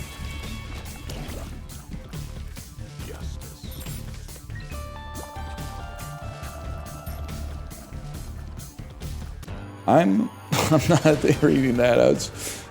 I'm not reading that. Get away from me. Get away from me. You keep getting closer to me.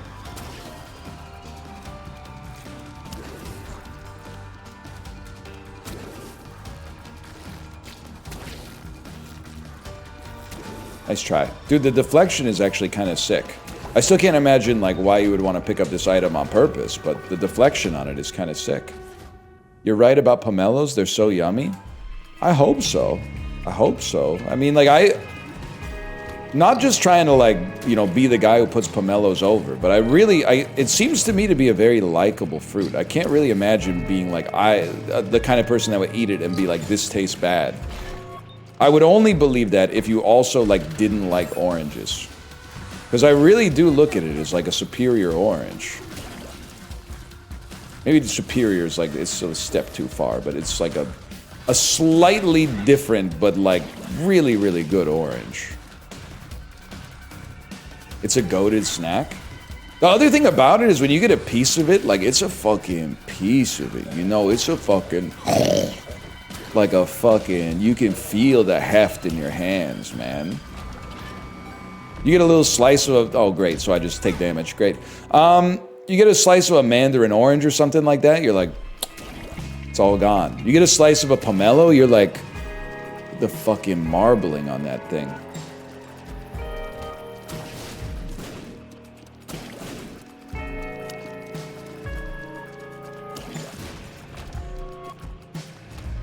Pretty good, man. I would recommend it.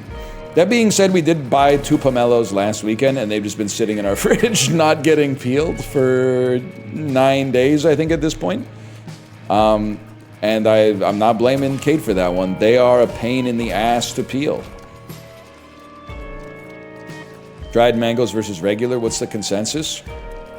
I think dried tastes good, regular tastes better. I buy dried more often because I don't want to fuck around with the peeling process. I love a dried mango as a quick little snack, though, for sure.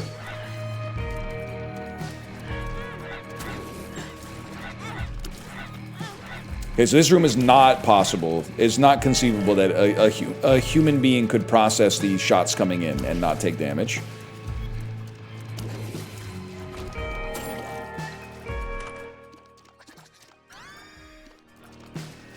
Your face can block shots? Yeah, but your brain can't possibly process the amount of shots that are coming in.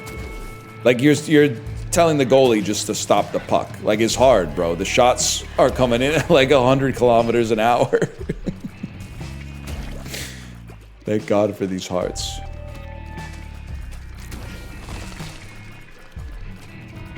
Blocked. Blocked.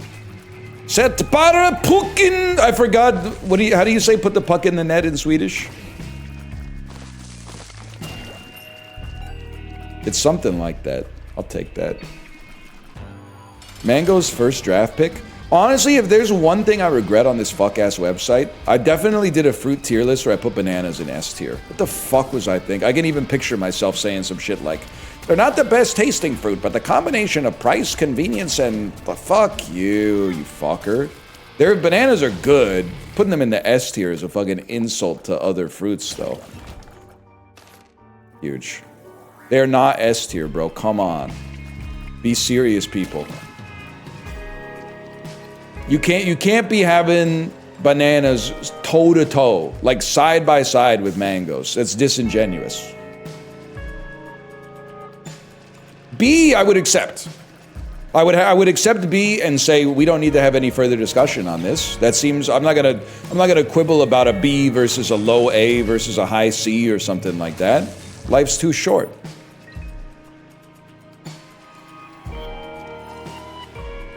Mango is not S? That's crazy. You're breathtaking in your craziness. While you're on it, ice cream's not pack one, pick one in the food draft. No, I was real for that shit. Ice cream, if you're in a 12-man fantasy food draft, ice cream goes it goes before pick 6. That's what I'm saying, okay? Pizza clears? I don't know if it does. Pizza would also be obviously would be a round 1, but it might be like Saquon, where you're like, you're really gonna take Saquon pack one, pick one in the fantasy football draft, bro? You're buying high.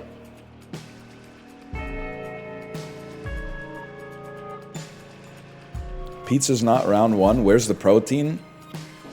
I hate you. I hate the sentence you've just said. So the protein is on the pizza for one. Secondly, stop posting like that unless you're literally like Hugh Jackman. God, this shit pisses me off. You're not jacked! What do you mean, where's the protein? Stop posting like that unless you're jacked, man. We got dudes who just look like dudes posting like they're The Rock or something like that. Oh, that's bad for my macros. You work at the bank. Librarian, do I want this?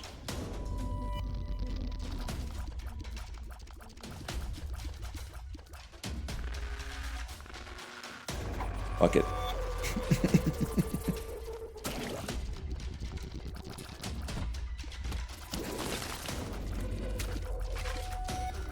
I don't know what it does. He did leave me on read. On red? On read? Please stop saying you're breathtaking. You're breathtaking. Keanu Chungus. My stupid ass tried to dodge the bullet, bro. Didn't realize that when I'm ready, I won't have to.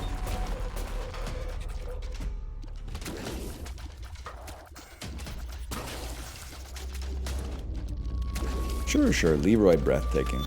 I still think ice cream... I think ice cream is the first dessert in the pack. And you're gonna hit me with some shit that's gonna piss me off. You're gonna say, what about tiramisu? Bro, you don't take your favorite football player in the first round of the fantasy football draft. You take the player who's gonna get you the most points, okay? Desserts are not kickers! Oh my god, I'm gonna fucking freak out. I'm gonna fucking freak out. Mains are obviously like quarterbacks or running backs. And appetizers are the opposite. They're whatever one you left on the table. Desserts are wide receivers. They are not tight ends, they're wide receivers. It's inside. Those are the three main courses, bro. The entree, the appetizer, and the dessert. I mean, if you want to talk about fantasy food draft being analogous to a kicker, a soup is a kicker, okay? Like, sure, French onion soup is good. If you take it in round 5, you fucked up. You're supposed to be getting your third dessert then. You guys are pissing me the fuck off. I'm gonna fucking freak out and never come back. Oh my god. Oh my god, I'm gonna fucking freak out. Sure, salad can be a tight end. I'll accept that. Salad seems perfectly tight end adjacent.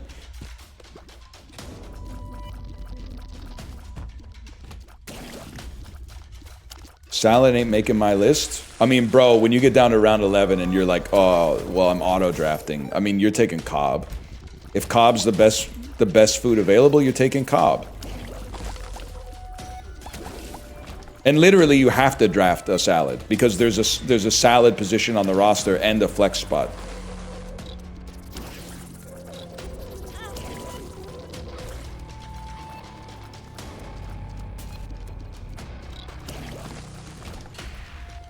Sprouts undrafted? 100%. I thought we kind of left Sprouts behind in like 2011.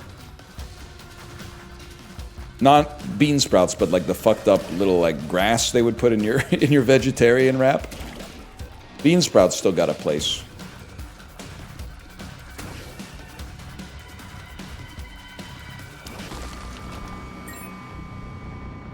Let's go for it,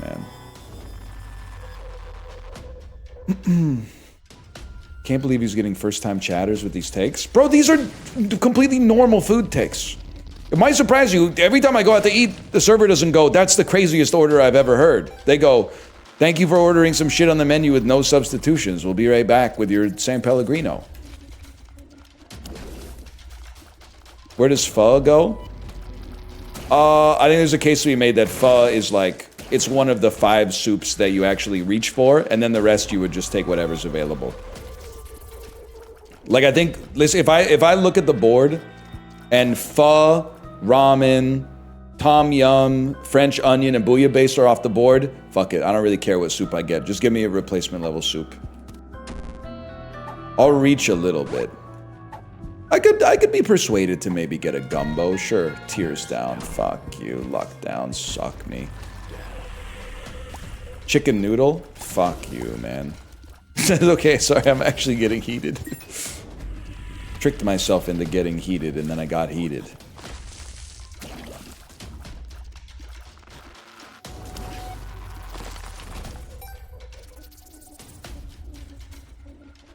I like a minestrone. Literally, minestrone unplayable unless Mulligatawny is injured. Like I'm sorry, you don't know meatball. You don't know meatball.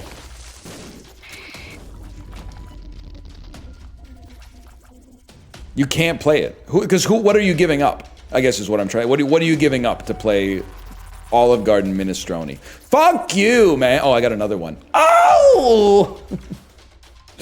Now we're talking. Now we're fucking talking.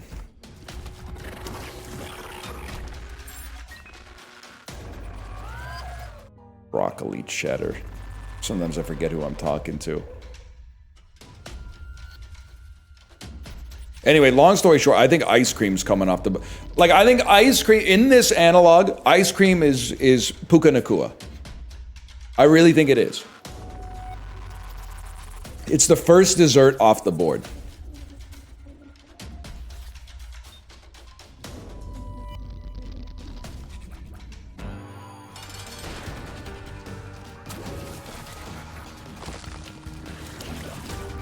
Holy cow, we're actually mogging? And then the perfect thing here would be item that kills you.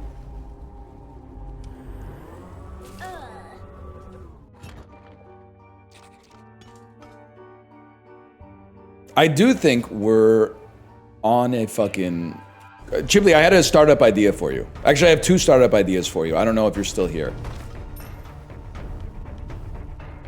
Don't these spikes hurt me if the heart goes on top of them? Chibli, let's do some fucking business together, okay?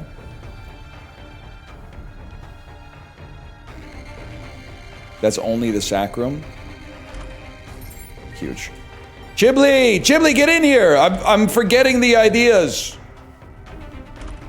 You've taken too long and now the idea... I forgot the ideas, Chibli. Maybe he's installing Dota.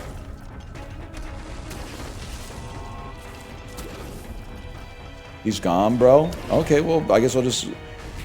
It's like the bid is not good because I needed Chibli to be here. The reason I needed Chibli to be here is you're gonna be like, you said this bit yesterday. Yeah, but Chibli wasn't here when I said this bit yesterday. Which is why I need him to be here so I have a reason to repeat the bit. Are you getting it now? The first business idea is... Advent calendar for January. Don't walk into it. Because people get depressed in January, so they need some... They might need a little extra, like a pick-me-up. An advent calendar for January with nice little treats inside of it. And the other one is an online marketplace that buys gift cards for 70% of their cash value and then sells them to willing buyers at market price. Oh, fuck. I'm a god!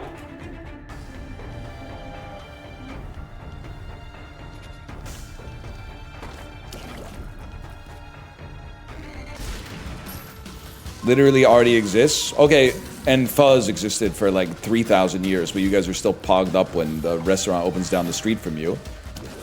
You don't understand business. Okay, fucking I can't dodge. It's literally impossible to dodge.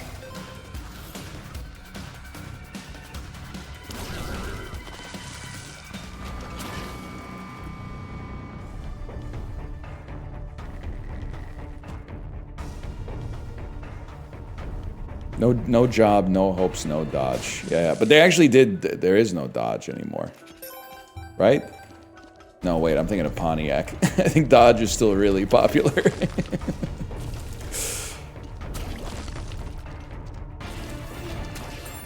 Oh, great, another room that kills you. Brother, that was like 20 years ago. People don't forget, man.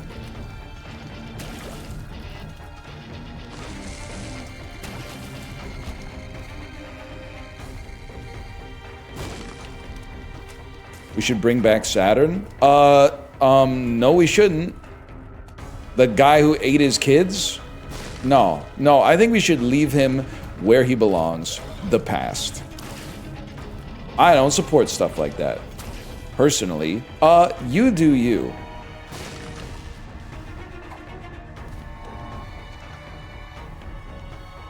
Just end it with High Priestess. I'm literally gonna win. I've literally got them right where I want them.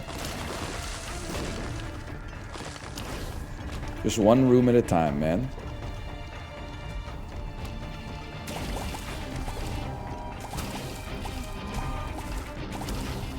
And then some spirit hearts here would go a long way. Oh, shit. And then... Hold. One of these. Would this summon endless crows? Might harangue them a little bit. Might keep them busy. Yes.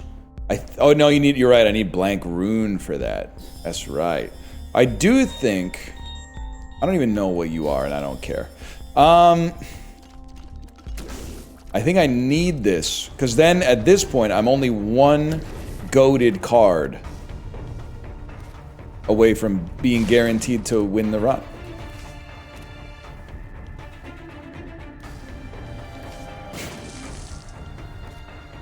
That's the way.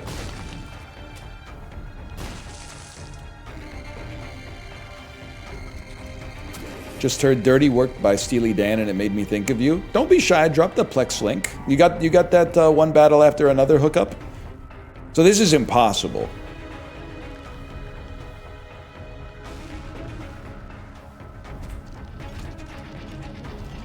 Just kidding.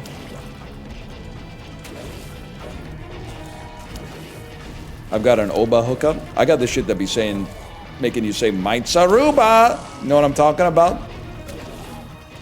Out of this world heads.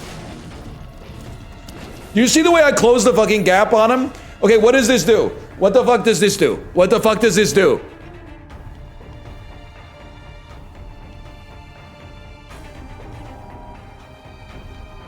Turns you into, it gives you the soul for 30 seconds?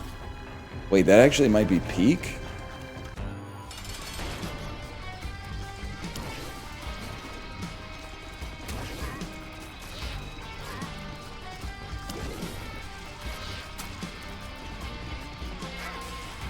Get the fuck out of here.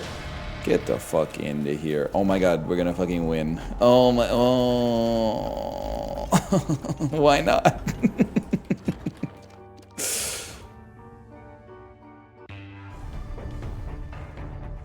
Why not, man? Why? Cause fuck it, I'm going back to the old me. The old me. Plus, you never know, apparently every item in this game that sucked on purpose, they eventually made good by accident.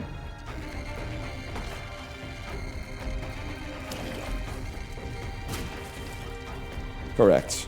Huge, huge. Oh!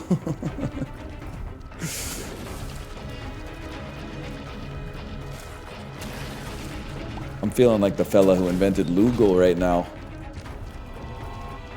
Messed up how the old you is the young you. Never really thought about it like that, but I suppose there's some truth to that.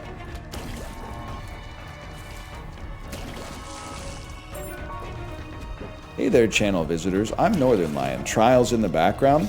What's funny is that if you bring up like that I had a different voice years ago, everyone goes +2, +2, +2. But if I bring up that you were pooping your pants when you watch my old videos, people are like, that's not fair.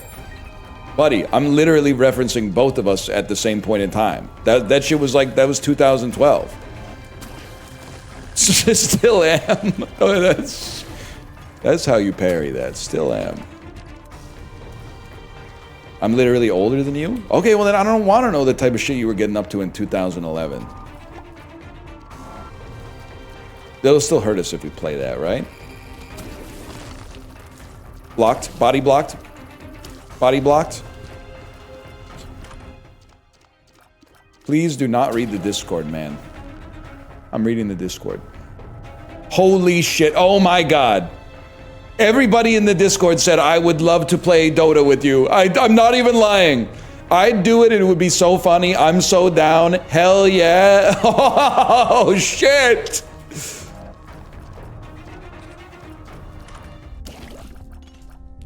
Holy fuck, and the good item? This actually might be better. This clearing 1 in 4 rooms to get a better card faster will help us out a lot. Dota December, man. Dota December could be the move, Chiblee. Could be the move. But do Dota the rise and grind way. Don't do it the bad way, where you stay awake until 3 a.m. playing Dota. Wake up at 3 a.m. to play Dota with us.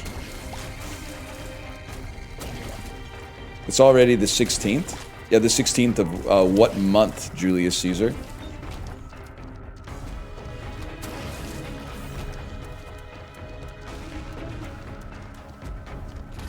I take your point. Yes, but if you were my wife, I would drink it, madam. Type of shit. Lucky penny.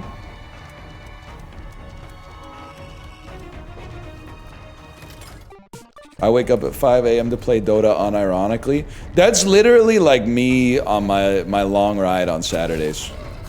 I set my alarm for like 4:27 in the morning and then go, fuck. And then the alarm goes off and I go, oh, I can play lots of CZN.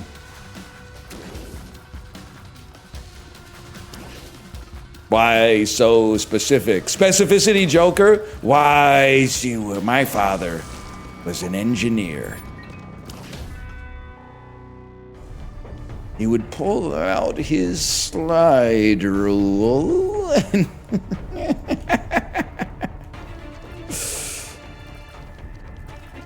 What kinds? Software! Ah! That's me getting dropped down into a pit. Because it's not really a discipline of engineering. I've answered the question incorrectly and been knocked into a pit.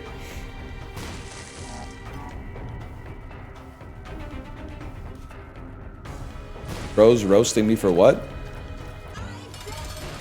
Well, I don't know. Software engineer kind of funny. It's a real job, don't get me wrong. I got the engineering ring. They're gonna be mad about that one unless you really deserve it. That's like stealing valor from people who dye their jackets purple and slam it on the sidewalk for sport.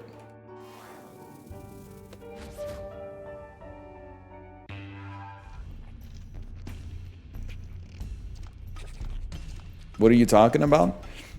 Engineers get a special ring to remind them how solemn the responsibility is of being an engineer.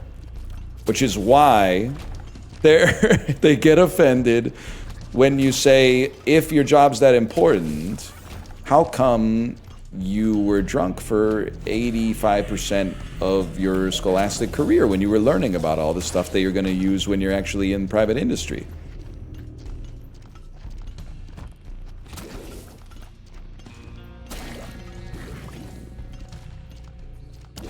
I'm gonna use that one. Don't do it. They're gonna be so mad. And they slammed their the purple jacket part you didn't get. At my university, which at the time, I don't know if it still does, but it might, had a very prestigious engineering program, within Canada at least. You would get a leather jacket, like with your discipline on the back, and some patches and stuff like that.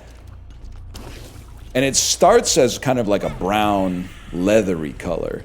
But when you pass a certain rite of passage, you dye it purple in a deeply carcinogenic dye that you also cover your entire body with,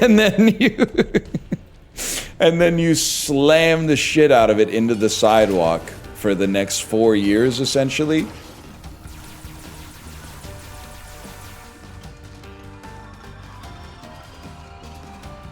It's a real thing. You think Elon purpled up?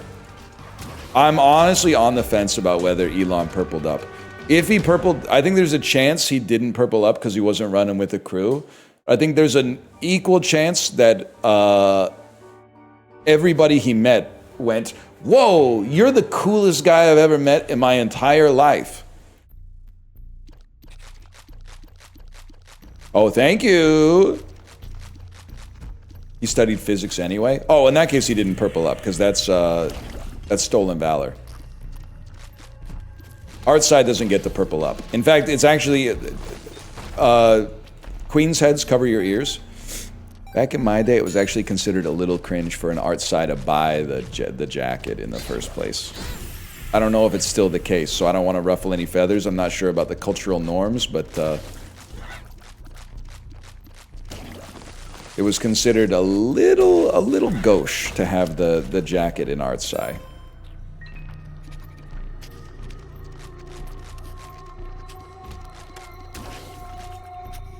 It's gonna be a tricky one, man.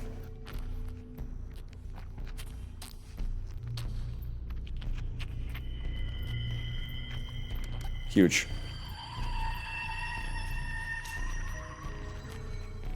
Go, go, go, go, go, go, go, go. Oh!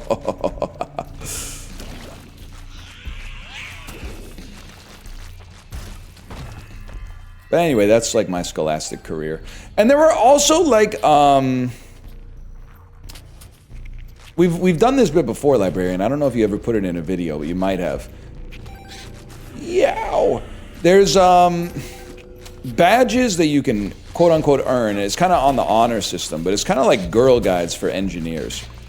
So as you complete a task, you can put a badge on your jacket so that when someone meets you, they know like the kinds of shenanigans that you got up to at the university. So one of the badges is for Ritual. Ritual is getting day drunk at the engineering bar on a Friday. I think you gotta go, if you go to it like 10 times, you quote-unquote earn the Ritual badge. There's other ones, you know, like you get one for your engineering discipline. If you're in Chem Eng, you get a Chem Eng one. If you're in Mech Eng, you get a Mech Eng one. Then there's others. One of them, and I know we went through this before, one of them is a triple X badge, which I have to imagine that Gen Z has discontinued by this point. Because one of the, you had to complete 3 tasks, each one being an X. And one of the X's was definitely like being a freshman but sleeping with a TA. And I knew a girl who had them, and no one questioned whether or not she got her 3 X's. And at the time, everyone was like, that's awesome. And now I'm like, that's not good.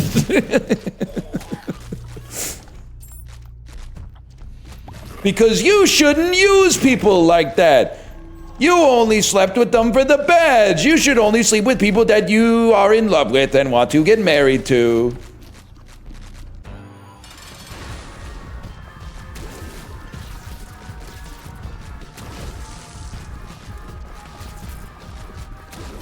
Hold. Okay, right here.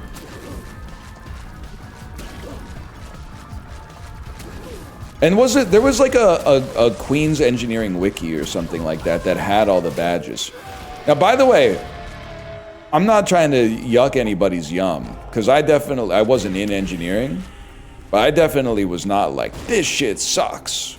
Like in 2007, I was like, this is awesome. I was like, this is the coolest thing ever, man. But I'm not sack altering my items, okay? I love my items.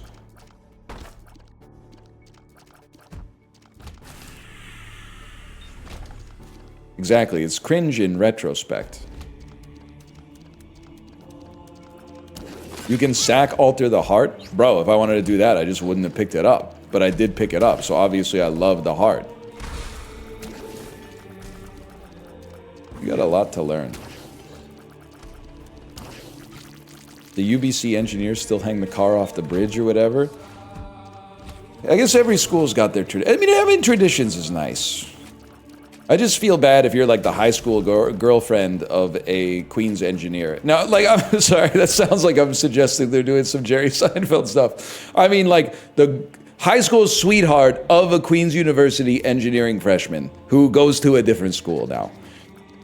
Because you know for sure you're getting inundated with like the strategy for the grease pole.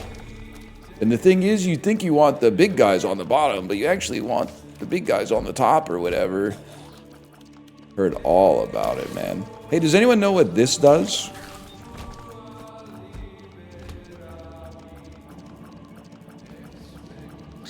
Stop asking, man. We told you no. Okay, fuck me, I guess.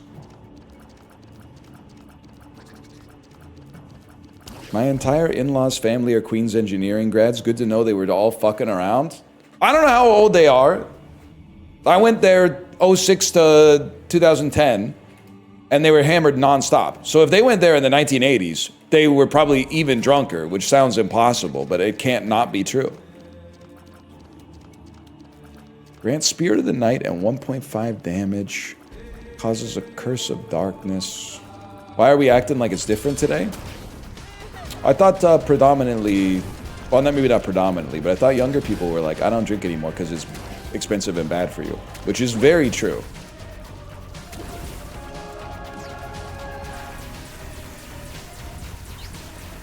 But instead, yeah, instead they're all doing ketamine or whatever. Doesn't have enough protein. True! They haven't invented a beer with enough protein yet. Saved.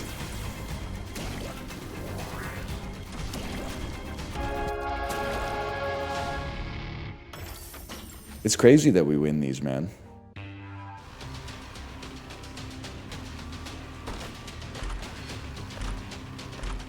Obviously, this is the most important item in the game.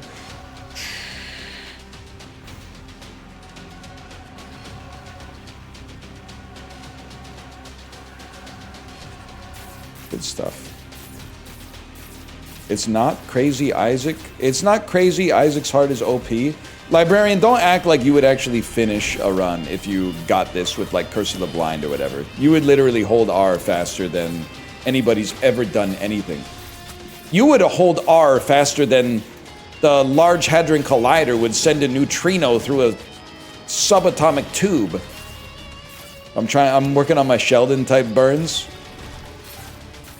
I'm working on my Big Bang Theory type burns. Youch! You literally can't dodge it. Okay, that's cool. You literally can't dodge it, bro!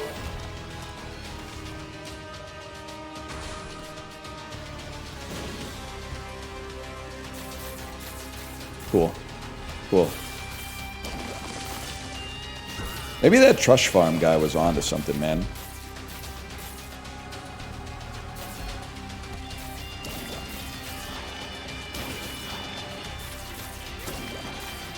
Log him.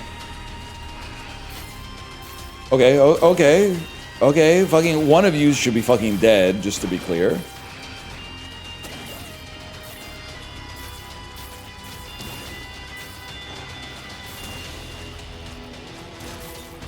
Good. Didn't the, I'm not reading that. I don't want Robert Kiyosaki in my mentions, man. He's got enough problems. Unk thinks it's the apocalypse like 24/7. I'm not gonna slander. I ain't never read Rich Dad, Poor Dad.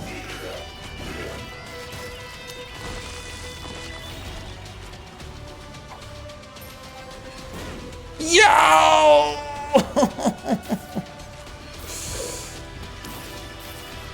Do you wish Quinn the best of luck now that he's traded? Yeah, I think I will cop to going to r/Canucks just to see how people were handling the Quinn Hughes trade. They were actually handling it pretty well because there had been like, 6 months of like, oh fuck, he's probably gonna get traded discourse like before it. But I was surprised that people were like, no, I wish Quinn the best, but Minnesota the worst. I'm like, bro, we suck. We could at least like bandwagon Quinn Hughes so we could get like a chance to share in some glory. They might break us off a piece of some glory if they end up doing it.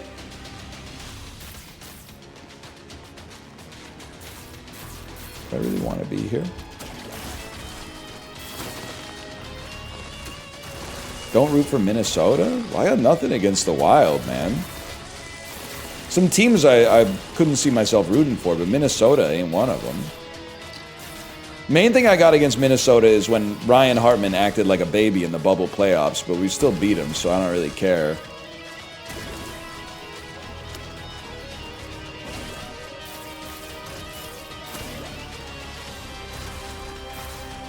Yeah, they aren't hurting anybody. Plus, like, they need something, man, because the Golden Gophers have been sucking ass for a while now.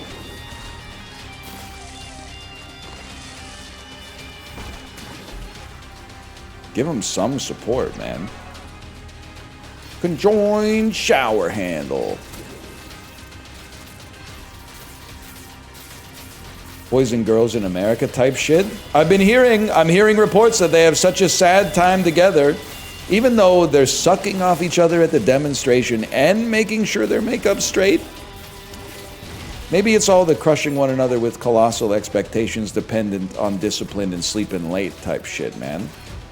Oh, you thought Unk wouldn't... You mind if Unk speaks a little hold steady to him? I'm not knowing this one. Here's a hint. Track 1, side 1 off Boys and Girls in America by the Hold Steady. Take the stutter out in post, librarian.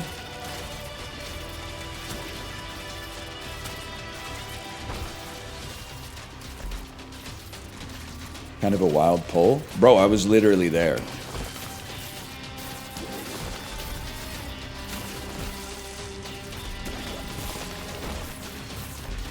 I told you I'm fucking with Minnesota. Oh, what am I doing? I needed a heart there. Oh, I knew it too. I just couldn't stop myself from walking backwards. I just couldn't stop myself from walking backwards. It was locked in my fucking head. Ending stream on a loss? Yeah, but at least I got chicken, for real. No, Isaac's not dead. I'm having a good time playing Isaac, actually. Literally, you're gonna be mad about this one, but, in the Discord, Apollo was like, you guys wanna play Lego Party this week? And I said, honestly, I think I gotta solo farm some Isaac. I'm interested in playing some more Isaac, for sure. Also, I genuinely think that they hate me every time we play Lego Party, so... they treat me like dirt. And then in Jackbox, they pretend that nothing ever happened. In Jackbox, they pretend to be friends with me, and then in Lego Party, they're like, we fucking hate you, and we want you to die. And then in Jackbox, they're like, how's it going, man? It's fucking crazy. Anyway, I will send you over to my wife's stream. Have a good rest of your day, and I will see you tomorrow. Goodbye.